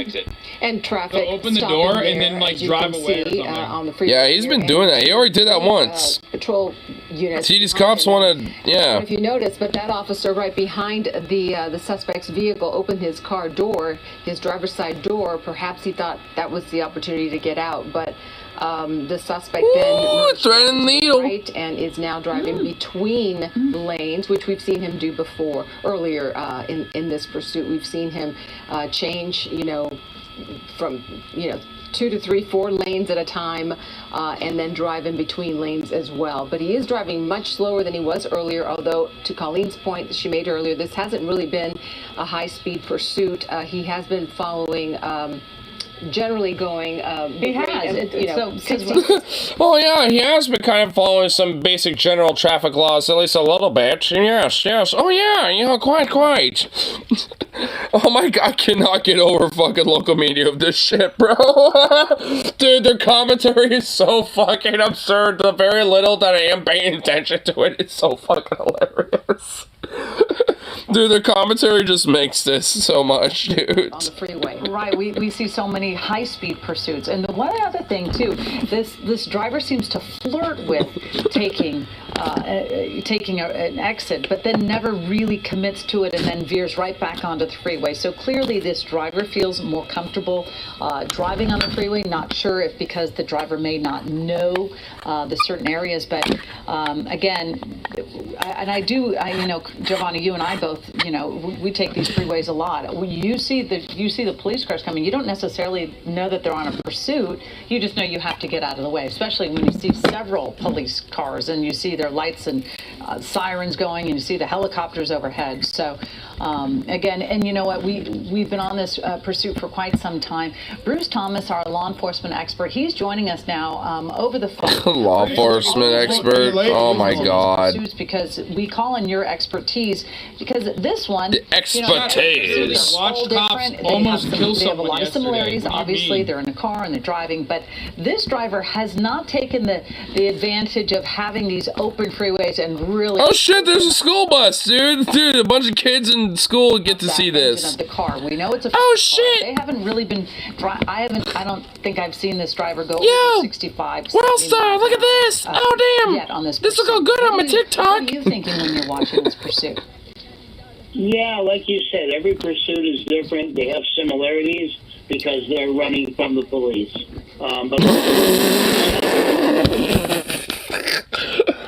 Oh yes, these police pursuits, they all have their differences, but they all have a similarity. They're running from the police. Wow, great assessment, Einstein. Holy shit, wow. Fucking Isaac Newton, holy fuck, write a book about that, son. Holy shit, you will get some goddamn Nobel Prizes over that. Oh my god, are you kidding me? This is their expert? No. Dude, local media, dude, I love it so fucking much, man. This is fucking awesome. This is awesome, bro. Kind of obeyed the speed limit. Amazing assessment. He's getting out of traffic, but he hasn't been a danger to. Fucking Einstein levels of assessment right there. And now it's in a full pursuit mode, and that's something that the watch commander is taking into account: is the driver's actions. Yeah. And Bruce, a question, because sometimes authorities will pull off of a pursuit. Sometimes when they know who the driver is, they have the license plate information. In this case, they're staying close behind. Is it because it is a grand theft auto suspect?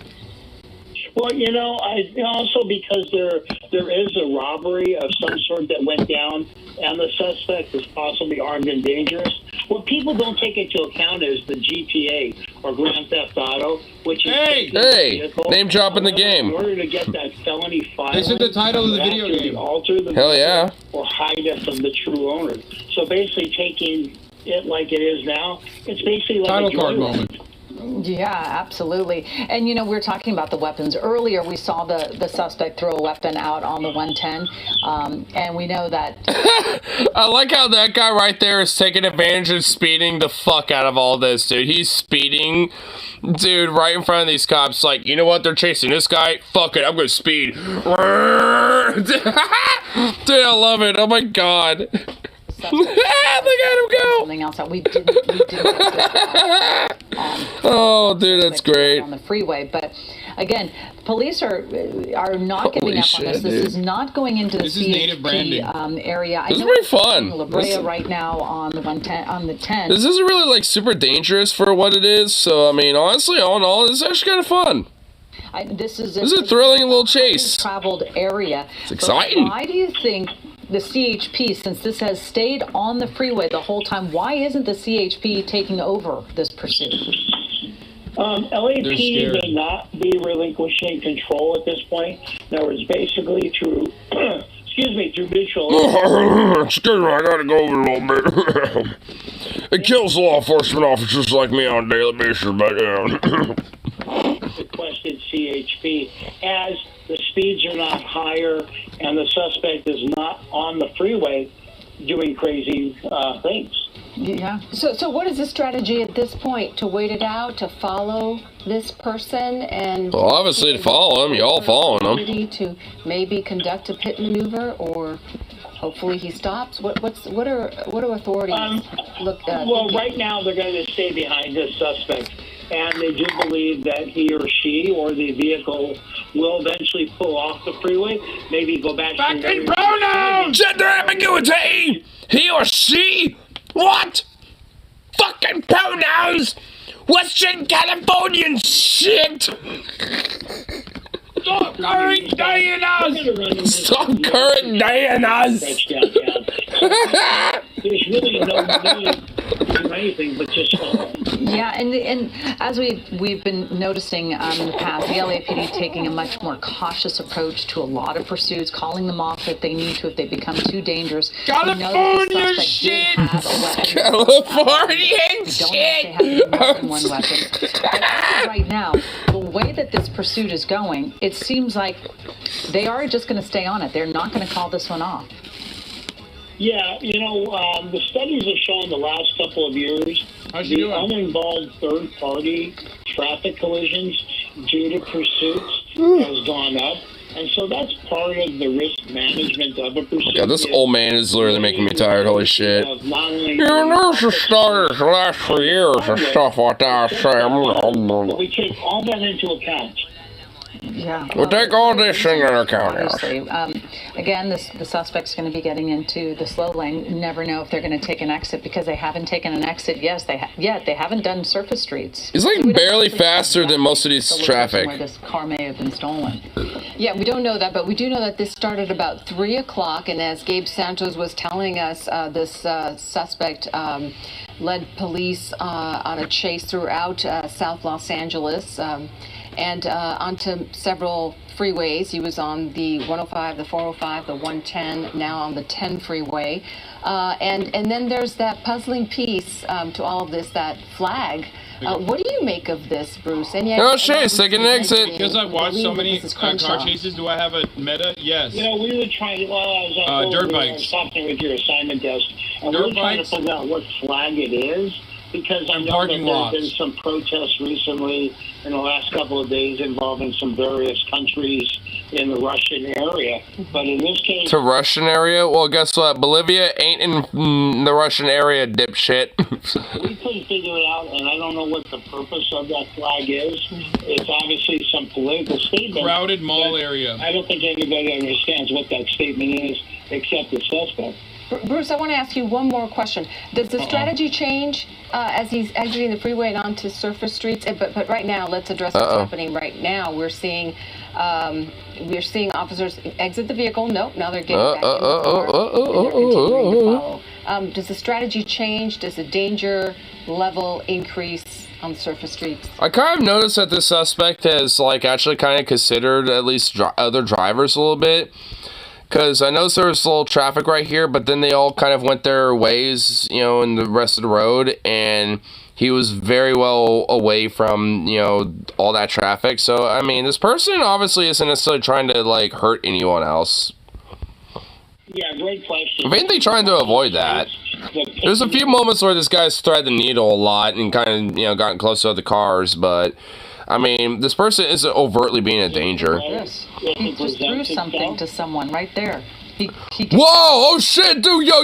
What happened here? Yo! There's someone. Yo! What happened? What? The pit maneuver comes into Look play. at this. Dude, yo! He did. Yo! What just happened? What? Oh, what? I don't think the police know that yet. What? That one gentleman with the white shirt that was at the corner. Dude, no, dude. Oh my god, none of those cops know that. None of them stopped. Dude, what the fuck? Yo! The suspect threw something to him. Oh shit! You're right there. Hope that they would Bruce, yeah, 1 second right there. Gabe, did you get an idea of what was thrown to that person on the side of the freeway? We're going the other way. Going the other way, Josh. So it was definitely Oh my God! What was exchanged. Oh shit! Oh, there they are. The driver, but we do know that the air unit, the LAPD air unit overhead, did see what. Bro, cops are blind, dog. I swear to Dude, God. they are blind as fucking shit, bro.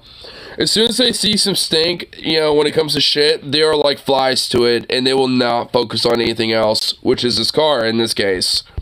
Very aggressive driving as we're going northbound now on Crenshaw Boulevard. Oh shit! Side of the road. This is some extreme driving, hitting almost 80 miles an hour here, continuing northbound. We were using Dude, out of nowhere, yo! median lane, and now we're back on the right side of the lane. Now this driver's He's opening up! down a little Oh bit fuck! through, Let's go clutch! Hopefully that intersection had a green light. Oh shit! Oh shit! That cop went no far behind. And going back. Ooh, ooh, ooh, ooh. Car. We're gonna go on the sidewalk. It'd be hard to see here. As we're gonna see that car come back out front. Oh, I'm clenching, dude. I'm clenching the cheeks. Oh shit! Car as well. Oh! Northbound now on Crenshaw.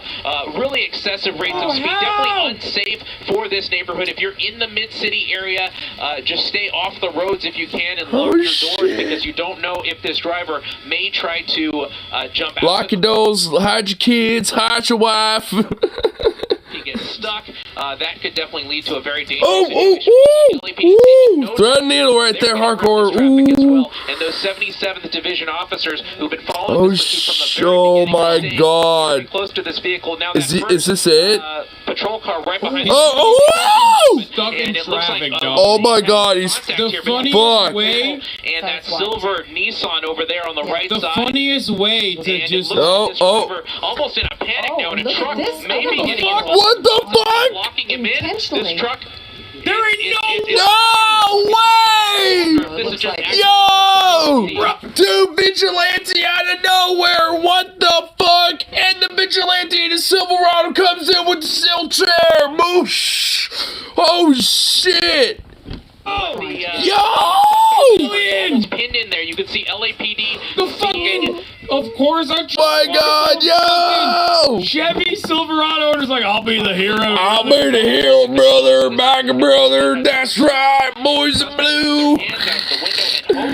Oh shit, dude! Bro, I would never do that for one reason, okay? Not because like it'll fuck your car up or anything, but most importantly because like you'll get shot by the LAPD. You know? What yeah. But I'm also kind of no shit. Like get the fuck out of that car, brother. You are about to get. Oh, there you go. Get out. There it is. They're telling him to get out. They're telling him to get out. And these LAPD officers have to also be concerned. Good. I mean, all right. At least he has some brains. He walked out and was like, "That's right, you son of a bitch." Dude, hold on. We gotta look at him strutting, dude. Look at him. Bullets. There it is. They're telling him to get out. Dude, look at him strutting. He's like, "That's right, you son of a bitch."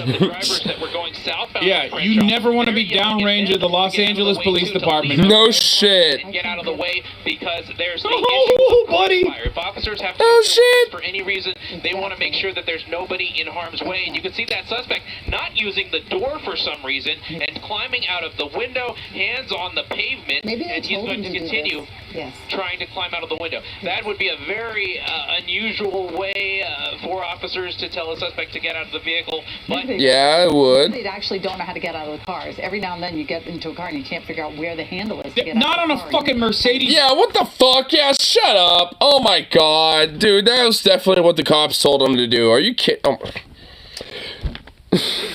Was that like some dog whistly racism?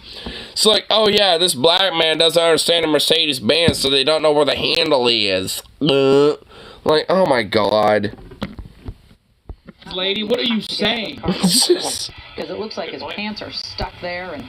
Bro, he's twerking, dog. He's twerking. Dude, he be twerking for these Big cops. boy. Aren't they, boy? Dude, yeah, dude, he be twerking for them piggies, dude. He's making them work for their money. frame to try and get a little bit closer to the suspect and use the vehicle. What's this? What are you doing? What are you doing? What is this cop doing, dude? what are you doing? Stop! What are you driving forward for? Cover. They're going to use the door to get a little bit closer and hopefully either. Why? Just walk up to the dude. He's literally doing a handstand outside of the fucking car. What, do you think he's got like an IED attached to his foot or something? What, he has like an explosive, like a grenade? The suspect and bring him into. Was he got like a tactical nuke? Let's get close enough to be able to see if the suspect is actually stuck or if he's dealing with something else. Right, and he may be under the influence, a possibility, and we did see him throw one gun out of the vehicle. They do not know if he has any other weapons in that vehicle, so they have to take every precaution possible. Yeah. It is odd that the suspect is climbing out the window. We do wonder why he didn't just open. This is kind of funny, I'm not gonna lie. It is a little funny. Clearly thought it was going to be Things much end this easier way. exit as well. Did not realize they'd be stuck right there on the windowsill of the. I mean, I can't. Cops are like, first time, brother. Cops, when they noticed how thick he is, it can't get out. realize that they're like, oh, he's just like me. Officers are in danger this afternoon, so. No, I'm just saying in general how you can get the officers are trying to figure out how do we get you out of there without putting our lives at risk as well. It's a precarious and almost. Bro, what do you mean? How do we get him out of there? Look at him.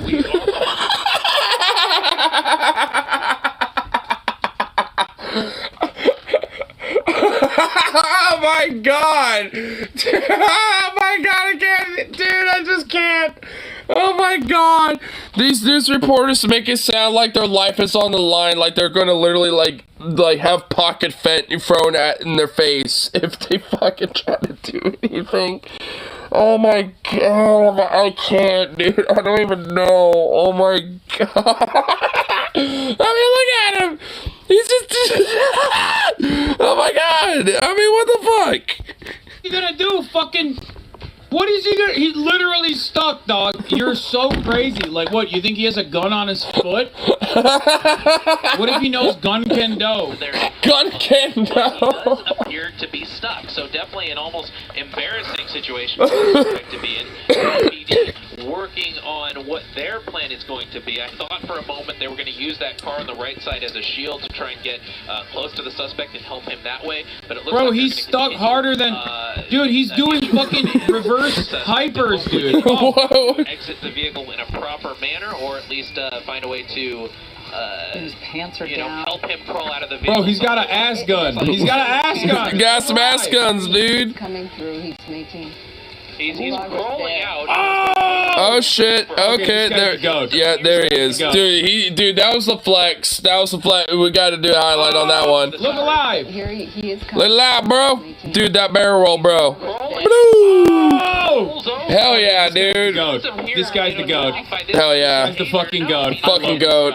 Highly unusual. It does appear that this suspect may be under the influence of something because this is just not normal behavior. He's rolling out of the vehicle. Whoa, there he is. He's ready to go. Have to deal with it, and they're going to continue issuing commands with him. And we can only hope that very shortly here they're going to move in and just take this suspect into custody. Look, the best possible thing about this is that he is cooperating. Exactly. He has. Why are the cops not moving in? Like, dude, what the fuck?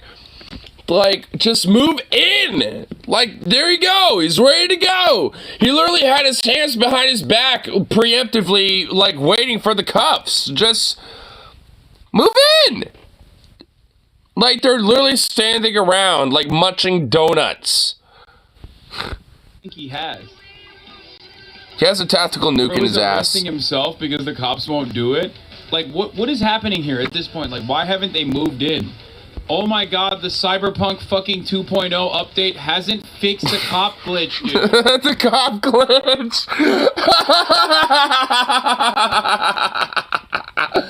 Oh my god, the cop glitch, bro. Oh my god, the cops are still glitching in Cyberpunk 2.0. What the fuck? What the fuck? No. Fix this. Fix the glitch. They think he has fentanyl. Pocket fentanyl. Watch out. Pocket fent.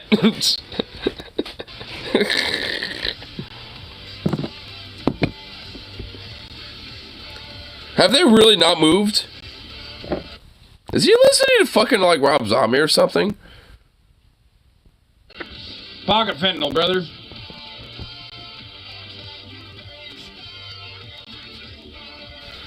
I don't think so, but it sounds pretty similar. Sounds very industrial metal. I actually don't understand why they still haven't arrested on the him. 110 North, where the suspect actually threw a gun out of the freeway, and out of the vehicle onto the freeway, and we were. Oh, there's a crowd of people watching. Confirmed that it was a weapon, and we did see something else thrown out of the vehicle a little bit later on, and then of course that exchange with a bystander near the Crenshaw Boulevard off ramp from the 10.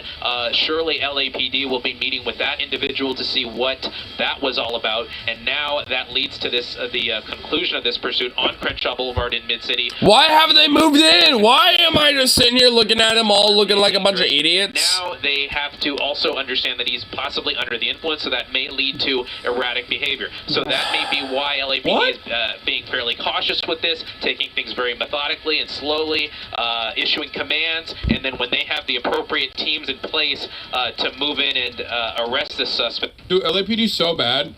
Dude, cops are a bunch of fucking pussies, dude. What a bunch of pussies. Like, I mean, he's already, like, submitted. He's, like, ready to be cuffed. Like, he's, like, I mean, dude, like, oh my god. Dude, the cops are a bunch of fucking pansies. Literally needed the guy in the Tacoma to fucking apprehend this guy, which is pretty funny. Because the guy in the Tacoma is going to come back and just, like, handcuff him. You know what I mean? The guy in the Tacoma is going to come back and be like, all right, I'll do it, you fucking idiots. No shit, bro. Just, you know, high traffic, high commuter time, people trying to get home with their kids. Dude, it's a conga line of, like, 8 cops just to arrest one dude. Oh my god. What a bunch of pussies. Work or do whatever they need to do. But Crenshaw's a busy road, and so Here those officers come. They're going to clear the vehicle. They're going to make sure that no one else. Why? Just go! Oh my god! There's capacity is in and around the vehicle. They're going to open the trunk, and now they're moving in from their vehicles towards the suspect. Look at the way they're moving. Grab one Oh my god, dude! What a bunch of pussies! They're going to grab the other arm, slap the cuffs on, and bring this to a conclusion. We're just glad from how erratically this pursuit got at the very end. We're just glad nobody else was hurt except for maybe this. When they saw how thumb-like and fat he was, they were like, we can't arrest him, he's one of us. He's like, you know what, this guy's one of us, brother. We might need to kind of, you know, withhold our aggression on this guy right here, I'll tell you what. Well, again, we're happy to see this come to an end, especially by the way that the suspect certainly changed their driving attitude, and he's really agitated. Yeah, he's definitely very angry. Yeah, he's yelling some shit. Yeah, oh yeah, dude, the article sounds rating. Yeah, him being agitated, though he is. Dude, look at this. Look at him. The way that the dude, he's mad. Their driving attitude. Dude, he's yelling, dude. Right now, still yelling at the officers. We don't know what he's saying, but again, it really changed, going very, you know, within the speed limit on the freeway, and then just. We were all concerned it was really going to escalate further and someone would be hurt. We do believe that there was contact with another vehicle. Gabe Santos and Air 7 HD, thank you so much for your coverage of this. And Bruce Thomas, as always, thank you for your insight. All right, well, now we're going to be moving on for more news right now at 4 o'clock. Other news all on Hollywood on strike. On Hollywood today, as we await the outcome of negotiations between the Writers Guild of America and major studios. Both sides Which, that's not going to happen. Yeah, that's going to keep going for quite some time. So, yeah, whatever. Oh my god, dude. Fucking LA cops are a bunch of bitches. Jesus Christ, what a bunch of pansies. Good lord. I mean, that, like, was way more anticlimactic than I thought it was going to be honest. Like, I mean, it's like, man, I knew there were a bunch of pansies, but, man, they really took way too long to just, like, have a dude just waltz up, handcuff him, pick him up, and then there you go. Then he can... oh, my God, wow. I honestly was expecting the guy in the Silverado to do it himself, like Hassan was saying.